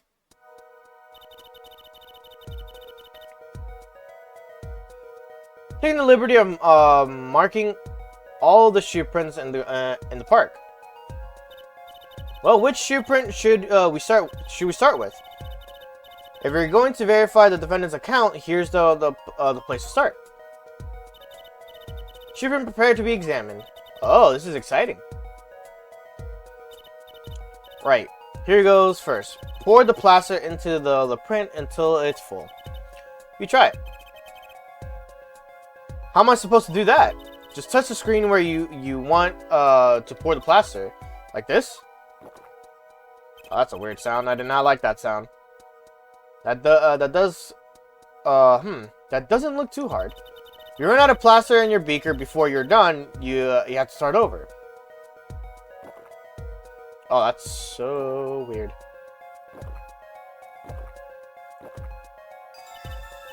Not bad. You're handier with that than you look. What's that supposed to mean? On to the next step. Dry the plaster until it turns what? Right. Oh my god. Just touch to direct the dryer.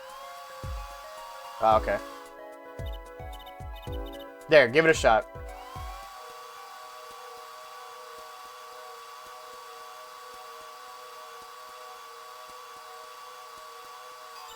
Oh, okay. You didn't want the top part dried? Look at this hard and nicely. Let's take a look. Good shit. Yes, that's a good one. Next, the ink.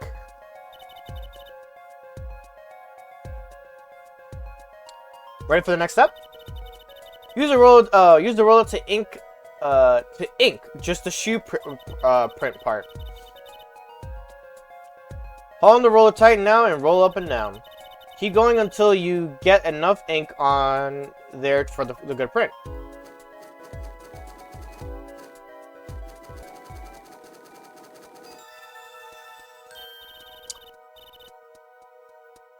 Right, now the moment you've all been waiting for. Let's take out our print. Ready? Here goes. Excuse me. Let's see. We get a match. I mean, Walkie, right? Oh wow, it even shows you. Yeah, let's walk his footprint. Or shoe print. Match found. Alright. So, so the shoe print belongs to Walkie-Talkie after all. He was in the park on the night of the crime. Wow. I can almost see the science at work. Don't you love it? Ah, nothing feels better. She's definitely way more into this than I am. Just let me know if you want to do it some more. I'll be here solving the case with science. Well, that certainly brightened her mood.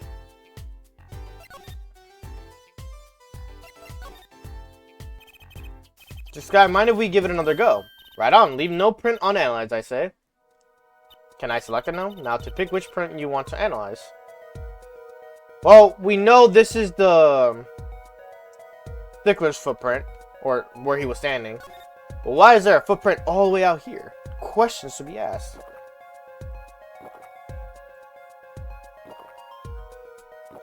I hate this noise. This weird sound effect. Okay, looking good. Next, to dry the plaster.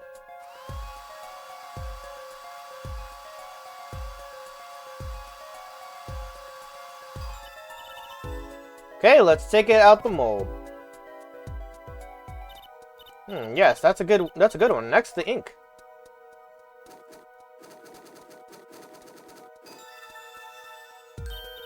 Right, now is the moment you've all been waiting for. Let's take out the print. Ready? Here goes. Ugh. Oh, what the fuck? Huh. That's a funny shoe print. Is that even a shoe? It is strange, so smooth. Except for the part with the leaf. Can't say without even looking that this print doesn't match any print on our list. A mystery print.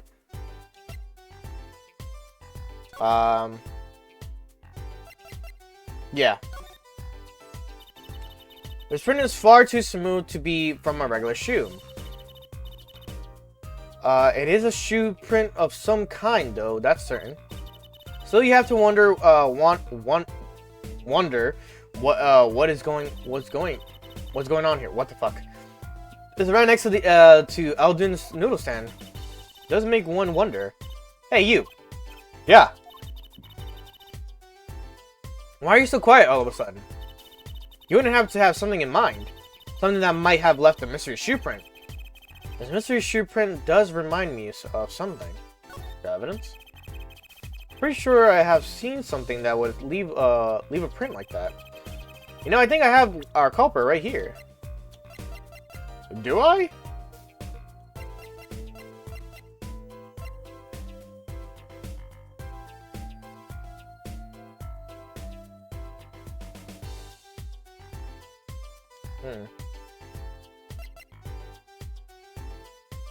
I got nothing.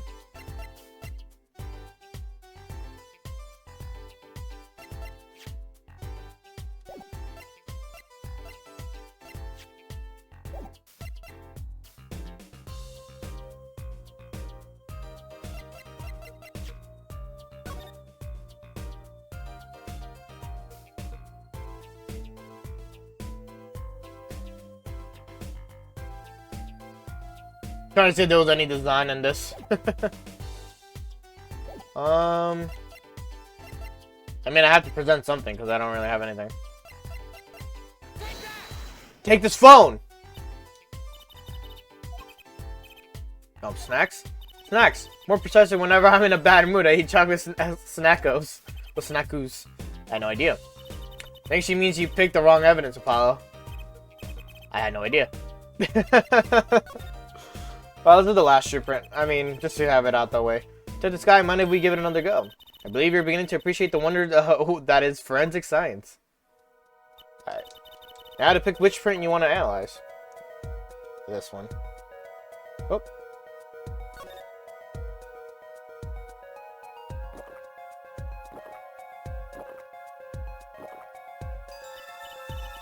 Okay, looking good.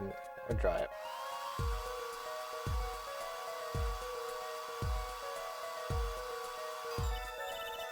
Hey, let's take out the mold.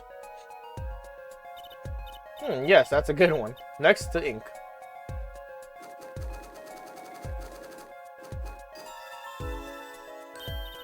Alright, now the moment you've all been waiting for, let's take it out. Ready, here goes. Whoop.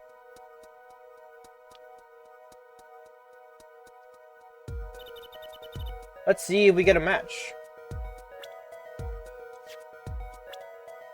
Oh, you can actually look at everyone's shoes here. That's his. I'm curious real quick.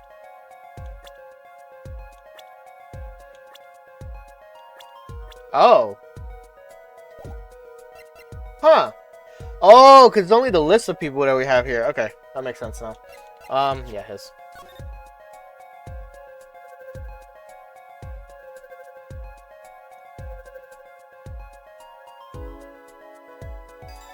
Match found. Alright.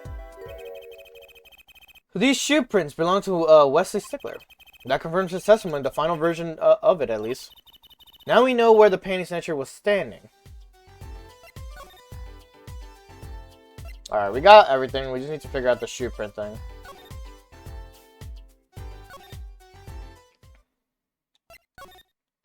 Where are we going from here, though?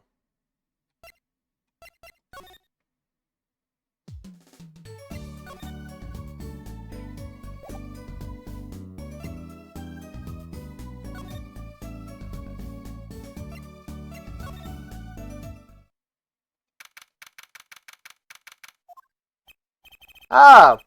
The prodigal attorney returns. Welcome, Paula. Shut the fuck up, Phoenix. I heard you did well in the trial today. Here to discuss something I could use a little diversion. What did Detective Sky say? If you want to know something, you have to investigate it yourself. Mr. Wright, tell me what happened 7 years ago. Please. I want to know. I need to know. Sir didn't waste any time getting to the point. 7 years ago. 7 years ago, I was standing in the courtroom on behalf of a client. The case involved the death of a certain magnificent genius. I'd be surprised if you hadn't heard about it. It was all over the news, I remember that. You were up against Prosecutor Gavin, weren't you? And yes, he was only 17 years old at the time. 17 years old. That's still high school. He took the bar exam abroad in Europe. They're progressive over there. They're progressive over there, you know? I was defeated by a 17-year-old newcomer. In my shame, I left the practice forever. That's all. That's all. How could that be all? What do you mean? What about what they were saying on the news about forged evidence? They said you forged evidence and had your attorney's badge stripped from you. Tell me, how does it feel? How does it feel to stand here before Phoenix Wright, the forging attorney himself? How does it feel? I don't want to believe it's true. But what about what happened in my first trial? Was it a forged though? Don't you notice in today's trial, there was a single piece of forged evidence. Talking about evidence that shouldn't have existed on Naughty Magician's trick. I don't see you jumping to my defense on this one. Maybe I did forge evidence, maybe I didn't. It doesn't really matter now, does it? But I'm not an attorney anymore. That's the only truth you need to know. Mr. Wright. Looks like he doesn't want to talk about the accusation of forgery for now.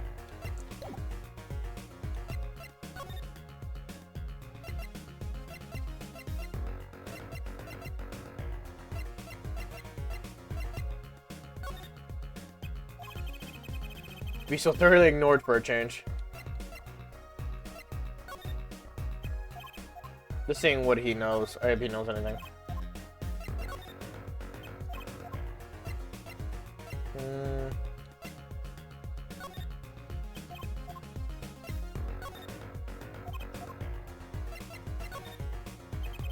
And we found these too. They're truces. Thanks, Paul. Though I have to admit, as a father, I wonder, why are you still carrying my daughter's panties around in your pocket? That'll teach me to show off my evidence if it's right. Just a little fun gag. Nothing about that. Ah, so that was so that was what led you to the guilty party. Yes, thanks to your ripping the mirror off the car, I was able to deduce that. You make a good point, Apollo. In fact, it could be said that I'm to thank for finding the criminal.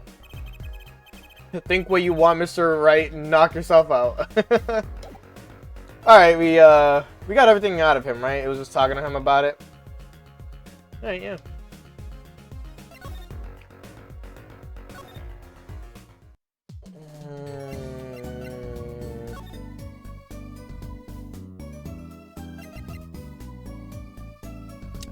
Where's a good area to go to?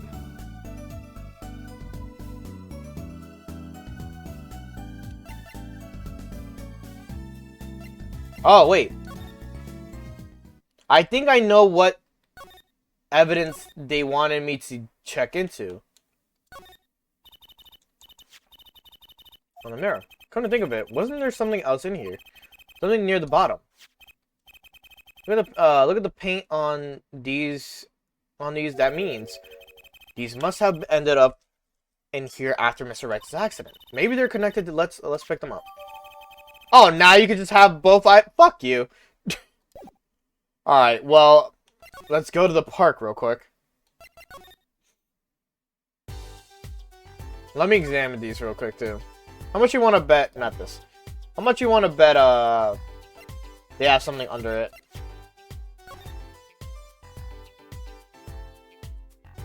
Gee whiz. Who would have thought? Bottom is covered with paint. Huh? What's this weird shape here? Looks like a leaf was stuck to the bottom when the wearer stepped in some yellow paint. The outline was left when the leaf was removed. I got paint on my hand. Apollo, saw you tried to wipe your hand on my cape. Alright, at least now I know this.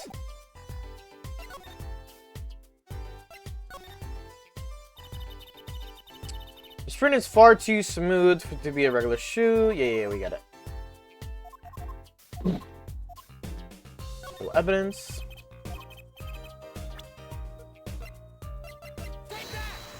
Take that! Well, I think it's these slippers, actually. Slippers. What would slippers be doing out here? But look at the bottom, see? It's covered with paint, except for, see, right here. Hey, that spot is shaped like a leaf. What if a leaf was stuck on the bottom and came off when the slipper stepped into paint? Makes sense, doesn't it?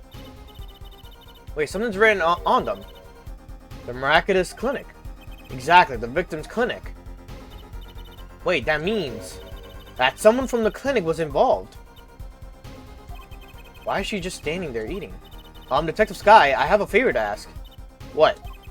Can you get us access into Miraculous Clinic? The police won't let us in. They say the murder and the clinic are not connected. And it's off limits until we prove they are. I should be able to do something for you, yes. Huh? Really? Well, you did my work for me here with the shoe prints. Seems like I should return the favor. Thank you, Detective Sky. Here, show this to the police officer on duty. Right. Miraculous Clinic, here comes justice. Literally.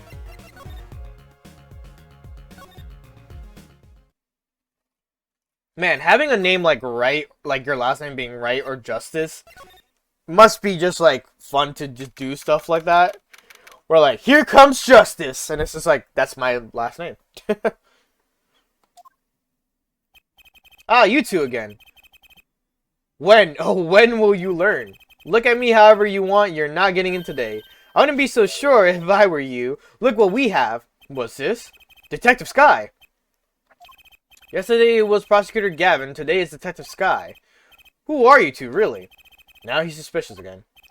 Well, you got the orders. I gotta let you in. Have fun. Thanks, Mr. Officer. Let's hit it, Apollo. All right, let's get inside. Oh, because we haven't seen it yet. Bro, having Justice as my last name is hard. Huh? Kind of an at-home sort of place, isn't it? This place has a connection to the murder in the park. I'm sure of it.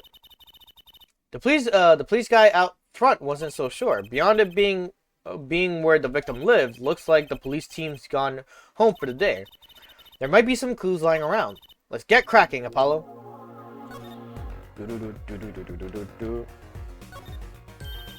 These must be the slippers from the patients at the clinic. The same as the pair we found, of course. Look, a single pair is missing from the rack here, too. And ours have paint on the bottom, which means they were taken out here on the night of the murder. Right. The paint's from the hit and run after all. But what were a pair of clinic slippers doing in the trash can? What were they doing at the scene of the hit and run? The fact that it's like 3 cases in one is kind of wild. There's a single pair of sandals here. I feel like those are heels, but whatever. Actually, no, wedges. I think those are called wedges, the ones that are like that. Wait, but why would there be sandals here? Unless they belong to one of the patients. Or maybe it's a visitor that's come to see Dr. Miraculous. You think they'd use his house entrance instead of the clinic entrance in that case? And if this patient or visitor isn't still here, why'd they leave without their shoes? Better take a closer look at these just in case. Alright. Those are some nice shoes. Look at all these bowls. They're from Aldoon's Noodles. There's Mr. Salty. And I think we figured something out. I think we have. Mr. Aldoon must do takeout. Not exactly what I was thinking. All the bowls have been washed clean. I think we found our first clue, Trucy. Anything in the trash can, perhaps? Oh, okay, no, it's just bowls.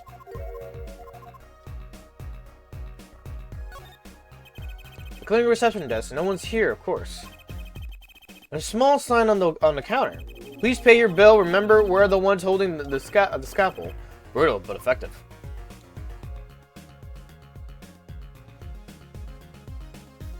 Anything else in here that I'm like examining? Just the bowls. Look, this door says doctor's office. I think this is the victim's private office. It's not locked. Too bad. Why too bad? I like opening locks. It's kind of a hobby of mine. Like those little bike locks, but don't even bother putting them on when I'm around. It's probably not a hobby you want to tell too many people about. Ah, Apollo! That sound! It came from behind this door. Someone's in there. Let's check it out, Trucy. Let's check it out, Trucy. A break-in. They left through that window. Wait, Apollo, you're too late to catch them now. That must be her experience as a panic snatcher chaser talking. Oh, we should tell the police. Let's check the room out first, Apollo. If we call the police now, we'll lose our chance. You're right. She's better at this than I am. Well, one thing's for certain. This clinic and our murder case are looking pretty related now. Why is the fucking lamp on the floor? Kind of an expensive looking lamp, isn't it? Hey, the bulb's broken. Broken? Don't you mean burned out? No, our cat burglar must have dropped it. Well, why is it standing up on the floor like that then? Hey, look at the cord. Huh? There's a red splotch on a part of the cord. You think that's blood? It's a little bright for blood, almost pinkish. Something's definitely odd about this lamp. That's for sure. Let's check out the lamp.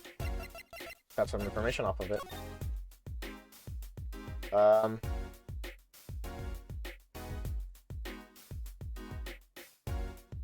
Wow, like, I mean, there's a stain on it. Gotta wonder what left that stain. Wait, I know. Maybe it was left there by a red marker. Like they were trying to write their name and it slipped. Why would anyone write their name on the lamp cord? I used to write my name on my magic ropes. Alright. And then the broken like top part. The bulb was broken and it won't turn on. No shit, it won't turn on. Oh, how is it broken? Don't touch that. You'll cut yourself. Eek. Yeah. Fool me once, shame on me. Fool me twice. My finger. You're bleeding. Let me see that. Wait. Magic blood. Teehee. Gotcha. Please don't do that again. I have enough to worry about without my coworkers injuring themselves on the evidence. Alright. This little prankster over here. This is a prank, Joe. Alright, cool.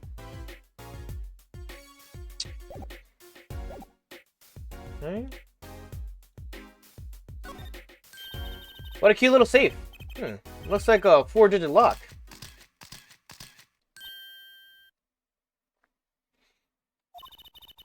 That's such a weird statement. You have two weird statements that are concerning. Someone's already entered the two numbers, Apollo. 7, 9. Wait, do you think the burglar just now was trying to open it? Wonder what's inside the safe. Is there any way we can figure out the last two numbers? Well, we know the first two are 7 and 9. Maybe there's something in the court record. And that can help us figure out the last two numbers. I wonder. I got just the thing.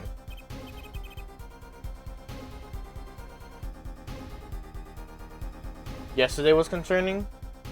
What do you mean yesterday? Well, I have an idea. What is going on outside? Someone's making, like, they're doing a barbecue and I could smell it. If I could smell it, that means it's coming through a hole that I have in my window. I'll figure it out later. Let's reset this real quick.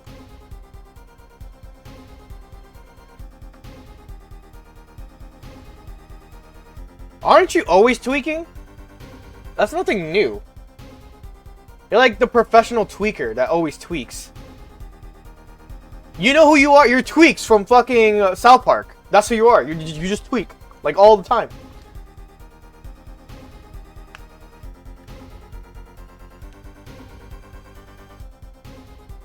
I read that statement in my head, and I'm just like, what the fuck is truly wrong with you?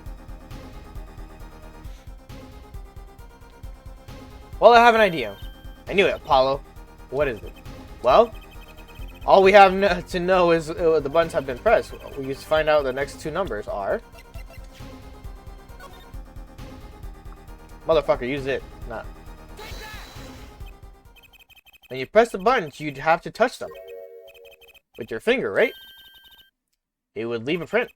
When you open a safe, you don't press any other buttons but the right ones, right? So if we can find our buttons with fingerprints, we'll have the safe code. Not bad, Apollo.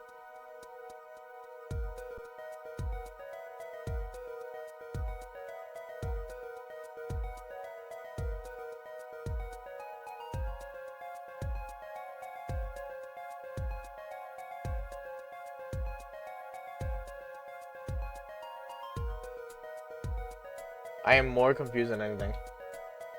Anyways. Scatter the shit! And then M. Oh, yeah.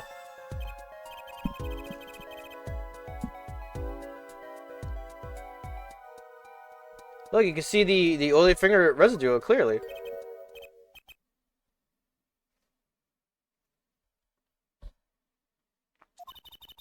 The glove marks, the burglar must have been wearing gloves.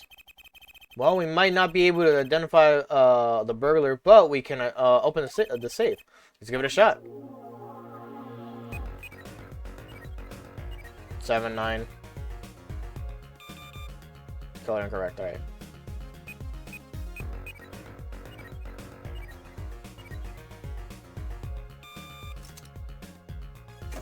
What do you mean try guessing? It opened. Damn it.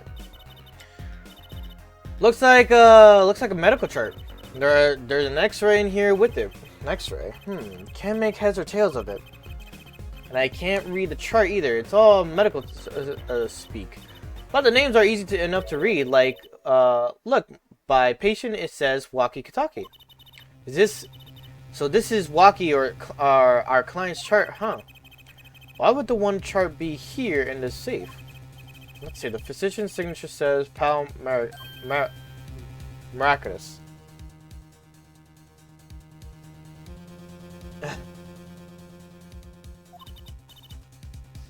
You also put 6, something that wasn't one of the numbers. Like, what? What is it, Apollo?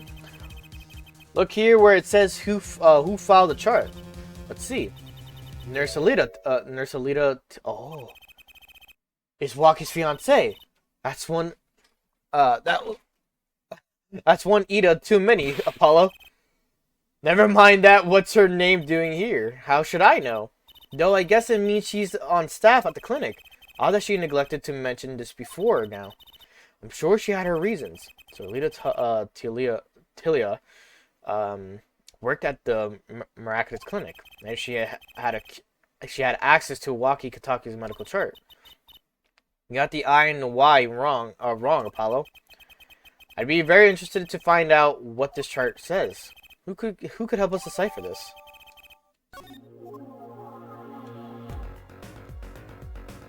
It's just this, okay.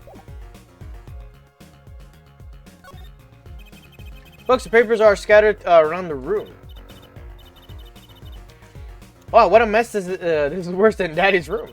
The burglar must have left it in a hurry. Even the cup on the desk here is lying on its side, huh? The juice that spilled out of the coffee is dry. So the messy one wasn't our burglar just now? Someone knocked this cup over a while ago and left it.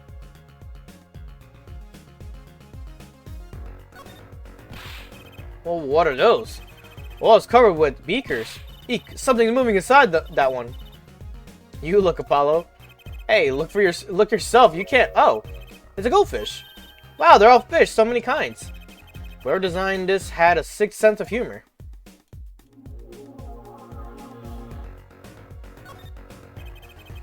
Spider-Man has seen better days. That doesn't make sense either. What doesn't? Normally, burglars are looking for valuables, right? That's true. That's what I would do if I were a burglar. So why look under a potted plant? Maybe they were looking for the key to the safe. I've heard of people putting their house keys under plants, but the key to a safe. Then maybe the burglar was looking for the house keys.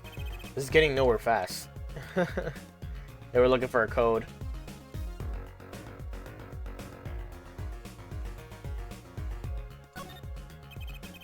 The window's ajar.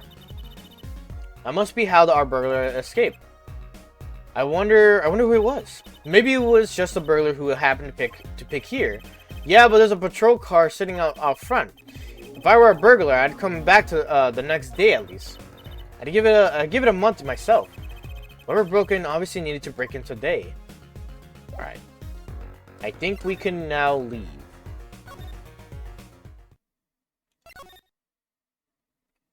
Yeah. And he's not here, apparently, which is fantastic. Actually, let me just check something. The garage! Nothing. Alright.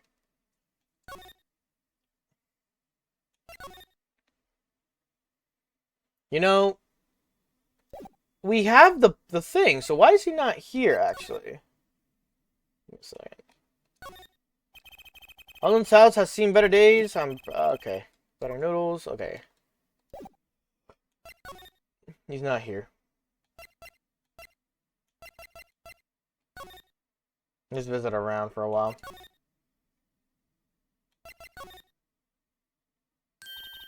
I know that face. That's the face of someone who's made a discovery. Hey, how do you know?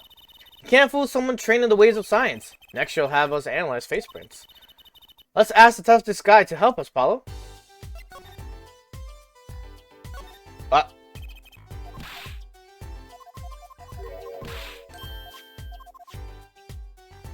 Okay. Court record.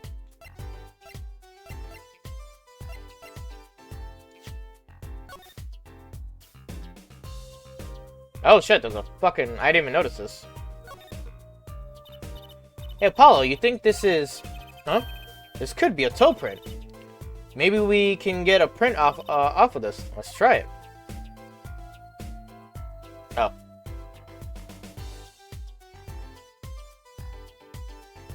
Scatter the shit all over the place. Alright. And then M. Hey, it worked. It looks like a big toe, maybe. But wait, I mean, it's great that we got a print, but is there such a thing as a list of toe prints? Oh, good point. If there is, Detective Sky didn't give it to us, which means we can't match this print. This seems like a good time to ask the detective advice. Huh, good idea. By the way, hello, detective. So we checked the toe print.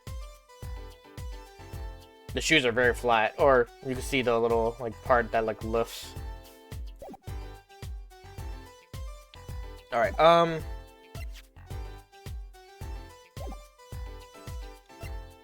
right, here you go. Do you know anything about Walker Shark? Detective Sky. I was wondering about this. Trucy, wait. What? That's vital evidence there. You can't show her that. That's our secret weapon in tomorrow's trial for sure. Oh, clever, Apollo. What did I tell you before? If you're going to talk behind someone's back, do it quietly. Actually, let me check this. Oh, wow, you could actually, like, see it. Huh. Okay.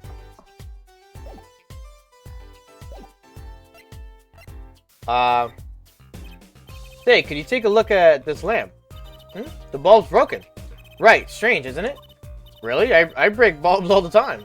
My desk is a mess and my lamp is always falling over. Not too bright, huh? Ouch. I still think it's kind of odd. What about the damn paint mark or whatever? Anyways, can you help us with this? These sandals. That's quite a clear print there, a toe print. Too bad we don't know whose toe it is. Well, there's a way of finding out, of course. There is? What? All you need is a sample of the same toe print off another shoe, for instance. Oh, right. So if the print match, you'd know the same person wore both. Do I have another shoe worn by the same person? I think I just might actually. Really? I'm beginning to suspect something here. Detective Sky, can you compare the sample?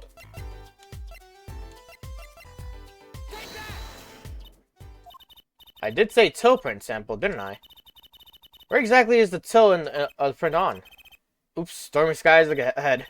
Try again, scientifically speaking, if you would. Toe print. Can I, like... check. Maybe you have to, like, angle it? Yep.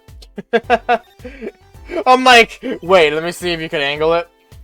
I wonder, could this be a print? Why would there be a finger...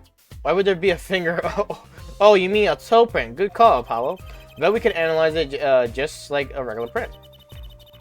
This could be a vital piece of evidence. Scatter. The powder. Alright, cool.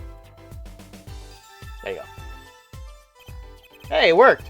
That looks like a big toe, maybe. Wow, I feel like the case is solved already. What was next? We have to match the print, right? Right? Let's match it. Wait. Detective didn't give us a list of toe prints, Apollo. No, good point. Maybe we should ask her, get some... yeah. I guess so. I'm not sure she'll really qualify as an expert. The slippers. That's quite a clear print there. A toe print.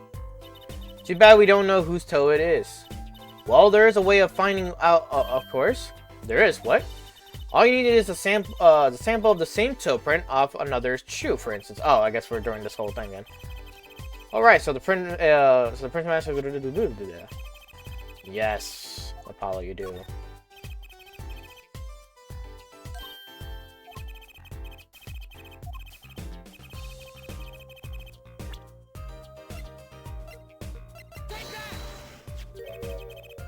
This pair of sandals, toe print and all. Oh, the print on these is nice and clear too. That makes our job easier. Can you analyze it for us? Of course. Hang on. Bingo. Gosh, I'm good.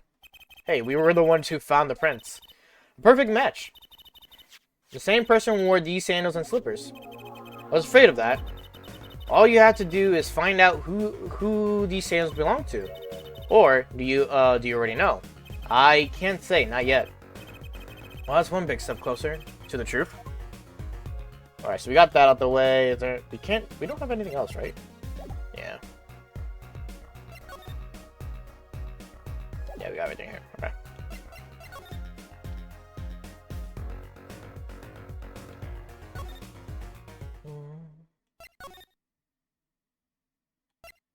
I hope he's here. He's not. It's fucking annoying.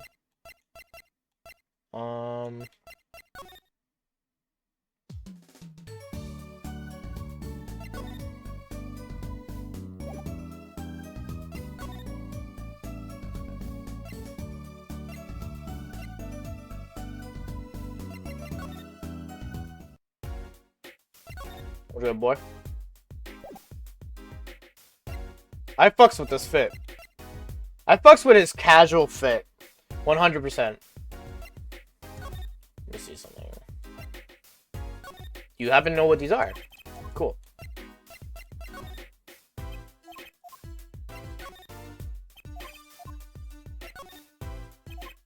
Alright, cool. I had to just make sure if he knew anything. Next thing you know, the guy's like, oh yeah, I've seen these before. Oh, I see.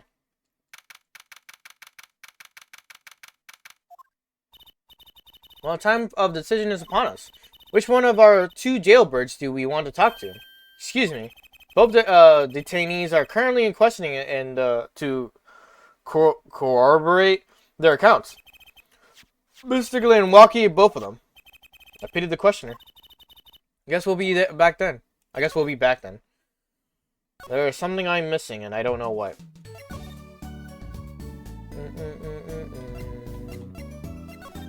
This man is not here, which is kind of annoying.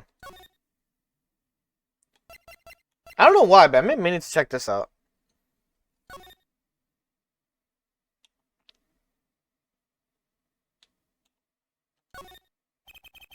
This is where I found your panties, isn't it, Juicy? I can't thank you enough, Apollo. Well, thank you for saying thank you. Oh, I'm always polite. It's part of being a performer. You know what Daddy says. It doesn't cost anything to be polite, and it could bring you more business. Typical. Just kidding. I really am grateful. Car belongs to someone at the Maracas Clinic, and it hit Mr. Wright. Mr. Wright sprained his ankle, and the car lost a side view mirror. The car versus Mr. Wright. Not quite the match of the century. Doesn't have a license plate or anything. The fact that it doesn't have a license plate is kind of wild. Alright. Where to go from here? Did I miss something in the other place?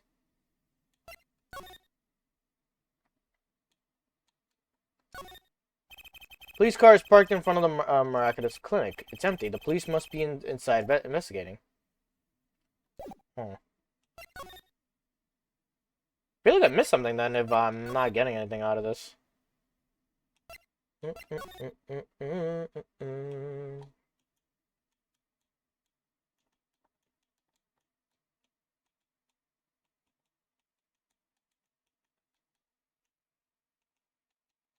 That's what the clinic said? What? Oh, yeah. He makes, like, deals. That's why it's, like, people prefer him. And that's how he gets business. Did I miss something here? Oh, I never looked at this bottle that's down here. Oh, never mind. Yeah, I can't get the bottle out the way. Okay.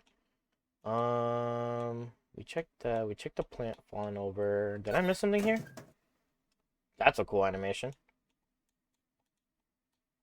It's just this, right? Nothing else? The save and Alita Talia was the one who filed it. You have to figure out what the chart says. I wonder if there's anyone who can help us decipher it. Well, Aldun is not fucking outside for some fucking reason. Where the fuck did he go? Check the window. You check these. Alright, let's see.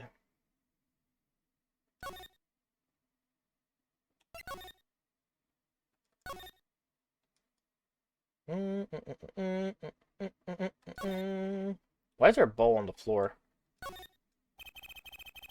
Bowl lies on the ground. A lone bowl tip on its side. It's kind of surreal. You think he would have picked it up by now? You know, I feel like I'm forgetting something. Hold up. Kentucky Mansion. The old lady's still trying to get over that fence.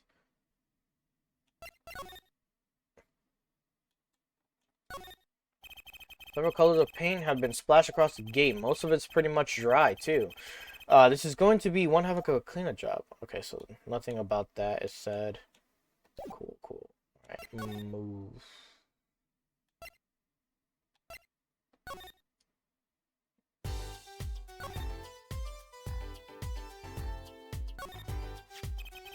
Poor Mr. Eldon. His stand's been standing here since this whole thing started.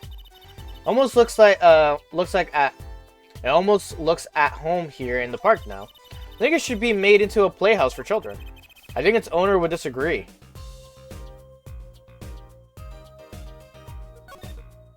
The trash can sits next to the path here. And I guess now we know it was Mrs. Stickler who hid Little Plum's bloomers here, huh? That's right, Trucy. And a web of lies grew from that one little act. I can still remember that moment. You brandished those bloomers on high and shouted objection. Here's what I want you to do, Trucy. Take that memory, gently lock it away deep in your heart, and never speak of it. The true levels of embarrassment are there.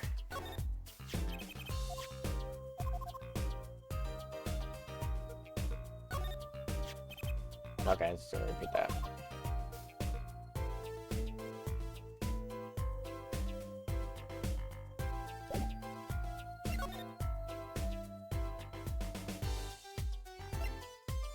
We checked all the shoe prints.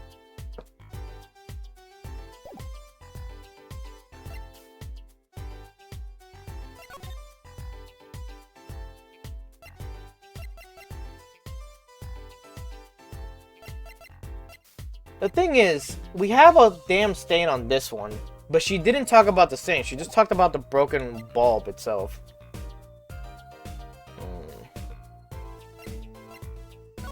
The only person I can talk to about these things are her.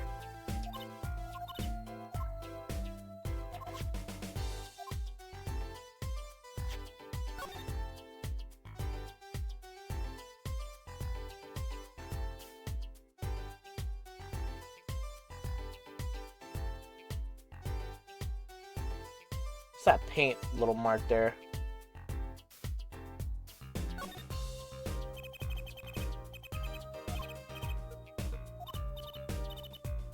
Maybe it was left there by a red marker, like they were trying to write their name at Tropes. Did I miss something possibly with this?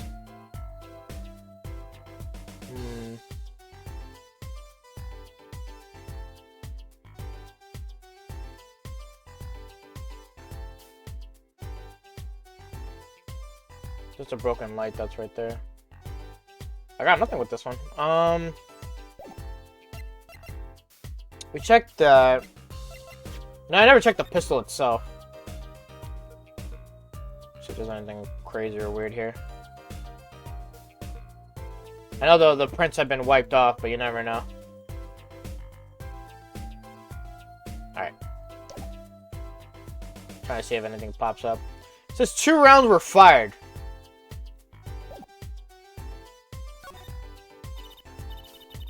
Can help you with that. Then you need more than just scientific help. But ask me anything you like. Just ask scientifically.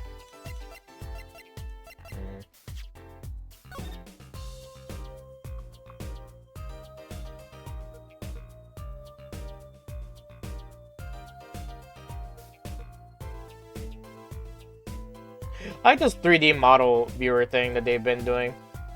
Something about it just is interesting.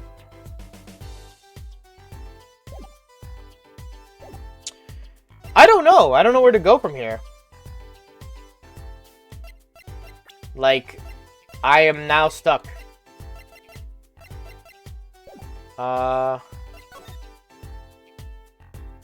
We did everything we could here. Mr. Eldoon is not even around for me to, like, ask him about the thing. I need leads. So, I need leads. One moment. Damn. Oh, damn.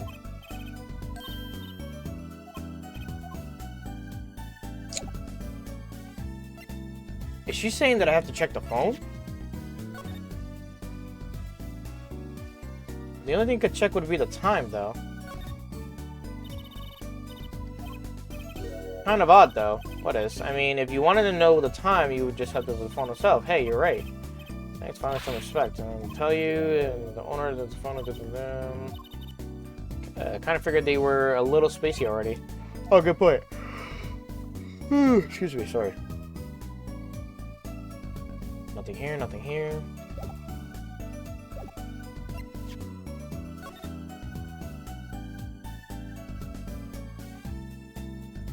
I mean, what is there to check about this? What am I missing?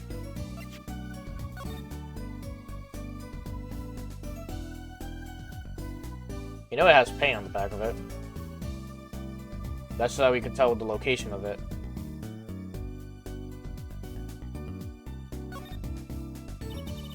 Cut clean off. I wonder what's in there. Don't. There are bare wires hanging out. Let's see. Is that? What? Are you okay? Just a little joke.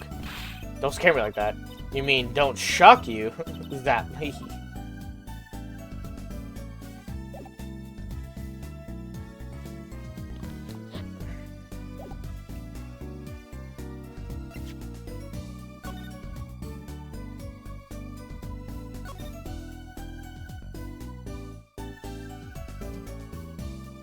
The clinic. His house.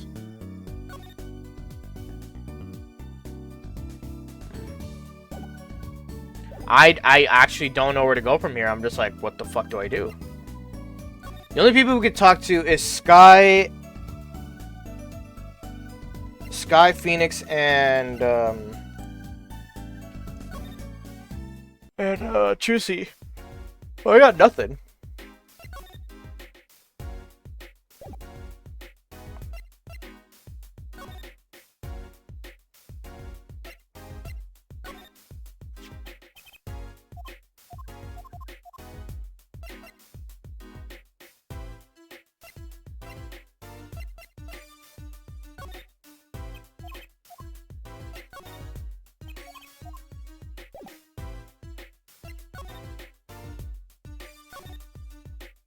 All right, time to look at the guide because I literally can't think of it. Well, that should be like something so simple.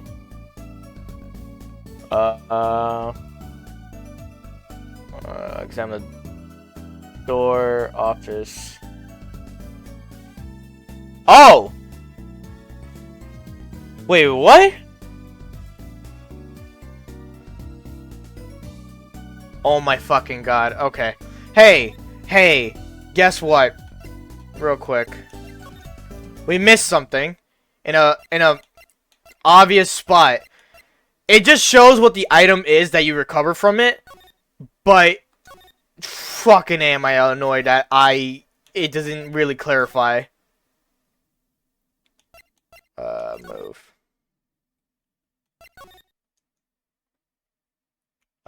Examine. You see this one thing right here? That right there. That right there that I'm missing. The thing that's like next to the cat to the left of it. I wouldn't be able to tell because it doesn't transition the exam button. When you have something that's next to something, it'll like just flicker the exam button for a bit. This looks like a bullet hole. I want to fucking yell. You can still see the bullet sticking out of it. Why is it in the middle of a safe? Hey, the bullet came out. The tip is all squashed or squished. Not surprising, given that that it was fired into a metal safe. This bullet's got a story behind it. That's for sure. All right. Hey, we can move on now.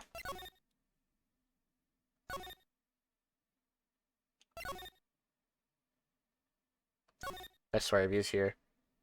Okay. He's not here. Then I missed something before I leave. Yeah. Okay, examine the bullet.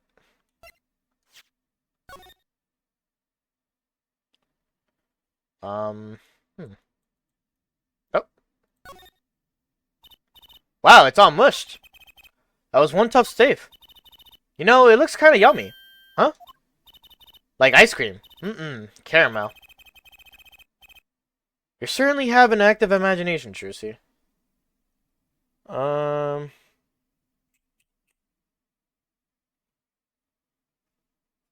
Like a bullet hole in the back and the bullet. People Park, okay. Have the guide up for a second, so I'm not gonna be able to see chat.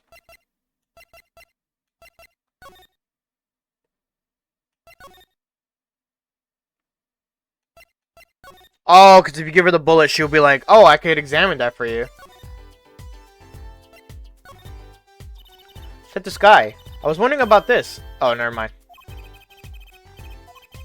Means police don't know about it yet. Yeah. Let's move on.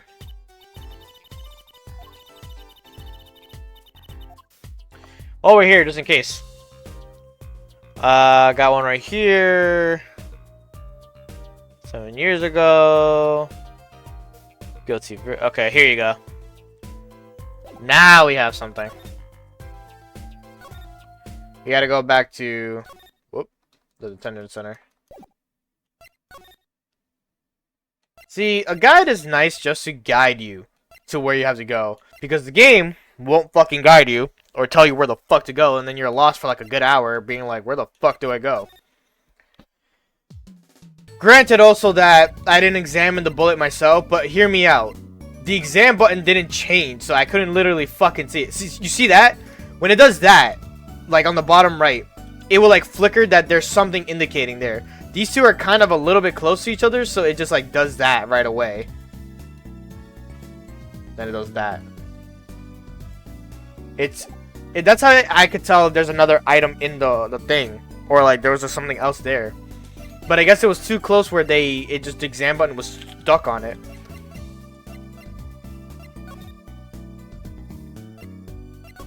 Wrong fucking location. Oh, he's not even here. Wow, you figured out something, he's just gone after that, huh? He's like, oh, he found the bullet, time to leave. There you go.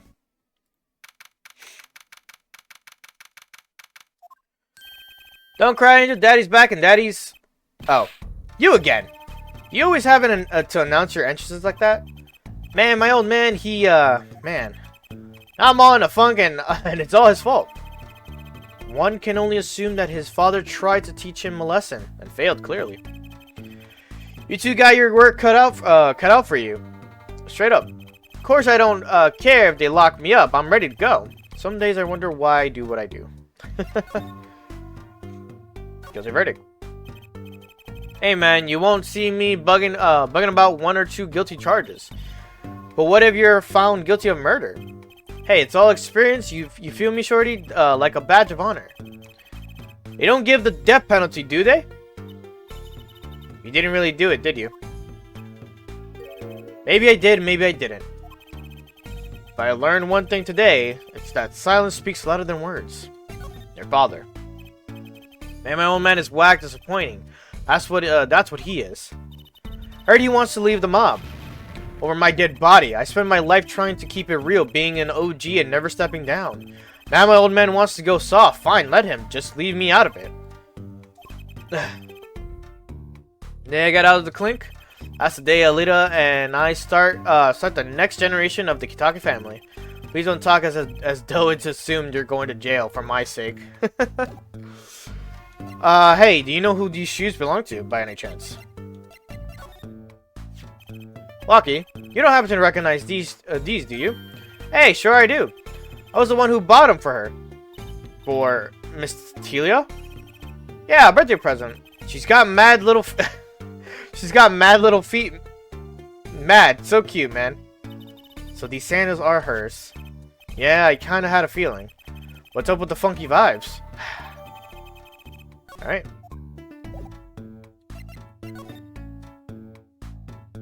Oh, do I present to him that we know? Okay, never mind. Wait. That's right, Walkie. It's yours. Hey, look, I don't smoke or nothing. I'll live long. She's not the killer. I like how you've been calling out everyone to be the killer, but then you're like, no, it can't be her. The way how your mind works is true. It's like, I think that's how I could deduce it. If you say they're not the killer, I'm like, oh, so they're definitely the killer. I don't think he gets it, Apollo. Take a closer look here in particular, where it says nurse. It's signed Alita Telia. Huh? You lawyers do your homework. So you met Miss Telia when you... Yeah, I met her at the clinic. So, can you tell us a bit about the circumstances of your meeting? Fine, I'll tell you how we met if you want to know that bad. Alright, here you go.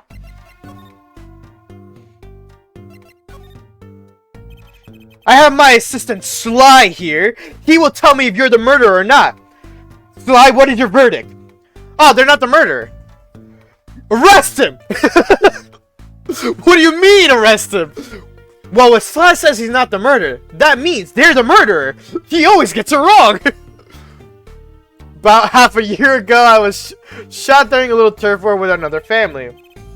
I was ready to die, sure, but they came in and got me hauled off to the docks. The Miraculous Clinic. That's where I met her. My fallen angel. You mean Alita Telia. She was scared of me at first, turns out, but you know what they say, the bad guy always gets the ladies. Right. She was done with that clinic anyhow. So I was like, I'll take you on, woman. Straight gangsta style. Guess what she did, or she said.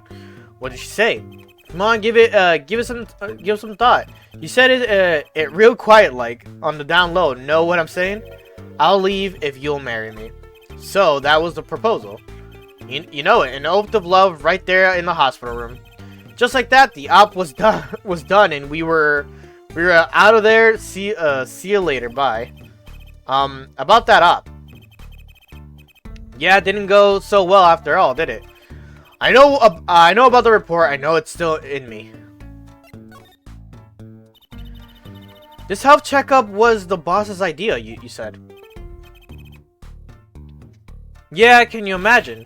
What's the point of living healthy when you're a G? You know what I'm saying?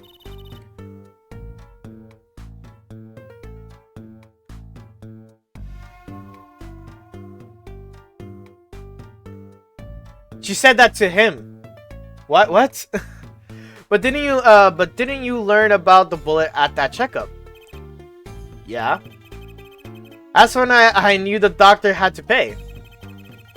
Figured I could get the cap pulled after I got my revenge. And hey, I'm still living large now, aren't I? Incidentally, had you ever had a health checkup before? Now my old man suddenly gets this idea that we all gotta get checkups. Guess he's getting older, I mean. There's nothing else we could present, right?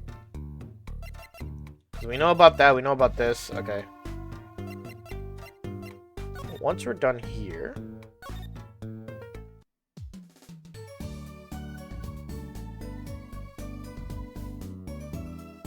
I missed something.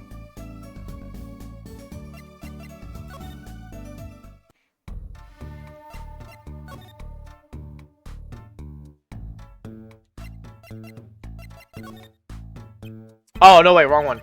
Man, that is far off the hook. It's off the chain. Seems preoccupied. Okay. Wonder how my Alita's doing, man. I miss her. Oh, now we go to fucking Eldoon.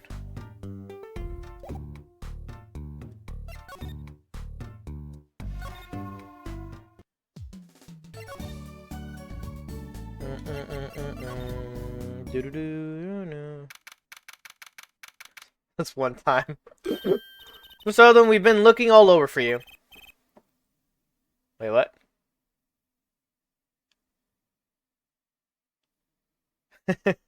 I didn't even say anything. How do you just assume I said something? Where are all the cute women?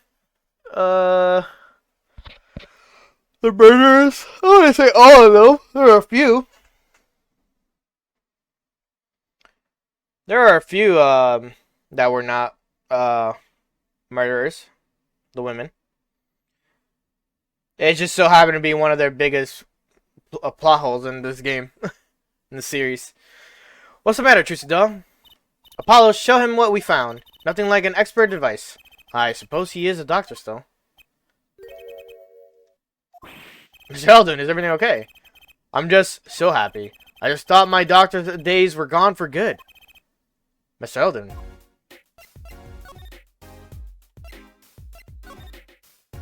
Mr. Eldoon, could you take a look at this? A medical chart.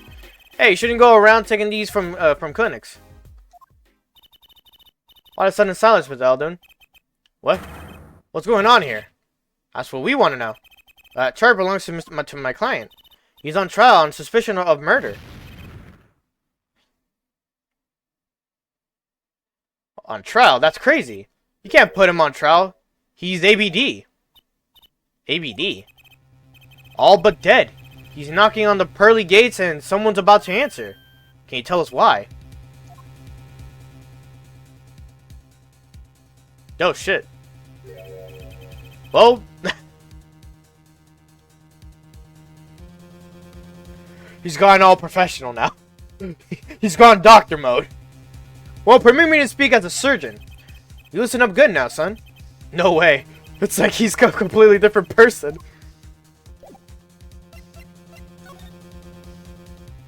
Walkie charts. Well, according to this chart, this walkie-talkie feller's not doing so well. He's got a bullet right up upside his heart. That's right. Yeah, but this chart talks about the post-op. In other words, the operation is already finished. But you can still see the bullet stuck in there. Why would it still be in there after the operation is to remove it? Well, about the only reason I can think of is it was too tricky to operate on. What? That bullet snug as a bug that bullet snug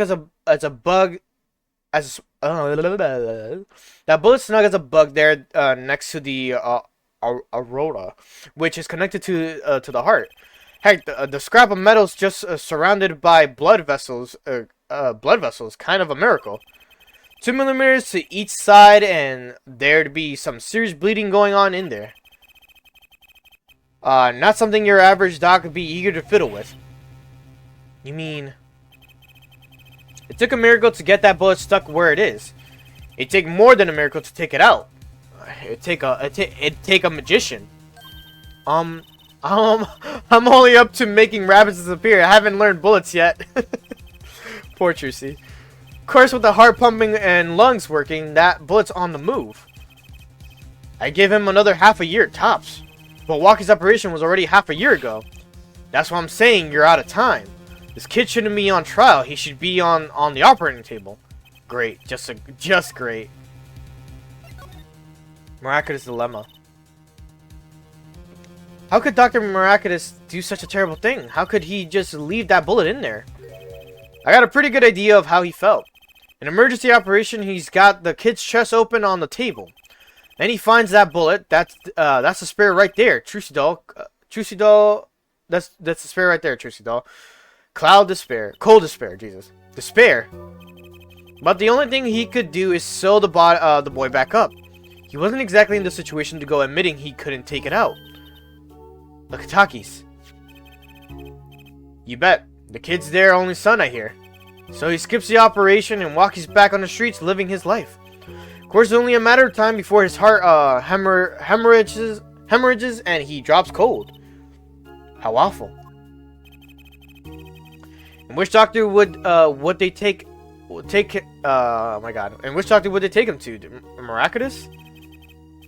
He's got enough ties to them. He could probably cover up the truth of what happened. That's just horrible. He left Walkie to die. There's a darkness in the world, Trucy doll, waiting hungry.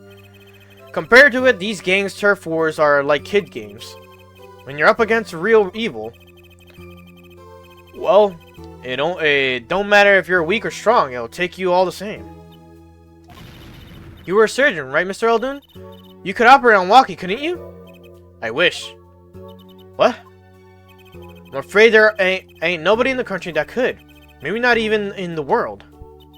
So Walkie, he's real lucky to be alive even now. No. There's one problem, Apollo. This chart.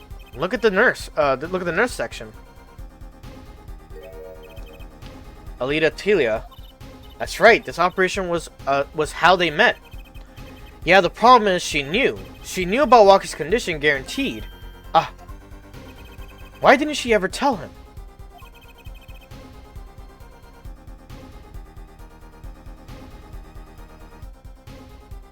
What? It doesn't make sense. If she knew her patient was in serious danger, you'd think she'd want to get the second operation before getting engaged. What was she thinking, Apollo? What were you thinking, Alita Telia? Probably something like she wants to be in charge of the gang and get all the money. That's like I could only see the motive for behind this whole thing. Alright. Trial day. I've been streaming for 2 hours, that whole section. That's kind of wild to me. Is it the big day? Did you get any sleep? Yeah, I went to bed at 1 a.m. or so. Oh, what time did you wake up? 3 a.m. That's only 2 hours, Apollo. But at least you have me. I love her without her hat. She looks so cute without the hat. Like, she's still cute, but without the hat, she's cuter. The amazing Mr. Hat. Here's looking at you, kid. Good luck today, Apollo. That voice. Hey, you got any sleep? Mr. Wright. I was going out of my mind with boredom, and so I signed myself out early today.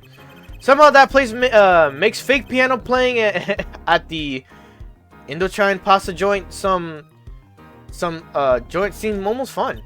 Daddy, do you know who Prosecutor Gavin's witness is today? Take a guess? How about Little Plum? Yeah. That Sherman tank of a mom. Nope, guess again. That's too bad. You know, speaking of moms, you need to find me a new mommy one of these days, Daddy. It's barely morning and you're at it already, Trucy. Okay, see, this is why I don't buy their father-daughter relationship. So, Mr. Wright, do you know who the prosecution's witness is? Lady Atelia, your client's fiance. She's going to be a witness. That seems odd. Why would she testify against her own fiance? Bro caught a stray? He did. You have to wonder what Gavin's up to. Something's going down today, that much is clear. Well, not to worry, I've got my panties back. If we can't find a killer, I'll pull one out of there. Okay.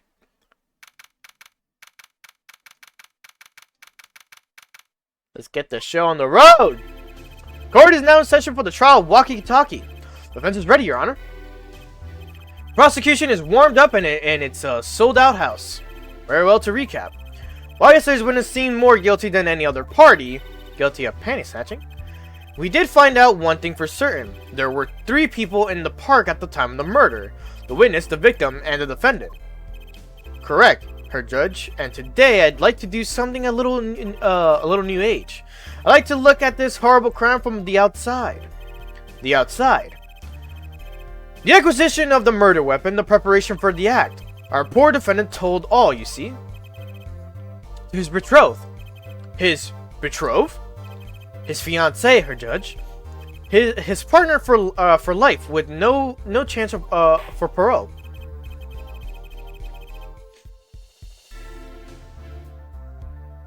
Very well, you may show the lucky lady to the stand. I actually like Prosecutor Gavin. He's different. Your name and occupation, Fräulein. Lady Atelia, my occupation is future wife. And traditional values. I respect that.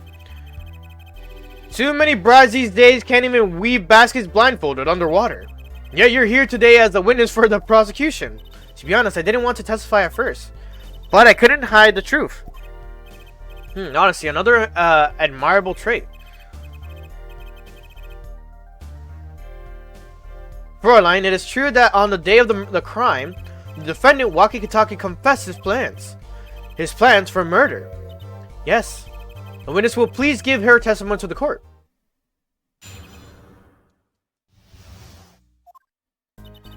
It was a day... Oh. This theme is so good. It was a day that the family health checkup results came back. When Walkie found out that Dr. Miraculous had lied, he flew into a rage. I'll teach him, he said. He took one of the family's pistols. And you already know what happened that night.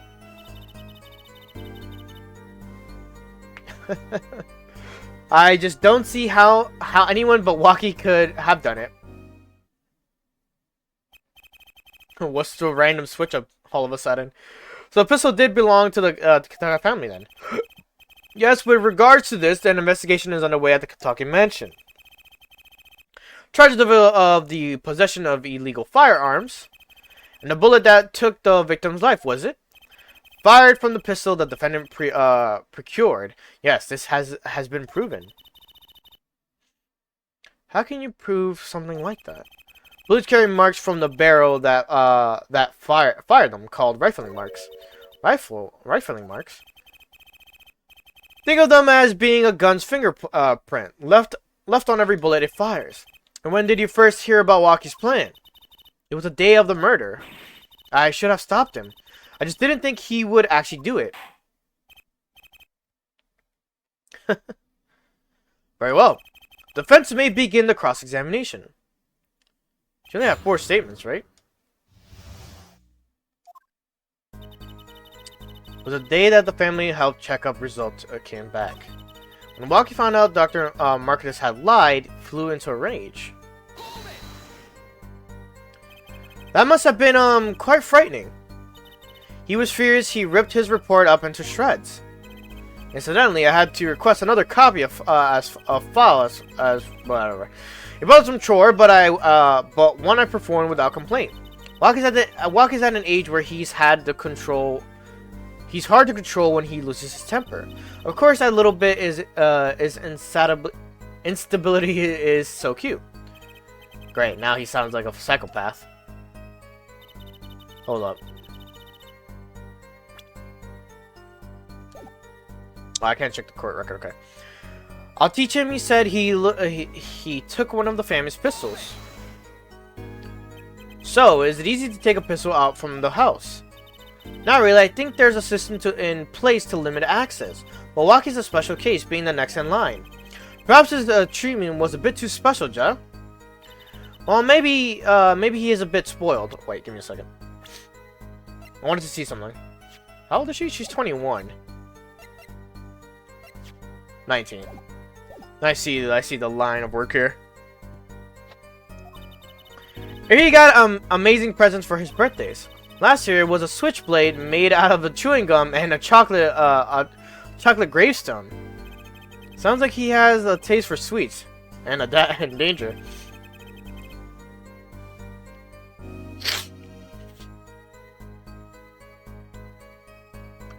The point here being that Waki had access to a pistol. You already know what happened that night.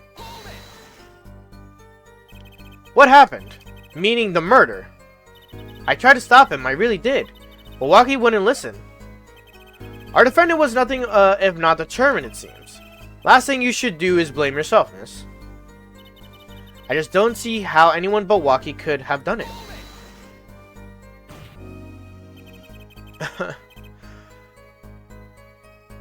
How can you say that for certain? How? Huh? Her forehead, you will refrain from badgering the floor line. It was the defendant, Waki, was it, who took the pistol from his home. We know this for a fact now. I suppose we do. So how could anyone else have used the pistol to shoot the victim? They could not. Simple logic, yeah? That does seem to be the case. Does the defense have anything to say regarding to this point? Could someone else have used the pistol? There was another. Based on your testimony, there was clearly another. One other person had access to that pistol. What's this? Interesting. Let's ask the defense then. Tell the court who the other person with access was. With access was. I don't know if it would be her.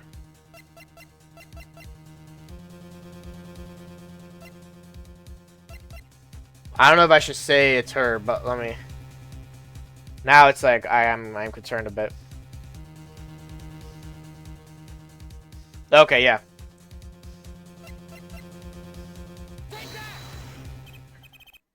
You gotta trust in my gut feeling. The dead guy. Well, of course, I mean you, Miss Tilia. Me, but why? You were quite clear when you told the court. You heard about the pistol from the defendant on the day of the murder. In other words, you knew what he was planning. Let me get this straight. You intend to tell us that this lady stole the pistol from her fiancé and killed a man in cold blood on his behalf. I heard of people doing strange things for love, but this, it does seem a bit unfathomable to be sure. I'm all for romance and for supporting your partner in life, but to be sure. But I think I would hesitate at murder. I'd hope you to do more than hesitate. What if a different connection could be proven? A connection between the witness and the victim. We might find that she had a personal motive beyond wanting to help her fiancé. That would put things in a slightly different light. What possible connection are you suggesting here? You know what I'm starting to think? I'm starting to think that the police never looked inside that safe. I have evidence showing a connection between the witness and Miss Talia, the victim. Quite literal in jail for life. That looks like a medical chart. Found inside a safe at the Miraculous Clinic. I like to draw the court's attention to this to the names written on the chart. What? Miss Talia, whatever. Why is your name on the chart? Well, can you explain the meaning of this, Miss Talia?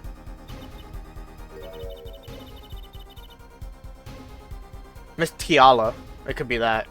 Like tiara, but Tiala.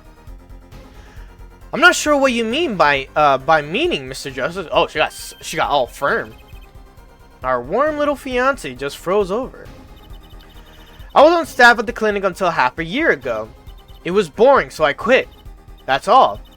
Is there a problem with that? Miss Talia? You testified that you had no connection to the victim. And I don't. Now. I quit half a year ago, didn't I? Oh, God. Oh, it's one of these. How do you do this again? Man. There you go. None of that business in here. I quit half a year ago, didn't I? So there's no connection. Let me guess. You're the kind of guy who can't rest until he knows every last detail of his girlfriend's past. Am I right? That's not true at all. Why I embrace the ones I love. Past flaws at all. There's no connection now. Doesn't fly in the court of law. Doesn't fly. She's one tough nut. She probably feels right at home with the Katakis. You left your job at the Miraculous Clinic, true. But you remain connected somehow. Very well, Mr. Justice. Show us evidence that proves the witness is still connected to the Miraculous Clinic. Wait, what?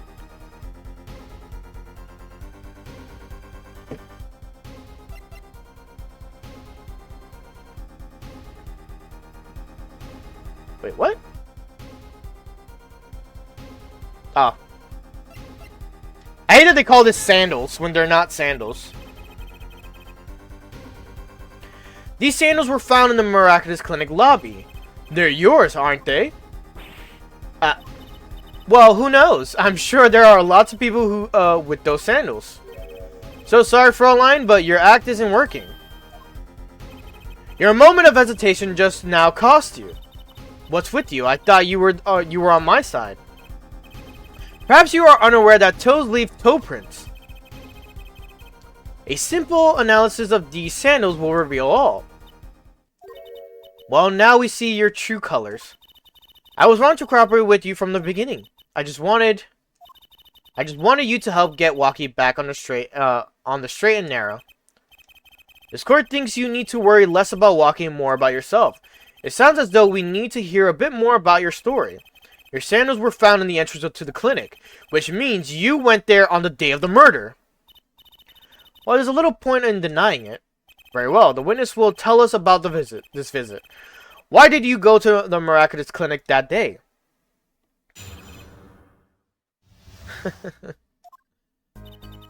I did go to the clinic that day, my first time in half a year since I quit in January. Went to warn him. After all, I knew Waki had the pistol. The doctor always was a timid man, too timid to admit his own mistake. Why else would I have gone? I'm not hiding any dark secrets. I wanted to tell him to be careful as an old friend. By mistake, you mean The mistake we heard about from the defendant. The botch operation. He was a timid small man, but I never wished him harm. I just thought I should let him know, you know? That does make sense. Yes, but there's still one thing which does not. What's that, Prosecutor Gavin? The sandals left in the lobby, of course. We can assume she wore these sandals to the clinic, Ja. Then why did she not wear them home if... Excuse me. I keep burping. If it were me, I would have worn them home. I would worn those sandals home too. So why were the sandals left behind? He pointed out the contradiction before me. There's probably a good explanation for this, right, Miss Telia? Say, for instance, there happened to be a similar pair of sandals there which you wore home by mistake. Actually, that's right. I'm impressed, Mr. Gavin. Oh, and it's nothing. There is, oh, it is nothing. There is after all no other possible explanation, Jaw Forehead. Oh, what the? No fair. He's filling the holes in her testimony. So the defense may begin the cross-examination. All right.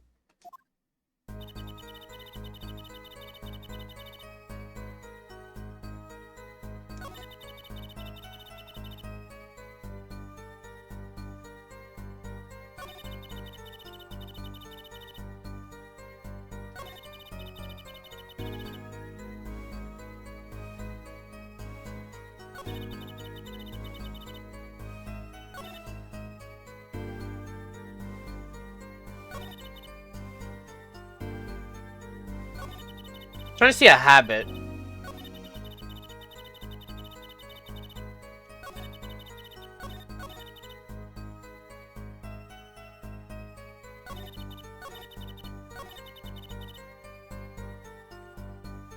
Let's see. Trying to see if there was a habit. I did go to the clinic that day, my first time in half a year since I quit in January. Went to warn him. After all, I knew Walkie had a pistol. The doctor always was a timid man, too timid to admit his own mistakes.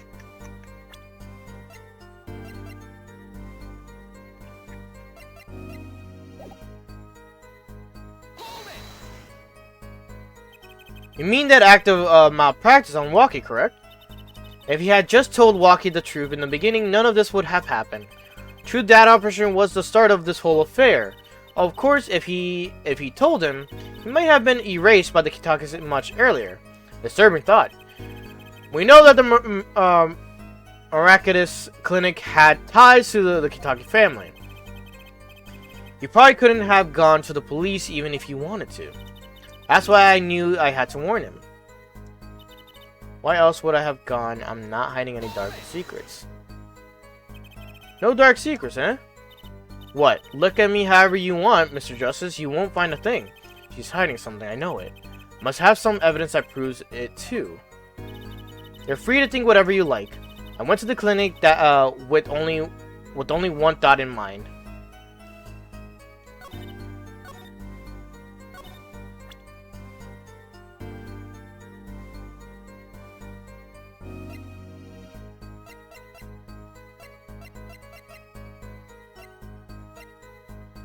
We already know that her name's on the chart.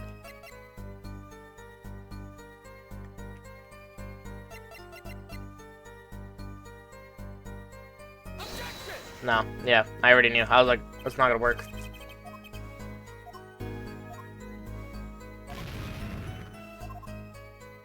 There is a contradiction in this statement, though. I'm just trying to figure out what.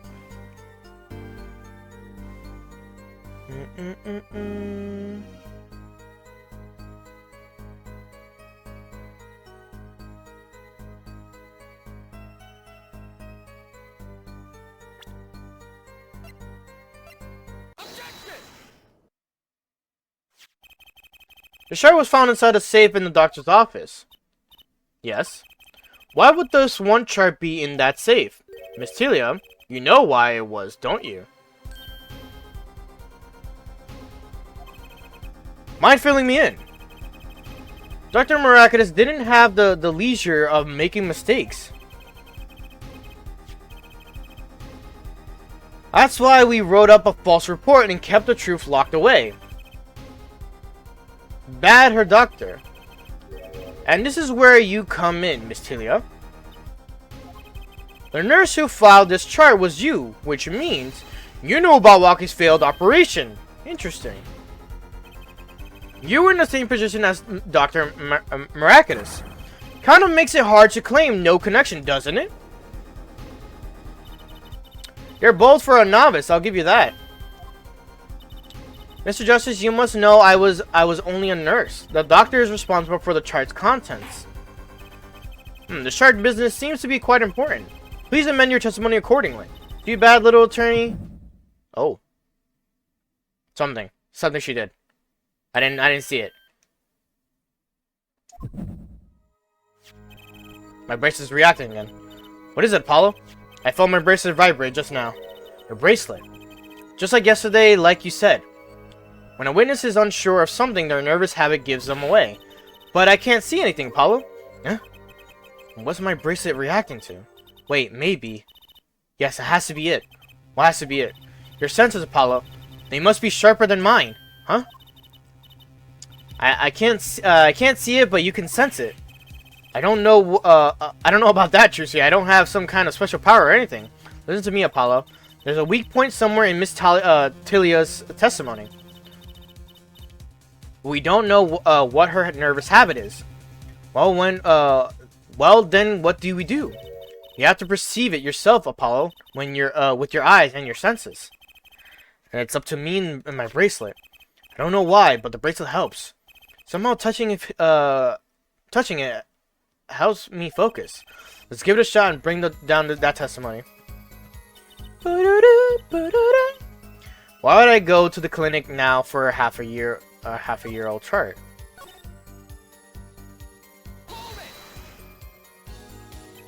But your signature was on the chart. So what does that have to do with this case?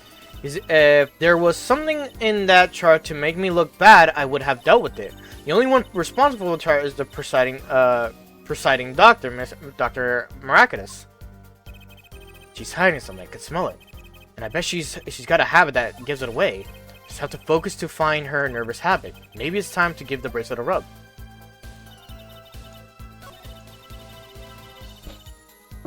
I want to repeat that statement real quick.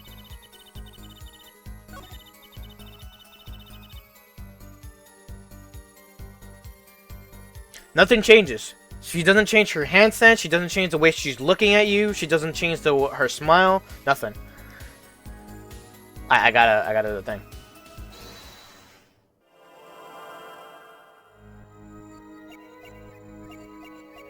Why would I go to the clinic now for half a year?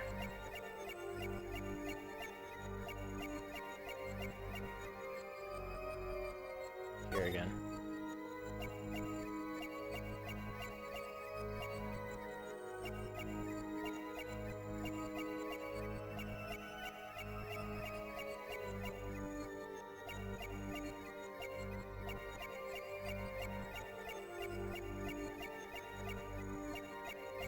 There's gotta be something that I'm not noticing.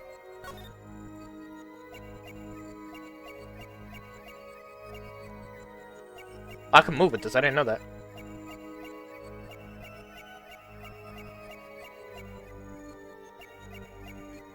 Damn, what is it?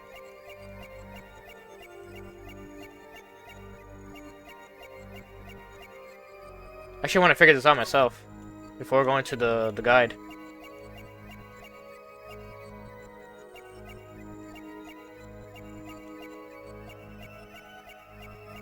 I'm like looking at her eyes real quick.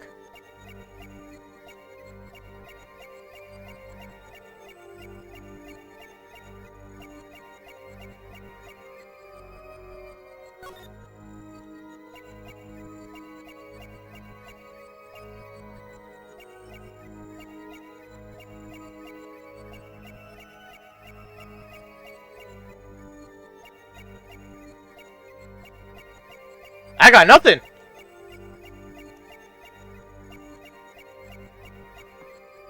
I swear, if it's something obvious that I can't see.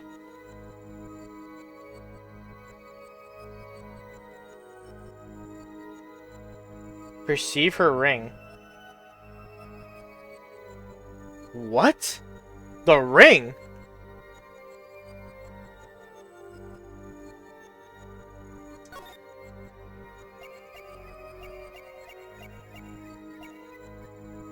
Oh my god! She's fiddling it with behind her hand! No way! Confirm.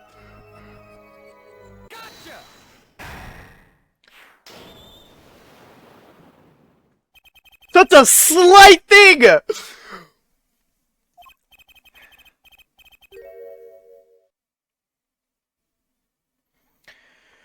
you know, why would he go now, don't you? I don't know what you're talking about. It was quite clear, Miss Telia, you have a nervous habit. The moment you said the word now, you use your right thumb to fiddle with your ring. What? She was unsure, I saw it. Now. That's the key word.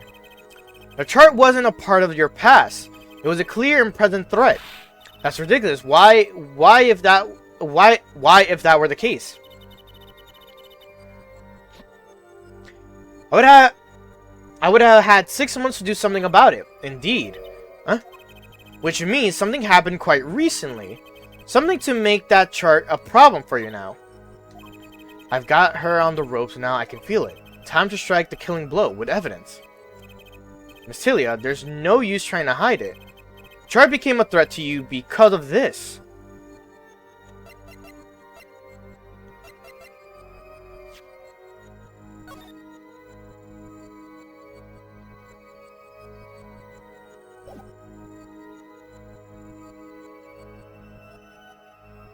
That is Walker's checkup. Okay.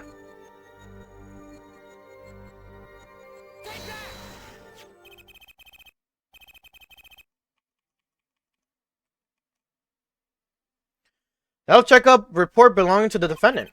The Kitakis are trying to get out of the business. That health checkup this month was their first ever. What did you think when you heard about this? Oh, nothing. Why would I think anything? Oh, I would think you were positively beside yourself. Because you were afraid. You knew that you knew what Waki's chest x-ray would reveal. A full half a year had passed since the operation. You thought you were home free. When the chart came back to haunt you... Eek!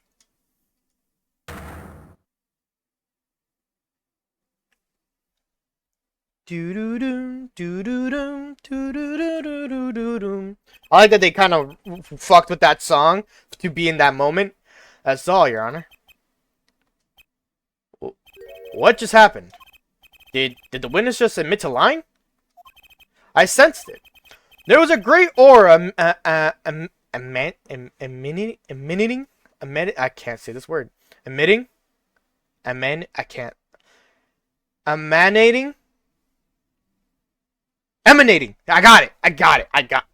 it. There was a great aura emanating from her forehead. Very cool. So the lady was lying, it seems.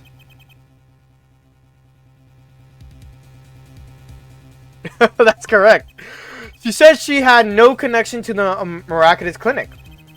But her connection was deep indeed, a bit too deep. The Kitakis got a hold of this chart with her name. She'd be finished, isn't that right, Miss Telia? You guessed it. Order. I did it. I broke her testimony. Amazing, Apollo. I didn't see it. I didn't see it at all. Daddy was right about you. Wait. Miss Telia, it's true that chart was bad news for me. That's why I went to meet the doctor that day. But that's all. I told him about Waki and went home. It appears this cross-examination is far from over. What? She hid the truth from us. This is clear, yes.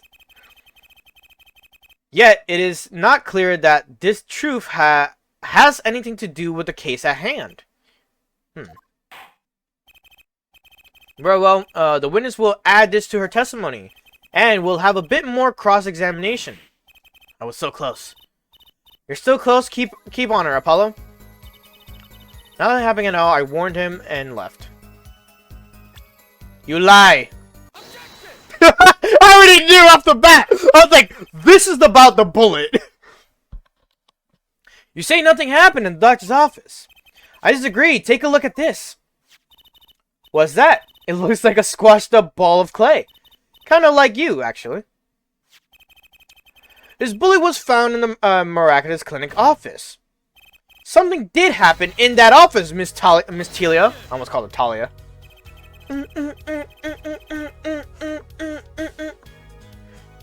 Fucking hard theme, bro. One of the hardest themes.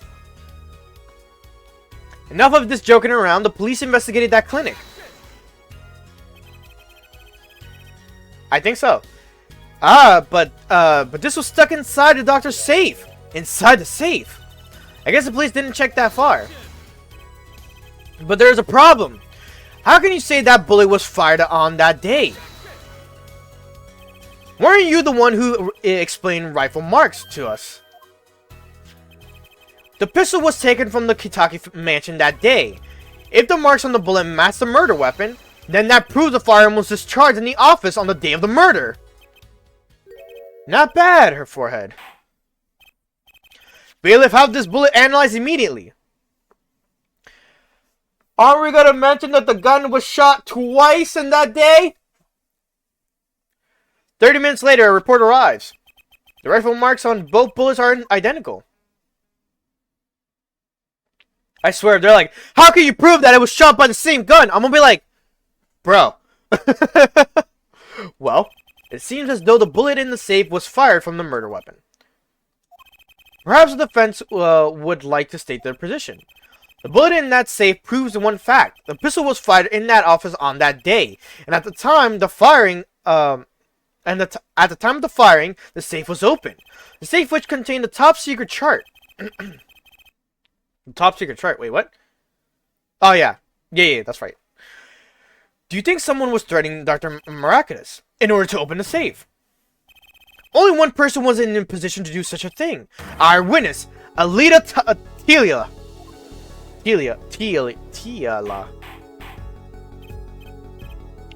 He's been doing that for the longest time. He's just been calling him Mr. Ford the entire time.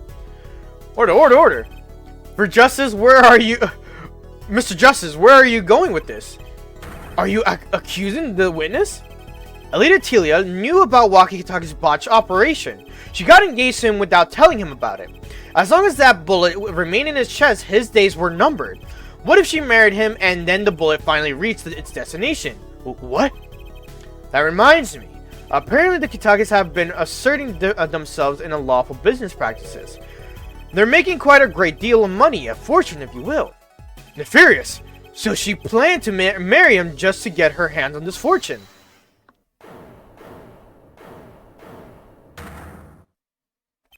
You keep talking trash about Alita. And I'll sue you, Mr. Lawyer man. Huh? Me? Yeah, you said you'd abuse my Alita.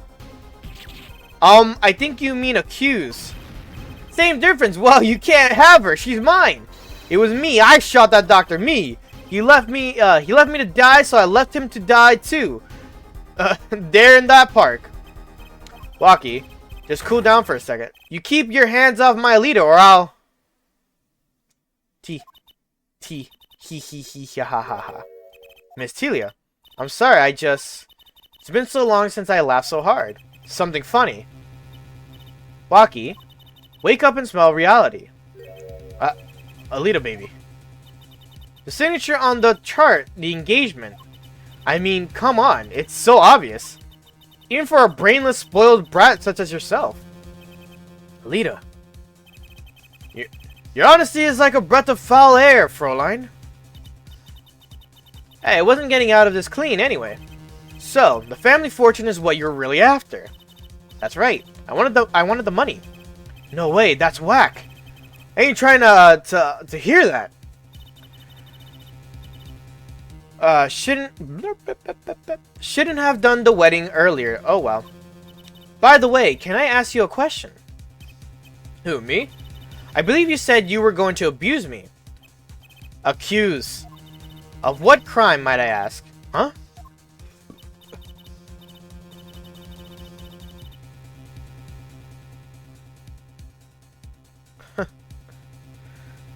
Oh, I'm a bad girl, sure. I got close to that brat because I wanted his money. But he was the one with the pistol.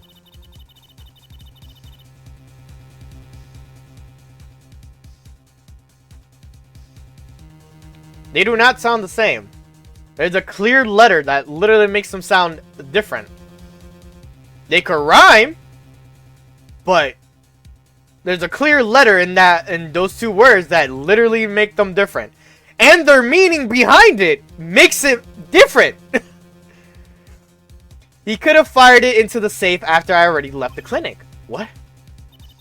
I would never do a thing like that. I would never do a thing like that. It was definitely that silly brat. Wait, but what are you talking about? Juicy. You had the most to lose if that chart was found. But I didn't have a pistol, now did I? Well, you could have taken walkies. You think he'd have mentioned that? No. All I've heard him say is, it was me, I shot him.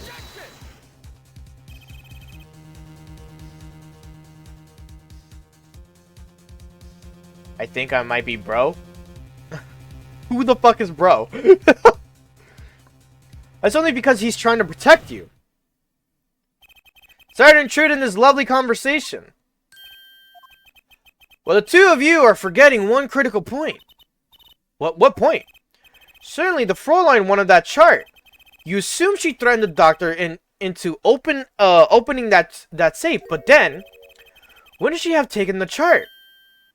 Oh, you see, that chart wouldn't have been left in that safe. He's right.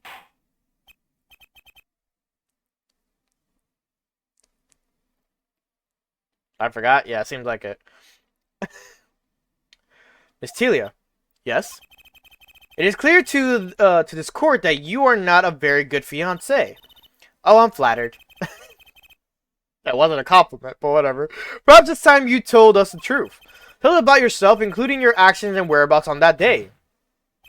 Don't forget, we've proven that you were at the miraculous clinic on the day of the crime. Like, fucking Apollo's like, bitch, I got you red-handed. Yes, I went to the clinic that day to speak to the doctor. I wanted that chart, but I failed to get it, so I went back to the clinic later.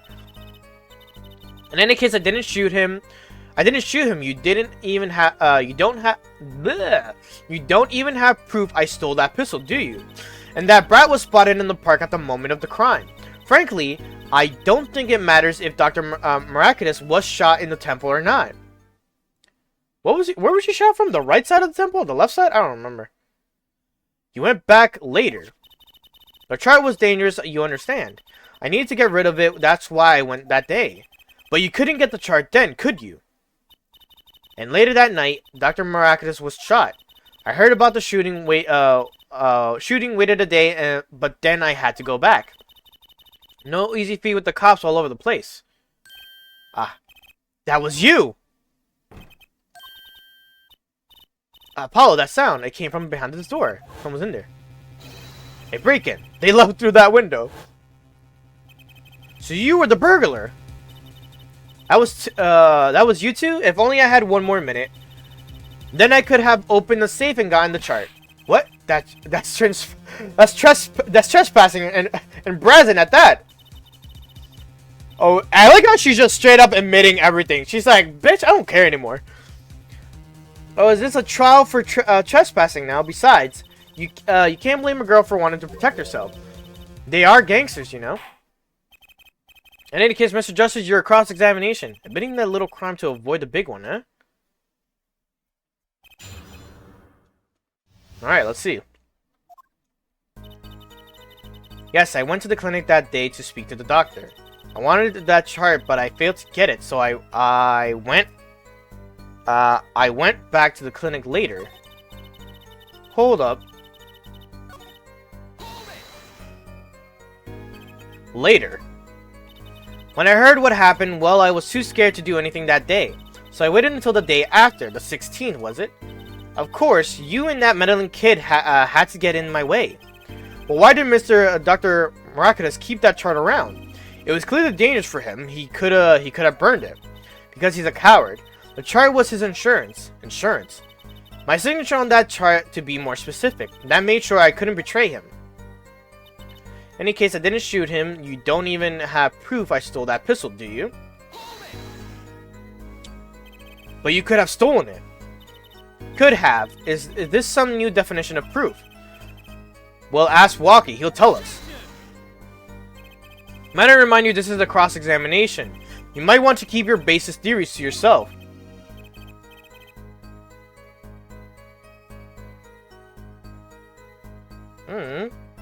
That's your go-to, man. Just say, yeah, sure. Why do you come to me with these issues? Just do it yourself. Learn by doing. He's right, isn't he? And that brat was spotted in the park at the moment of the crime. Yeah, but, But what? You have nothing to say? That this case is over.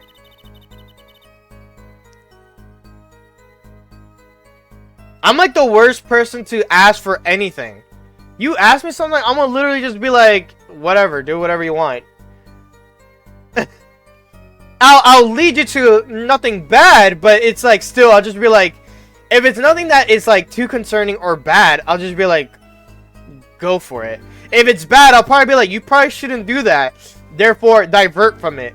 That's all I'll tell you. I am literally the worst person to come to when it comes to asking for advice. Just because I'm just like, I'm not going to tell you the right answer. And I know you, Yap. I literally just see you write messages on the side. I'll just be like, he's just yapping. I'll just ignore it. It was over the moment that that brat was seen in the park. What's the point in dragging in any further? You're right. Frankly, I don't think it matters if Dr. Miraculous was shot in the temple or not.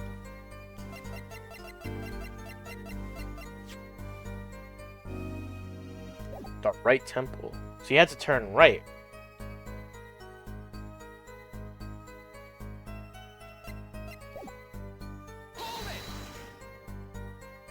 The doctor was shot in the right temple, yes. So it seems. Let's review the facts again, shall we?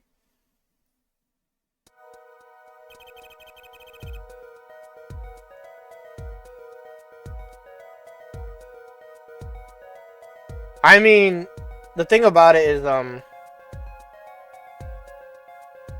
she's being convicted of a murder, so it's like those other trials will be taking place later. If the killer shot from this location, the bullet would have struck our victim square in the forehead. However, the entry rune was in the right temple. Yes, we heard testimony on this yesterday. At the time of the shooting, the witness was standing here. Wrong, other side. Just before the gun was fired, he shouted. The victim turned his head to look and was shot. But that testimony was proven to be a lie. Our egregious panty snatcher, Mr. Stickler, did witness the crime, but he was standing to the north, next to the trash can, where he tossed those panties. If Mr. Stickler shouted from this location, the bullet couldn't hit his right temple. Silly attorney. What? Do you remember what you had for breakfast that morning? Do you remember, Trucy? I always have a glass of milk before breakfast. What matters is one thing: the doctor was shot in his right temple. If that's the case, then there can only be one explanation. The panties guy was mistaken. But his location was proven. You can't write that off as him being mistaken. Then why don't you show us her forehead? Show you what? Must I explain everything? Very well, let's recap. If the witness panty, I like how we're just calling Mr. Stickler fucking, panties guy, was standing to the north, where was the shooter standing? From what location did the killer shoot the victim? But wait, if the witness was standing there, how could anyone shoot the victim in the right temple? I immediately laid out the facts for us. It is up to the one possessing the shiny forehead to show us. If you can, that is. Waki Kitaka was standing at the killer's mark. We see Stickler as the witness mark. And of course, Pal Maracatus was at the victim mark.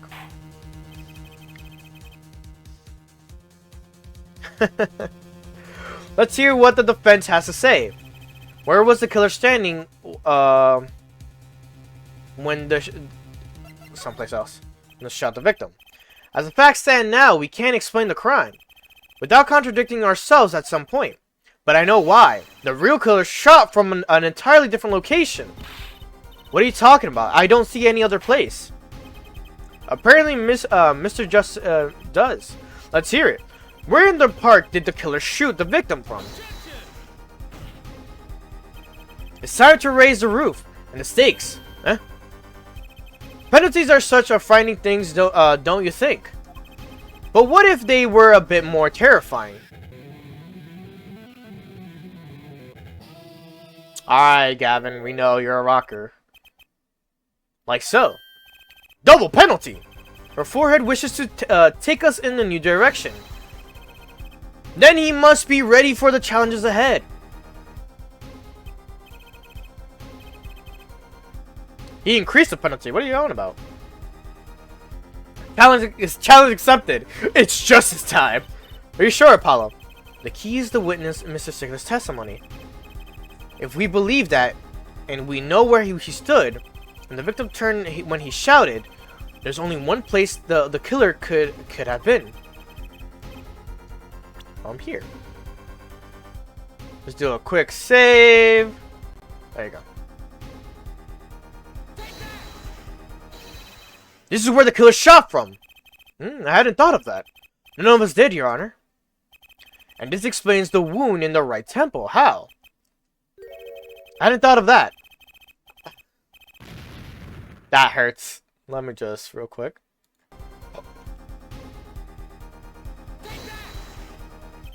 I believe we all owe a debt of gratitude to Miss Alita Atilia. What do you mean? Thanks to you, we had a chance to review the crime. And this time, we were prepared.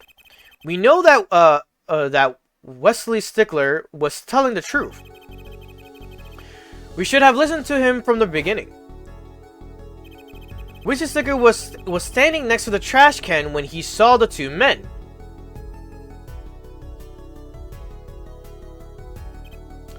He shouted just as he told us in his testimony.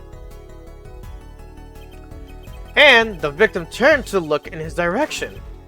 A shot was fired. The victim was hit in the right temple. Oh no. Oh yes. Which direction was his right temple facing at the moment? That's right, towards the noodle stand.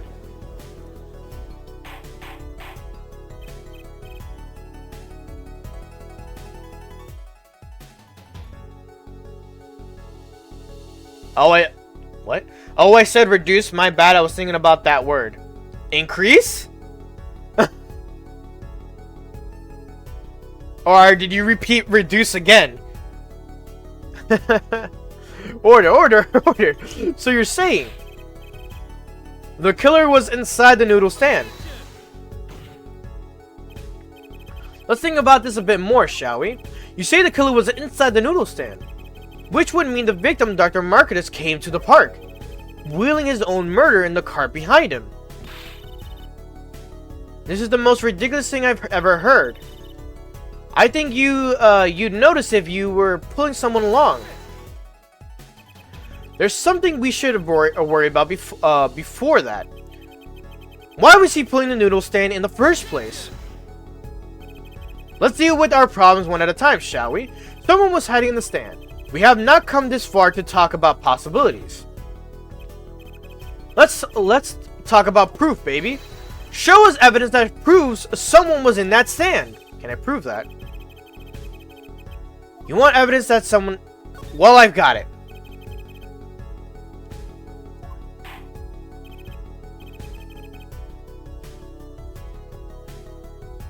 I guess, man.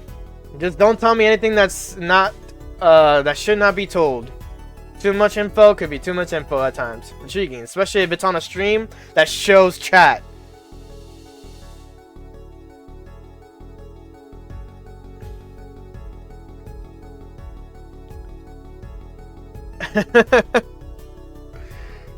It's like, listen, private matters should stay as private matters. Keep them to yourself if it's something that's like beyond privacy. Personally, I never care.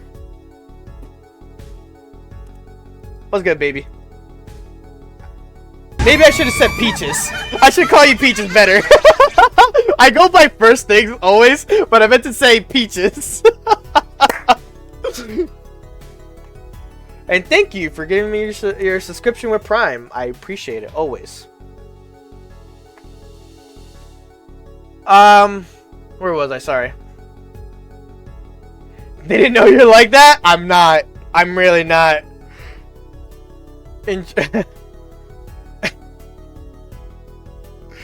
Anyways. Intriguing. Let's see what you got. Shows proof that someone was hiding in the noodle stand.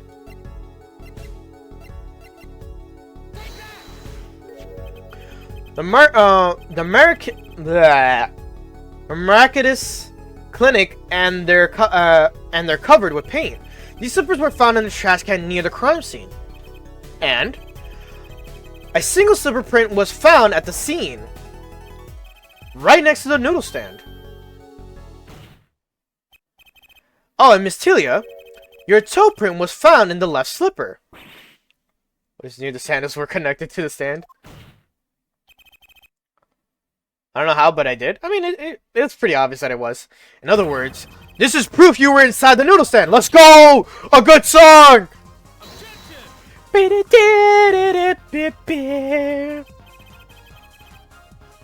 Yet there was only one slipper mark found at the scene. Can this be called footprint in good faith? Observe this diagram. A park pathway runs right next to the slipper mark. A slipper wouldn't leave a trace on a cobblestone path. Yet you still cannot say this is a footprint, Ja? Why not? You have an impression left by a single slipper. What if it was on the stand and simply fell to the ground? That's just dumb. One more thing. A noodle stand is typically cluttered with the tools of a noodle making trade. There's no room for a person to ride in there. You have a point. Could someone have hidden in that stand? Apollo, I think I might be onto something. I think I figured out one of our pieces of evidence. In order to make room in the stand, some things would have to be.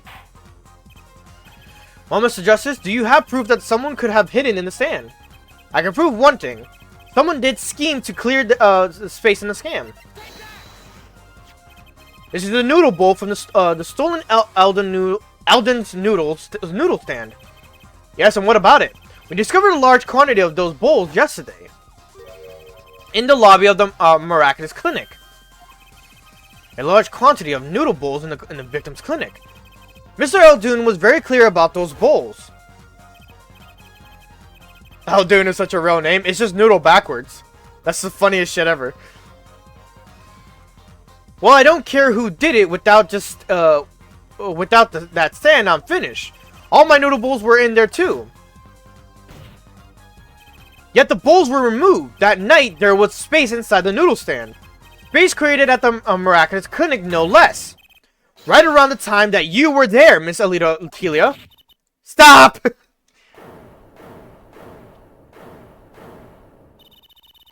I won't listen to any more of these wild fantasies. No, not fantasies. They're worse lies than that spoiled brat's pickup lines. I would like to remind the witness of her current status.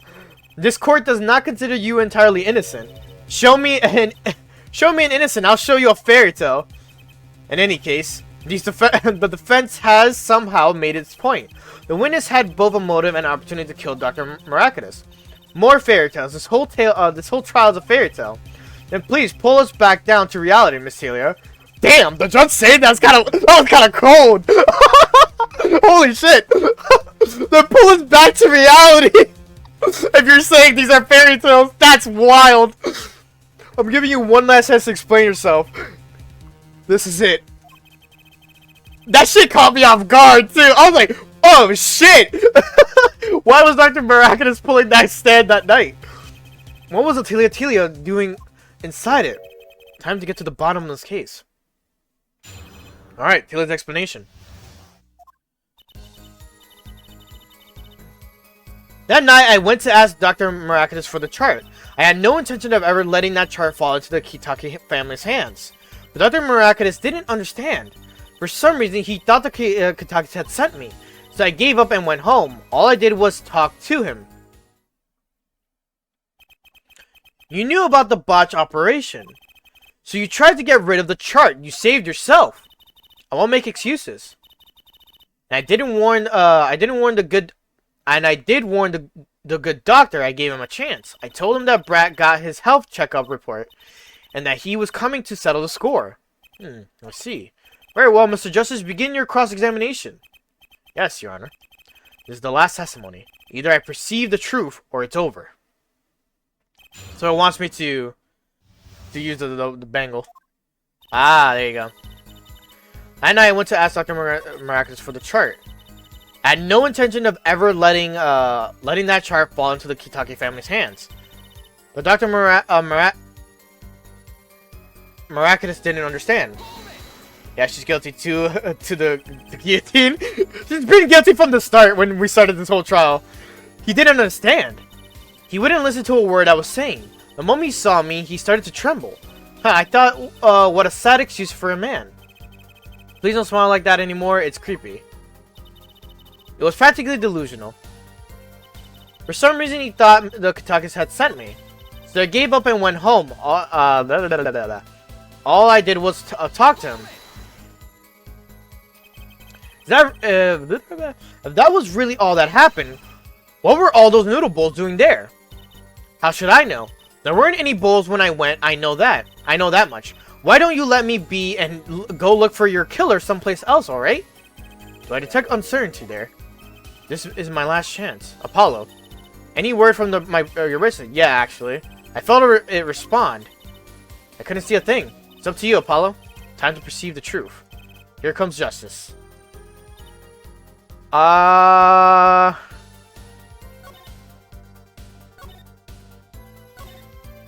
want to say is this. There's something that she's unsure of, though.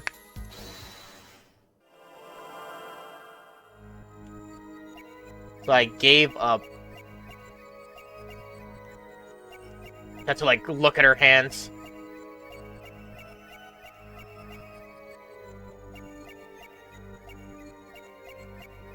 Oh, there it is. Gotcha. I fucking saw it! All I did was talk. And lie. What? Show me proof. I'm pretty sure about this one. I think I'm getting the hang of this. A little slip of confidence and they give it all away. The proof is you, Miss Telio. All I did was talk to him. You claim. Yet you can't hide your own nervous twitch when you say those words. She was like moving her hand for like a second there. My twitch. What are you talking about? You have a habit of scratching the area of your neck around the edge of your scarf. What? It's working better than I'd hoped. Her unconscious actions tell the truth she won't say. Habits and lies. 2 dots. Connect the dots and find the truth. Don't look at me like that. I told you the truth. It seems that when you recall what really happened in that office, you can't keep your hands off your neck, can you?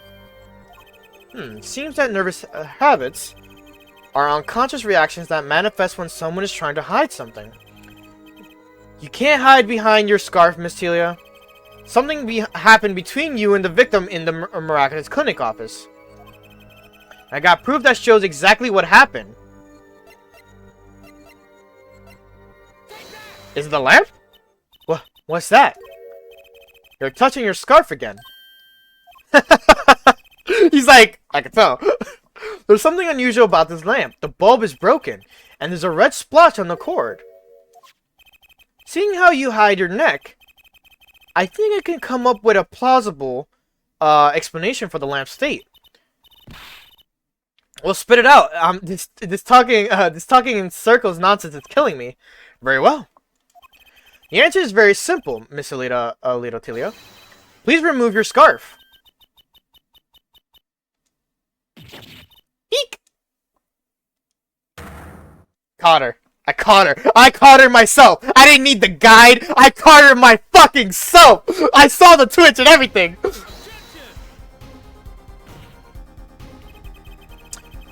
It is a trial to determine what happened in the park, yet we seem to have drifted off target. We'll find out soon enough if we're drifting. As soon as the witness removes her scarf. I won't do it. This is insane. I'm an unrelated third party. You can't order me to remove my clothing. It's a scarf, first of all. We're not telling you to remove your top. Natalia, I'm afraid you've forgotten what's already been proven. What? You're hardly unrelated. Please remove your scarf. No, no!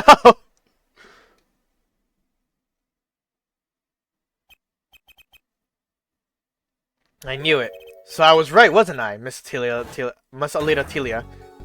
Yeah, she was strangled. Your neck. That isn't what I think it is. Something did happen that night at the Miraculous Clinic. You need to get that chart back no matter what it took.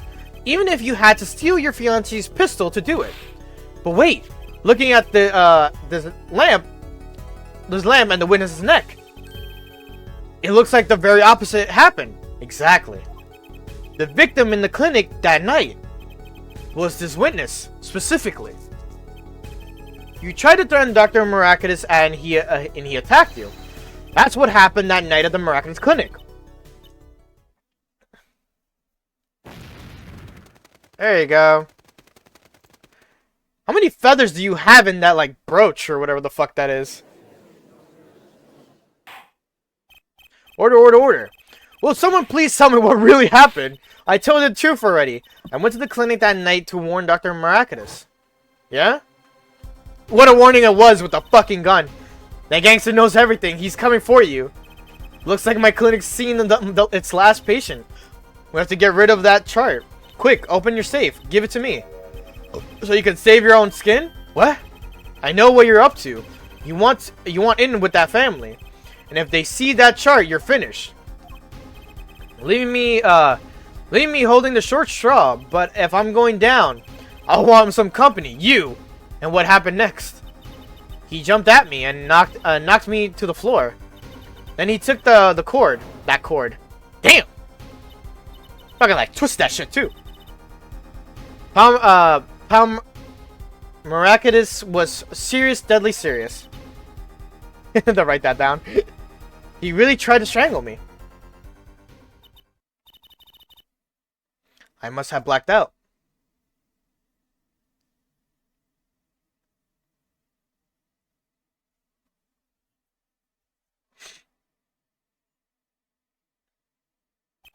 So, you were the victim. And the red splotch on the cord was your lipstick. I didn't want to remember that night. That's why I didn't bring it up. There, are you happy now? I was out cold, almost killed. And you claim I then snuck into the noodle stand. But how could I?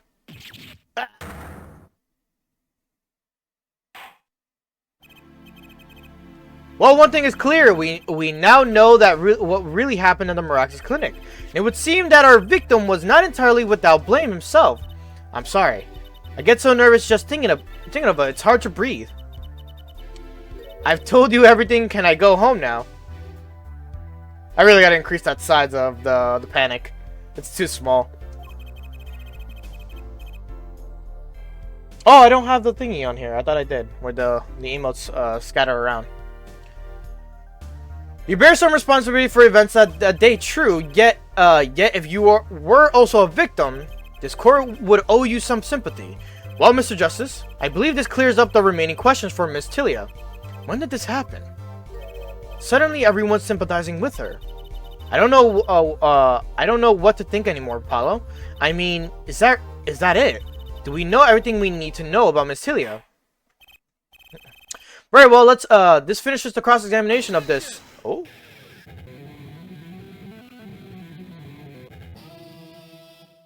Thank you, Gavin. Not so fast. This part is just getting started. Now we rock. What? Those spikes on your head are softer than they look. Or do you not have the stomach to go all the way?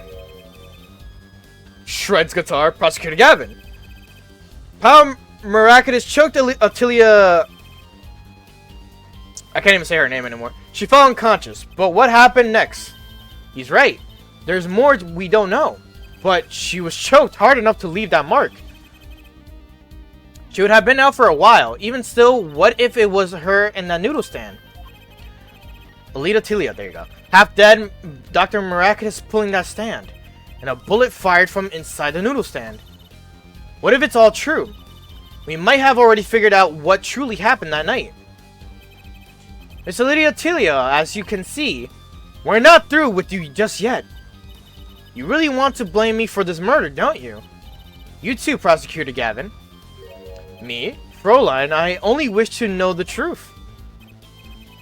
Well, let's go back over what we've learned up till now. On the day of the murder, Waki saw his checkup report, from which he learned about from which he learned about the bullet still inside him. So he took a pistol from the family stash, with the intent to give Dr. Miraculous some of his own medicine. And Miss Tilia heard about this from Waki, so she went to the Miraculous clinic ahead of him, in order to get rid of the chart with her signature. But then, something happened. I love that we keep coming back to this. This is important information. Sounds like you figured it all out. But remember, I was the victim, I was out cold. But what about Dr. Miraculous? That does seem to be the problem. He had just strangled Alita Tilia, perhaps he thought to death. What did he do after his crime? I was just knocked out, not dead. From the state of his clinic and the scene in the park, I think it's clear what the good doctor did next. Well, her forehead, care to guess? Well, Mr. Justice, what did Dr. Miraculous do? Maybe he did think he killed Alita Tilia. I like that he just keeps saying her full name. Do I have evidence to show what he did next?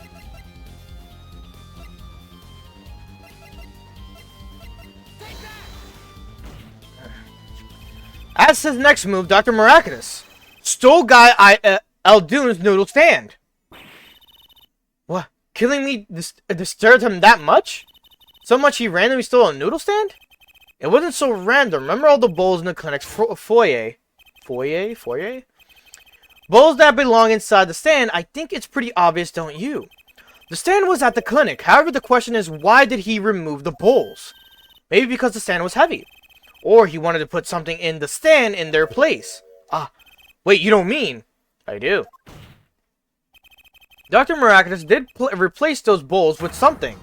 Your corpse, Miss Tilia. My corpse? Dr. Miraculous panicked. He thought he killed you. His next move would be to dispose of the body. That's crazy talk. You're all crazy. Then let's think about it. Logically. The doctor had a place to dispose of you in mind.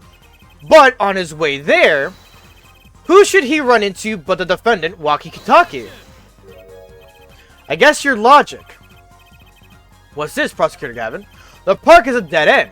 Why would he head in that direction to begin with? That's right, he had no reason to go there. Or, oh, now I get it. It was a trick. That spoiled brat made him do it. He made the doctor steal the stand. Tell me, why would someone go to a dead end? Unless the park was his destination. What? Apparently, the defense has an idea. Tell us where Dr. Miraculous was heading with the stand. Here, please show us on this diagram. To where exactly was the victim dragging the river? There, that's a river. Yes, Your Honor. I scarcely need to explain why. A perfect place to dispose of a body. He's going to throw me into the river. He didn't have many other options, Fräulein. I believe this clears up all of the remaining questions. The victim pulling the stand and the defendant before him. And inside the stand, you, Miss Alita Tilia. And then the anointment. Weasley Stickler of panty snatching fame walks up. Yeah? Seeing the two men, he shouts in that instant.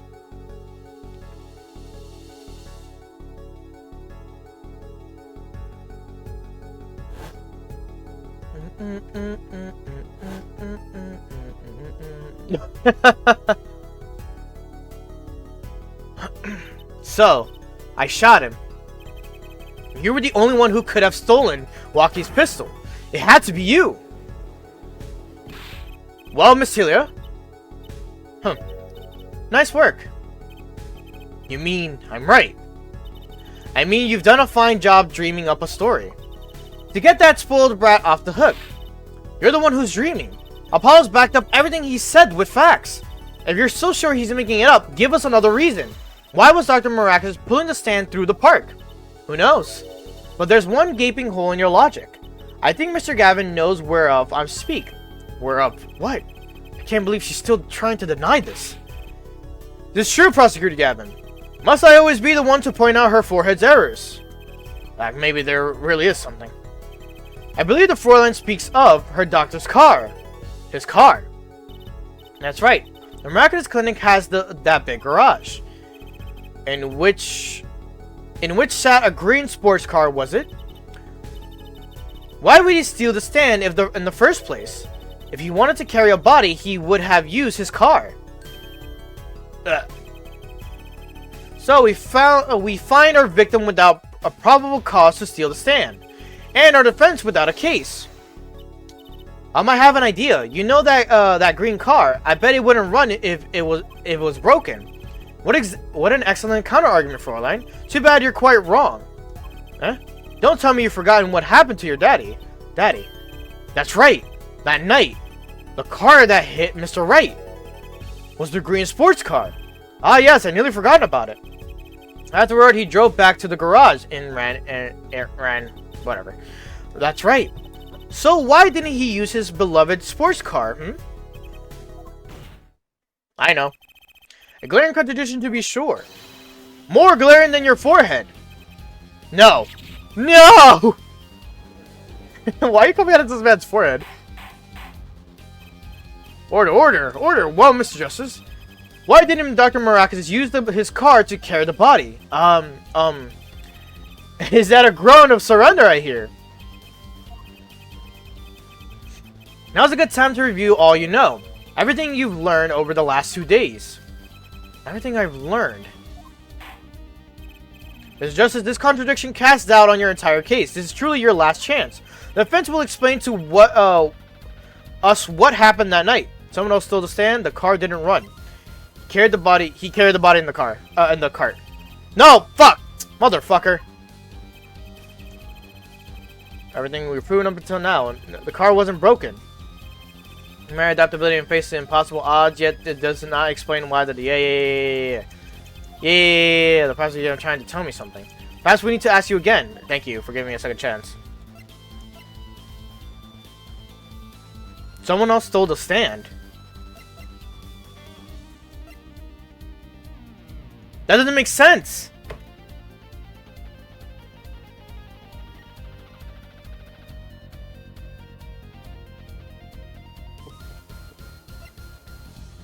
Is it someone else stole the stand? Because if it is, that's stupid.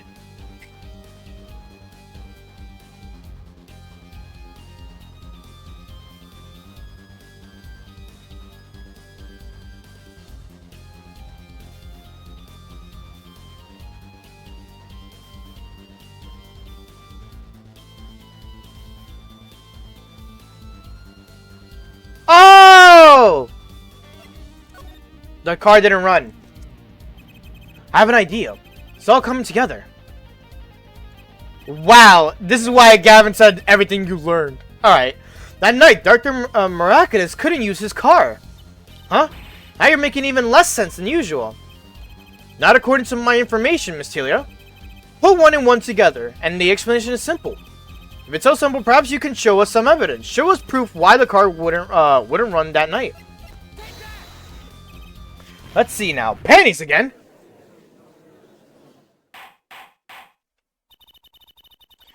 All sorts of things come out of my panties. Even the truth. Another crime was committed that night of the murder. The theft of these panties, the latest in the string of similar thefts, actually. But that night, the snatcher was caught in the act. A brave young girl chased the thief until he hid in the miraculous clinic garage. What? The snatcher hid the panties there before running. Perhaps someone in this court remembers where he hid them. Why weren't they found in the car's exhaust pipe? Exactly. By the way, I learned something yesterday. A very important piece of information. And I learned it from you, Prosecutor Gavin. So you were here investigating. And I was on my way home when my hog gave up the ghost. Your hog? My motorcycle, my motorcycle won't start a clogged exhaust pipe. They just drive, you know? Too bad, it looks like such a nice bike too. Hard to believe that I could break just from that. They could break just from that. Cars, motorbikes are all the same. Clog the exhaust, and they won't run. How interesting. While Miss Celia and the doctor were struggling, the panty snatcher snuck into the miraculous garage. From that time until the time we found these, that car wouldn't start. What? That's why Dr. Miraculous had to use the noodle stand. It was the next closest thing he could think of. I wonder if he was gonna drive the car off into the river, or if he was just gonna dispose of the body. I mean, it would be smart to just dispose of the body. Well, Miss Celia, this wraps your doubts up in quite nicely, I think. So it does. Where am I? So dark, can't see. Cramped. The pain, my throat's burning. What's your problem? You, Doc, I know what you did. Waki. You lied to me, so you know what I'm gonna do. I'm gonna give you a taste of your own medicine, man. Wait, let me explain.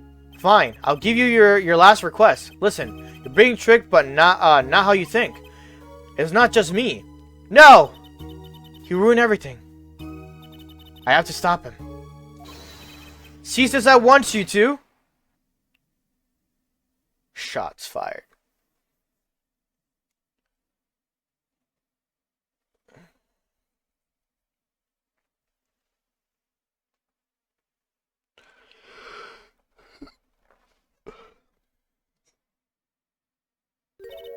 Funny, this isn't the way it was supposed to turn out. Oh well, too bad.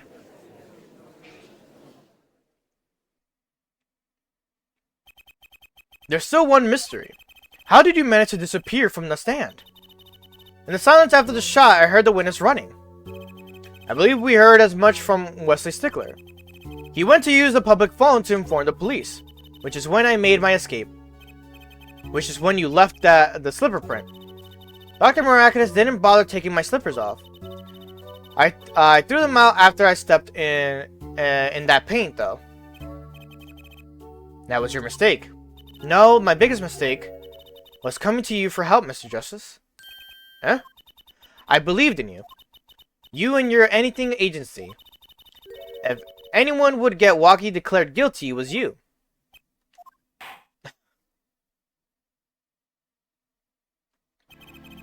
Believe we've reached a conclusion of sorts. Prosecutor Gavin, how is Miss Tilia doing? Aledia Tilia. She's can we just call her Tilia? Like, can we just do that? She's confessed to everything. We're processing her arrest now. Prosecutor Gavin sure seems calm for someone who just lost. I think he already knew. He's figured out she was the killer a while ago. Some advice. Now's a good time to review it all you know. Everything you've learned over the last 2 days. You lost, but I didn't exactly win either. Something the matter? Her forehead. Looks like it's time to announce a verdict. Yeah.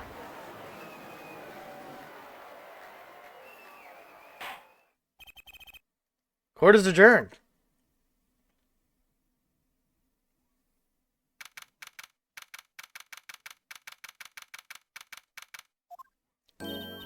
Great job, Apollo. You did it. Yeah, we did somehow. Walkie's off the hook.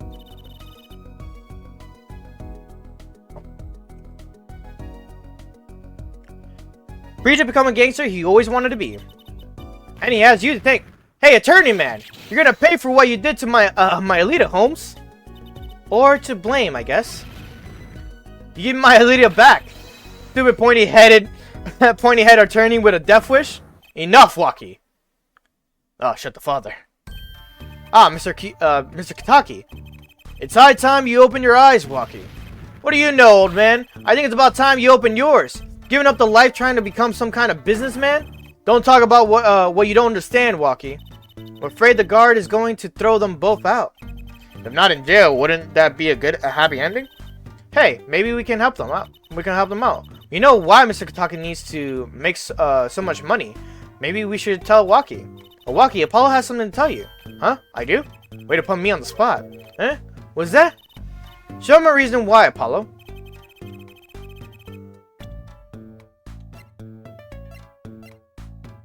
It'll be the bullet that's in him, right? Think about it, Walkie. Think about your condition.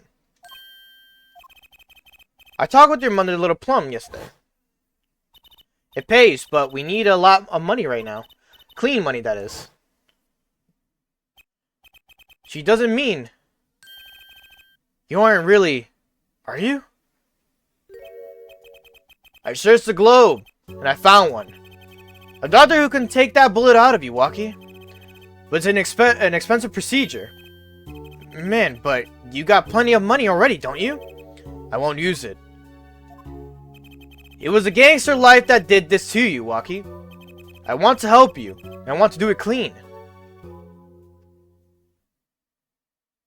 Those were his eyebrows. Please understand, Walkie. Dad. Man, I see how it is. Old man, always you looking out for me. Out for... Walkie? Listen good, old man. One day, I'm gonna take you out. Then we'll see who's the OG. You try to hide in your business suit, I'll find you. Stupid old geezer. My, Walkie. No, it's as it should be. Mr. Kitaki, I liked him more without the puppy dog eyes. I'm glad to have met you. I'm not so good with words, but I know a professional job when I see one. Thank you. Who, me? I don't think. Someday, I'll bake you one of our latest, the Kitaki Lime Pie. He's opening a pie shop. So long. And he was gone. Well, let's head back, Apollo. To the Right Anything Agency. Hey, since when do I work at your agency? Ah, we make a good team. Don't just stand there. Let's get going. No, why not? Why not? She did help me out. And there's a few questions that I still need answers. Like this power of mine that she showed me. My bracelet. If anyone can help me figure that out, it's her. Though I can't say I care much for what her father has become. Oh, that's right. We have to go someplace first. Huh? Where? Why, to claim your reward from Mr. Eldoon. Ah, Salty Noodles. Right. I got his stand back already. Oh, and after that, you can come see my show. With a special appearance by the amazing Mr. Hat. Oh, it's special, alright. Please, anything but him.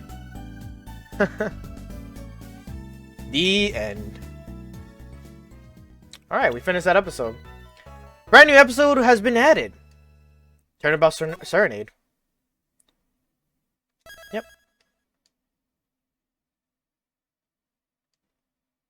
There you go. And that's where we'll continue off for next week. I've been streaming for 3 hours and 22 minutes.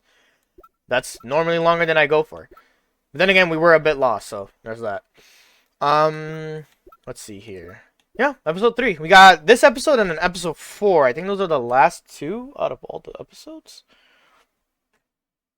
Let me just make sure right here. Yeah, we got Turnabout Serenade, which is this one right here. That's episode 3. And then we got the last one, which is Turnabout Succession. which is episode 4. And this one is 5 parts in total. For this episode right here. Other than that, though, it was a good session. It was a good time. Let me just go to full screen real quick. There you go. Well, 5 like sections, pretty much. So the trial or the investigation, then trial, investigation, trial, then trial 2 or something like that. We did 3. For this one, the second one? The second one was 5 parts. It just got cut in half from last week. Because, yeah, it's day 1, day 2 again, day 2 one more time, and then day 3. The other one's the same thing, where it's day 1, day 2, day 2, day 3, day 3. So, these are long, but, like, they're kind of weirdly, like, paced. I don't know, it's hard to explain. But, I enjoy them, though. I am enjoying the pace that it's going at compared to the second Miles Edgeworth game. But then again, once it got to like the ending, it was actually getting like way better because everything was connecting everything. But yeah, I'm gonna call it a stream here. Wednesday, I'm just gonna reiterate the schedule for this week. Wednesday, we got more Lollipop Chainsaw. Thursday, we're starting Final Fantasy 13 2. Friday, I believe the last stream for Valhalla. And then Saturday, more Apollo Justice. Other than that, I think we're good, really. But I'm going to call it a stream. I'll talk to you guys on Wednesday. Oh, wait, I haven't even said my goodbyes or everything like that. But yeah, I will talk to you guys on Wednesday. But before that, just want to tell everyone, I appreciate who's ever just visited, whoever just dropped by, whoever just chilled, all that shit for whoever on the stream. YouTube, if you watch to this point, thank you very much. I always appreciate you watching as full length as much. On that, I'm going to call it a stream. Bye. Jane.